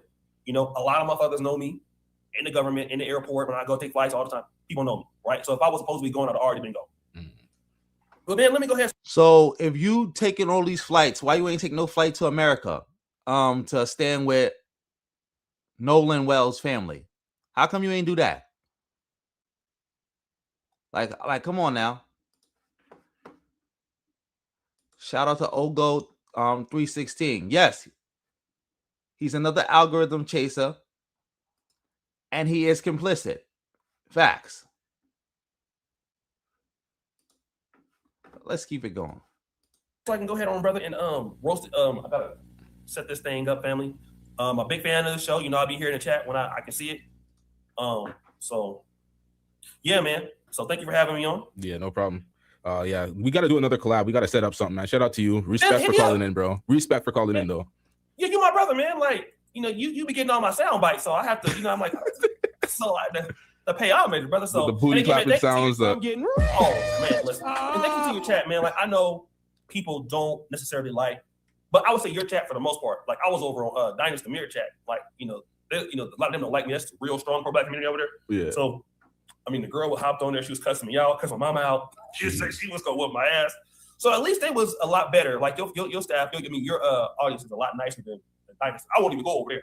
Jeez. So yeah, we have a small audience today, man. I need to stream more and get more consistent because my crowds have been dropping. That's what happens when you don't stream that often. But it is what it is. We have a good crowd here talking. I'm pretty sure the crowd is dropping because you got Oshay up there.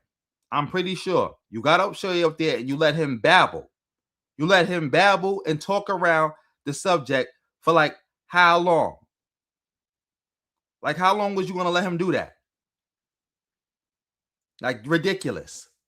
But hopefully you finishing it up. And shout out to everybody in the building. I got a question. Should we do something else or should we end this here? Let me know. 1 in the chat if we should end this stream. 2 in the chat or we should just keep going and find something else to talk about. Let me know. Yeah, man. Shout out to you, man. We're gonna wrap up the show though soon because it's been 2 hours, 2.5 hours. Yeah, hold on, let me read this. Oshay, remember when you were Tommy disciple? Brother, I have never been a disciple of Tommy Sotomayor, but I will tell you, Tommy Sotomayor is a very talented commentator. The time I came into YouTube, he was undeniably the best Black YouTuber on planet Earth, 100% at that time. No doubt about it. His talent is out of this world. Work ethic out of this world. I could never take that from him. Tommy Sotomayor is elite, even though he's controversial, shit like that. He's down bad in this business. He in his time, couldn't nobody touch him. 100%. Nobody. He was the best guy. Shout out to Pharaoh in the cut with the $2 super chat. You said my Sue Long.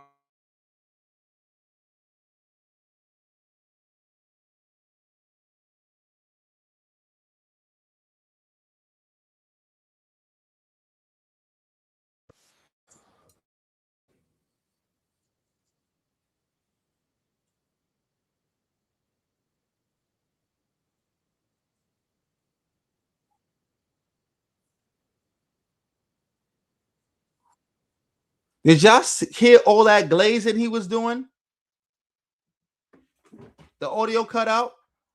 Yeah, I saw the audio cut out, which makes sense because all that glazing was crazy. For all y'all who didn't hear it, he was glazing Tommy like crazy. Talking about like you try to talk against him, but then you glazed him. Matter of fact, let me see something. Yeah. Let me see something real quick.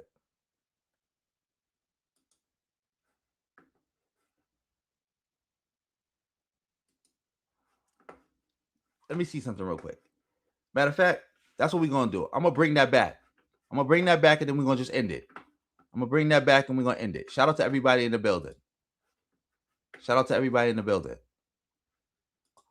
Oh, shout out to Ogold 316 for coming through with the 199. Whole lot of ones beat a whole lot of nuns any day of the week. Thank you. Much appreciated for that. Much appreciated. Let me bring that back. Him glazing Tommy like that. Than anything I've heard in the FBA movement. He was telling folks to. The time I came into YouTube, he was undeniable. Yeah, hold on, let me read this. Oshay, remember when you were Tommy Disciple? Brother, I have never been a disciple of Tommy Sotomayor, but I will tell you, Tommy Sotomayor is a very talented commentator. The time You heard what he said, right? Oh, I never been a disciple of Tommy Sotomayor. Yes, you have been. Yes, you have been. And now you about to glaze him like crazy. Let's hear you glaze him. You said you never been a disciple, but you about to glaze right now. Stream that often, but it is what it is. We have a good crowd here talking. Yeah, man. Shout out to you, man. We're gonna wrap up the show though soon because it's been what 2 hours, 2.5 hours. Yeah, hold on, let me read this. Oshay, remember when you were Tommy Disciple? Brother, I have never been a disciple of Tommy Sotomayor, but I will tell you, Tommy Sotomayor is a very talented commentator. The time I came into YouTube, he was undeniably the best Black YouTuber on planet Earth, 100% at that time. No doubt about it. His talent is out of this world. Work ethic, out of this world. I could never take that from him. Tommy Sotomayor is elite, even though he's controversial, shit like that. He's down bad. In this business, he in his time, couldn't nobody touch him. 100%, nobody. And he was the best guy. Shout out to Pharaoh in the cut with the $2 super chat. You said my Sulan, delineate, but also elevate, please. He was saying a lot of bullshit that was anti-Black, but as far as just like talent-wise, he was the best. Yeah. Gotta give it to him. Definitely. All right, man, we're gonna wrap up this episode. I don't think I'm gonna react to the rest of the Nana thing. That sounds weird. The Nana video. I'm gonna react to that in another video. We have another live stream coming up tonight. We're gonna touch on some of those topics because he was saying some things. I think it's in retaliation of what he considers the FBA movement, but the things he was saying was far crazier than anything I've heard in the FBA movement. He was telling folks to tax folks, like double their price if they're getting a taxi, double their price for rent. If you're an employee of a Black American, be lazy. Oh my goodness. I don't know nothing about that, but I might have to check that out. But yeah, definitely was glazing. Definitely was glazing. Definitely was glazing. This is crazy. The glaze was crazy. But I seen that people said we should keep going. So let me see if I can find something we can keep going to. Is East Coast Kev in the building? East Coast Kev, you still in the building?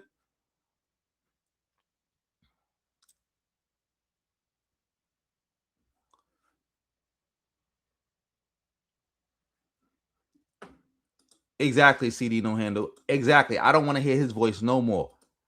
Is East Coast Kev in the building? I guess he not.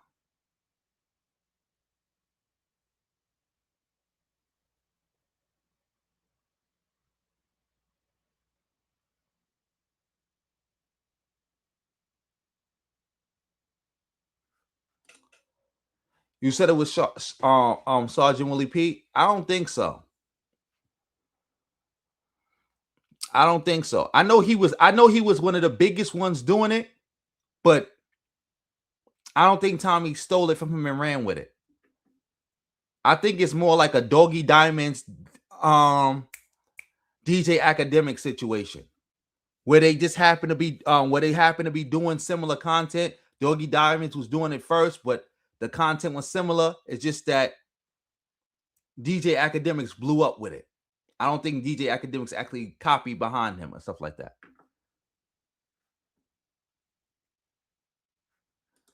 Now, shout out to Legault in the building. I did not watch Ant versus the Haitians. Matter of fact, we probably could do that. Shout out to Lee D. Clinton for coming through with the 5 for the overtime. So I guess that could be the overtime. Y'all want the Ant versus the Haitians to be the overtime, or y'all want something else? 1, if you want it to be the overtime. 2, if you don't want it to be the overtime.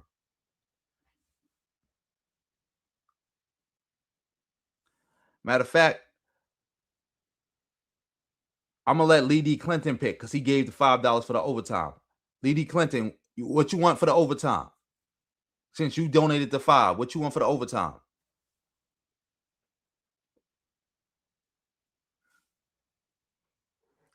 Let me know. Since you gave the 5 for the overtime, let me know what you want it to be.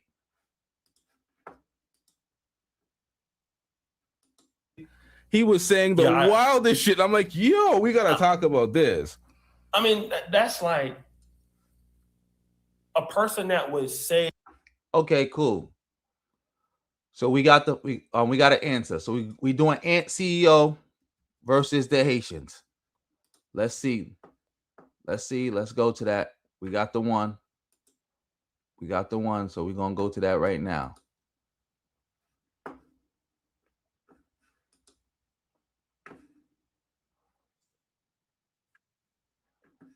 All right. We about to go to it right now. Can everybody see my screen? Oh.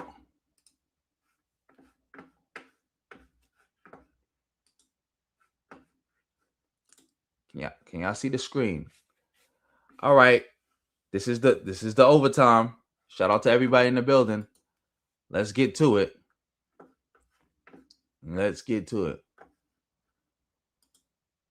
Okay. Let's get to it. For all you don't know, this is Ant CEO versus a Haitian man.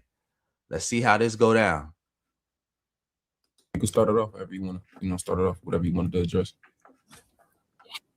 I guess where should I start at? I guess the comment that you made, or allegedly you made, from the mass Haitian guest you had on there, and he said, reflect that you don't believe Haitians are black. I missed that part. I missed where you said Haitians aren't black, and I want you to kind of clarify what you mean by that, because I've heard this.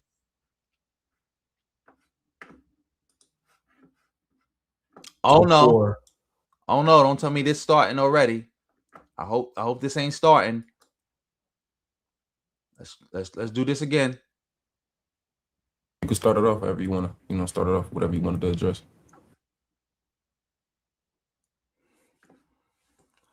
Oh my God. I guess where should I start at? I guess the comment that you made, or allegedly you made, from the mass Haitian guest you had on there, and he said, reflect that you don't believe Haitians are black. I missed that part. I missed where you said Haitians aren't black, and I want you to kind of clarify what you mean by that, because I've heard this before, where you say things, people out here, people saying, go back to the country, you guys are this, you guys are that. And I listen to a lot of your content, just curious, just want to pick your brain on it, what you really mean by Haitians aren't really black. It's no problem. I think you're breaking up a little bit. You good. It's no problem. So when I say Haitians are black, I'm speaking from a place of when you the term black is a racial identifier, but we know that race is a social construct. Race don't really exist. So when you say black, the way that we view black in America is completely different than the way that the world uses black. We don't use black in the same context, the same structure. It's not the same definition as it is over here. So from anywhere in the world that you go to, when you use the term black, it's specifically talking about a racial category, specifically. But as far as being black in the way that as Americans, as we identify, it's not just because we have a skin color or because we have African descent. It's a whole different entirely different thing that we classify under our ethnic group. So black over here means something different than it would mean in, I don't know, Tanzania, because they would identify with their tribe and they would identify with their country. Black to us is our tribe. That's what I mean. And I can go into further detail, but from the, you know, the foundation of it, that's the way I'm looking at it. And when I say us, I'm not speaking for all Black Americans. I speak for myself. This is the way I think and what I believe. All right. Shout out to CD No Handle for coming through with the file. No, he is not qualified to break down anything. But I'm happy he said that part about how he only speaking for himself. Even though he's wrong, I'm happy he said he only speaking for himself. I'm happy he said he only speaking for himself. So how much more can I go in on him? Because if he didn't say that was a thing, he just said, "Oh, I'm only speaking for myself." So he gave himself an escape hatch with that one. But Haiti has always been recognized as black. Always. Always. Even Frederick Douglass will tell you that. Frederick Douglass will tell you that. Well, let's get back to this. Right. And, you know, I was born and raised in Haiti. You know, I came up here in this country when in 1990, I was around 7, but I didn't know how to speak English. And I was like, well, over 10 years old. So when we came in this country, we always been identified as black. And but growing up in the 90s, we've been told we aren't black. You know, they're saying things like we're African more so. And going back to your point where you said that the foundational Black American. Wait, hold up. Who told you that you wasn't black in the 90s, but you was an African? Who said that? Who said that? Like, don't tell me you came up here to just agree with Ant CEO, because that's what it sounds like. Y'all starting off real bad. He's starting off with some intelligence. Even though we know he's dumb, he started off with some intelligence to be like, I'm only speaking for myself. Instead of being like the traditional FBA bozo and make it seem like that's the rule and that's how it always is. And now you saying he's correct because you grew up in the 90s and people was telling you you're not black, you African. I want to know where you grew up at. I never heard that one. They could go back generations, right? You could go back 3-4 generations and your grandpa, you guys are, your roots are here. Specifically, I went back 8, not to cut you off, but I went back 8 generations. So even a lot more than just 3 or 4 generations. I went back to 1723. Right. Yeah. And I agree with you. The same thing could be applied to Haitians, right? We have African roots. You know, we have some of our origins from Africa. So I would say I would say that I'm Haitian more so than I'm African. I'm not African. I'm Haitian. I know I'm Haitian. Right. And I could go back generations, all the way back to 1718. So I know we're more so 1720, but that's how far I could go. I don't like to put labels on things and everything, and I know when I come to the U.S., Haitians don't consider themselves Haitian American that was born in Haiti, right? There's a huge misunderstanding when it comes down to our community, right? Because I was born in the 80s, so when we come to this country and we integrate within the society, we see ourselves as Haitian first, and then we call ourselves Haitians, but we have citizenship. We don't call ourselves Haitian American. Right. Some people might disagree, but the newer generation. All right, so we doing a whole bunch of disagreeing. Like, y'all audio is choppy, and it's like you basically disagreeing with everything Ant CEO is saying. So let me bring some clarity to the situation. Shout out to everybody in the building. As you can see, family, on my screen, this is a quote from Frederick Douglass. Haiti is the black man's country, now, forever. That's what Frederick Douglass said about Haiti. He gave a whole speech about Haiti being black, and how it's the black man's country and how our pride as being black people come from Haiti. Like I always told y'all, Haiti is the first source of black pride in America. The first source of black pride in America. Like I'm not getting this. Where is this Haitians are not black? This is why I'm saying, like, a lot of y'all sitting around saying the stuff that y'all saying, especially about Haitians, none of the our original great black people from right after slavery ended or during slavery to right after it ended would ever bang with y'all. They would never bang with y'all. Imagine Frederick Douglass being cool with somebody who called themselves FBA. Imagine Frederick Douglass sitting around being cool with somebody who disrespected Haiti. Imagine Martin DeLay sitting around being cool with somebody who disrespected Haiti. Not only did you disrespect Haiti, you said Haiti ain't black. Imagine Carter G. Woodson sitting around being cool with somebody who said Haiti ain't black. Imagine this. Like this is unimaginable. Unimaginable. How can you disrespect Haiti? Of all groups to try to disrespect and talk that you ain't black stuff and we ain't get nothing from y'all and y'all just tethers copying off of us. Haitians, the first queen of black liberation. Let's get back to this.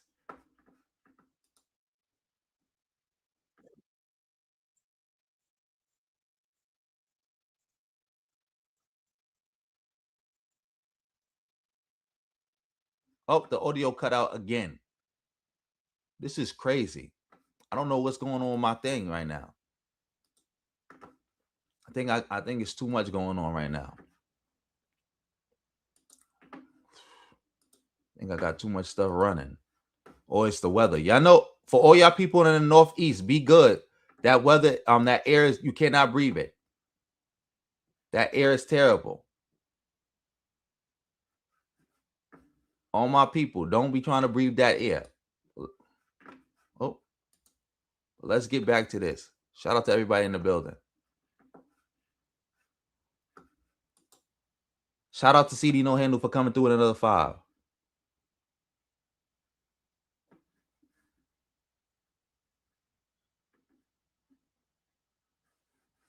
Exactly. Yeah, Justin March, we got a wildfire going on in Canada. So all the air is, for all that nastiness is coming down into New York, New Jersey, all the way down to Pennsylvania. It's crazy right now. So a lot of things is messed up. But yeah, this is nonsense. Well, yeah, let's get back to this. Shout out to everybody in the building. Shout out to CD No Handle for coming through with another 5. Barely make sure y'all shouting out CD No Handle. But yeah, let's go. We don't call ourselves Haitian American. Right. Some people might disagree, but the newer generation put that tag, the tag on it. You find Haitians that are in their 20s and early 30s, they'll call themselves Haitian Americans, because they were born here, they'll call themselves Haitian Americans. But there is no disconnect between Haitians that was born in Haiti and then come over to the US and then look at these Haitians that was born in the US, and then we call ourselves foundational Haitian people. You see what I'm saying? We see ourselves as just one group, right? And then when we see, Jamaicans, we see Trinidadians.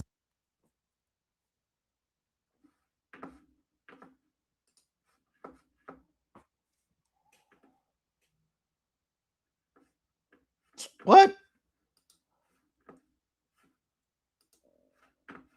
I don't know what just happened. We see Black Americans. We see Black. And I understand what you mean. Black means different to you. Oh, I'm sorry, y'all. I don't know what's going on. Something is messing up. Everything is messing up. It's not working. Give me one moment. If I can't fix this, we'll just have to do it. We have to pick this up tomorrow. We're gonna have to pick this up tomorrow. We're gonna have to pick this up tomorrow. I don't know what's going on, but we might have to pick this up tomorrow. Yes, you can't breathe in that stuff. You cannot breathe. I think that's what's going on with my computer, because for some reason the last 2 days, the internet has been choppy, and it's not just been on my computer, it's been on my phone too. And I think that wildfire and all that other stuff is interfering with my service. Because it's not just me, it's other people I've been trying to talk to. They stuff be choppy. I be trying to FaceTime, it be choppy. And it's like they be like, your stuff is choppy, our stuff is choppy. Yeah, I think the Wi-Fi is tripping. I don't know what's going on, but I might have to just do this tomorrow. I'm sorry, everybody. We're gonna have to finish this tomorrow. I'm gonna start the show off with this. Oh, CD No Handle, you cannot be out there trying to breathe in that air, man. Like, you can't do it. Like, my chest is even hurting a little bit, and I'm in the house. That's why my throat is hurting, my chest is hurting. It's crazy. Yeah, you might need to get in the house. But yeah, let me end this here. But let me give all my shout outs real quick. Because I don't want to end it like I did last time without giving the shout outs. So let's do it like this. Matter of fact, let's get off this. Matter of fact, yeah. Shout out to Justin March for coming through and gifting 20 memberships. Family of Justin March gifted you a membership. Make sure you thank him and make sure you keep it going. You could raise it, you could drop it, keep it going. Shout out to him, my first moderator. Shout out to 24 for coming through and gifting 5 memberships. Family of 24 gifted you a membership. Make sure you thank him and make sure you keep it going. Make sure you keep it going. Shout out to 24 for coming through with £5. Shout out to CD No Handle for setting it off with 5. Shout out to Nani for setting it off with the $9.99. Definitely want to see what the bro. I definitely want to see what bro got to say in his video that LT was talking about. Shout out to Ardis for coming through with the 20. Make sure y'all support Ardis. Shout out to Lee D. Clinton for coming through with the 10. Shout out to Yellen for coming through with the €2. Shout out to Focus World TV for coming through with $4.99. Shout out to SI for coming through with the $3. SI 774.95. Shout out to Red Pill Zulu for coming through with the 20. Shout out to Snowman for being a member of the channel for 2 months. Shout out to Madison for being a member of the channel for 3 months. Y'all could go hit that join button and get your own membership. Shout out to Yellen for coming through with €11. Shout out to Diasporian for coming through with the $10. Shout out to Lord of Slaughter for coming through with the $1.99. Shout out to Lee D. Clinton for coming through with the 5. Shout out to Deuces for Growth. Deuces of Growth for coming through with the $4.99. Shout out to Blazing Hot for coming through with the $10. Blazing Hot 99. Shout out to Alex for coming through with the 5. Shout out to Justin March for coming through with the 2. Yeah, we hit the goal today, family. Shout out to everybody who helped me hit my goal today. Shout out to That's Amazing for coming through with the 5. Shout out to That's Amazing for coming through with another 5. Shout out to Blazing Hot 99 for coming through with another 10. Shout out to Lee D. Clinton for coming through with a 5. Another 5. Shout out to a pimp named Slickback for coming through with the $9.99. Shout out to Blazing Hot 99 for coming through with the 5. Shout out to Lord of Slaughter for coming through with the $4.99. Also a member of the channel. Make sure y'all get y'all memberships. Shout out to a pimp named Slickback for coming through with the $9.99. Shout out to your tech homeboy for coming through with the $4.99. Shout out to CD No Handle for coming through with the 5. Shout out to a pimp named Slickback for coming through with the 5. Shout out to JK Perkins for coming down with the 2. Whole lot of ones beat a whole lot of nuns any day of the week. Shout out to a pimp named Slickback for coming through with the 5. Shout out to Ogo 316 for coming through with the $1.99. Much appreciated. Shout out to Lee D. Clinton for coming through with the 5. Shout out to CD No Handle for coming through with the 5. Shout out to CD No Handle for coming through with another 5. Now let's get to the people who sent gifts. Let me see. Oh, I'm having trouble finding it. Shout out to Reef for sending a gift. Shout out to Reef for sending another gift. Shout out to Irvin Palmer for sending a gift. Shout out to Deuces of Growth for sending another gift. He sent a super thanks and he sent a gift. So shout out to bro for that. Let me see.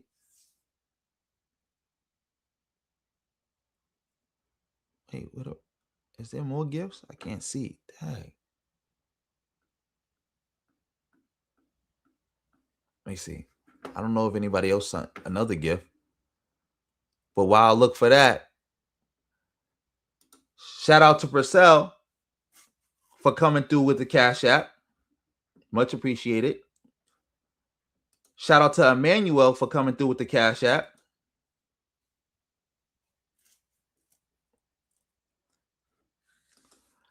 Shout out to Lee for coming through with the Cash App.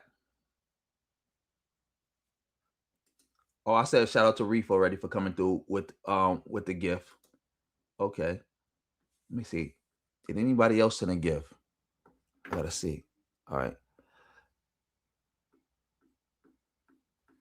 Dang, I can't even see on this thing. I should write this down. That's what I gotta do.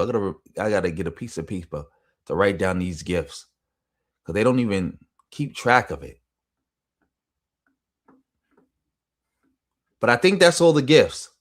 That got to be all the gifts. So, yes, shout out to everybody who came through. Much appreciated. Shout out to everybody who supported the stream. Again, support is just as a comment. Dropping comments is support. Hitting that reaction heart is support. Hitting the thumbs up is support. Sharing the stream is support. All that is support. And remember, I'm thankful for all support. Fire emojis is support. Whole lot of ones beat a whole lot of nuns any day of the week. All support is good support. Subscribing to the channel is support. Hitting that bell is support. Thank you. Thank you. And also, family, remember, you already know BYB. Family, also remember, you can also support me. Best way to support the stream, PayPal, Cash App, Venmo. Just give it to me and let me know if you want to shout out by name or not. Or you want me to read your comment. Also, go subscribe to all my other channels. Like somebody said, they wasn't getting a notification for this. I think it was CD No Handle. Subscribe to all my channels. You'll get the notification one way or the other. But yeah, I'm out of here. Let me see. CD No Handle, if you said something, let me answer your question. I'm confused because they demand. That's the whole point. That's why I said, like, the FBA hate code just be making up stuff. They don't know what they talking about. That they don't know. They don't represent black people. That's why I said, Ant CEO, I got to give him his credit. He using his brain. He used his brain when he said, well, I'm only speaking for myself. That was the smartest thing he ever said. I'm only speaking for myself. Smartest thing he ever said. I'm only speaking for myself. But anyway, I'm going to end this comment here. Everybody stay safe, especially if you're in the Northeast, especially if you're in Canada. That smoke ain't no joke. And on that note, family, peace.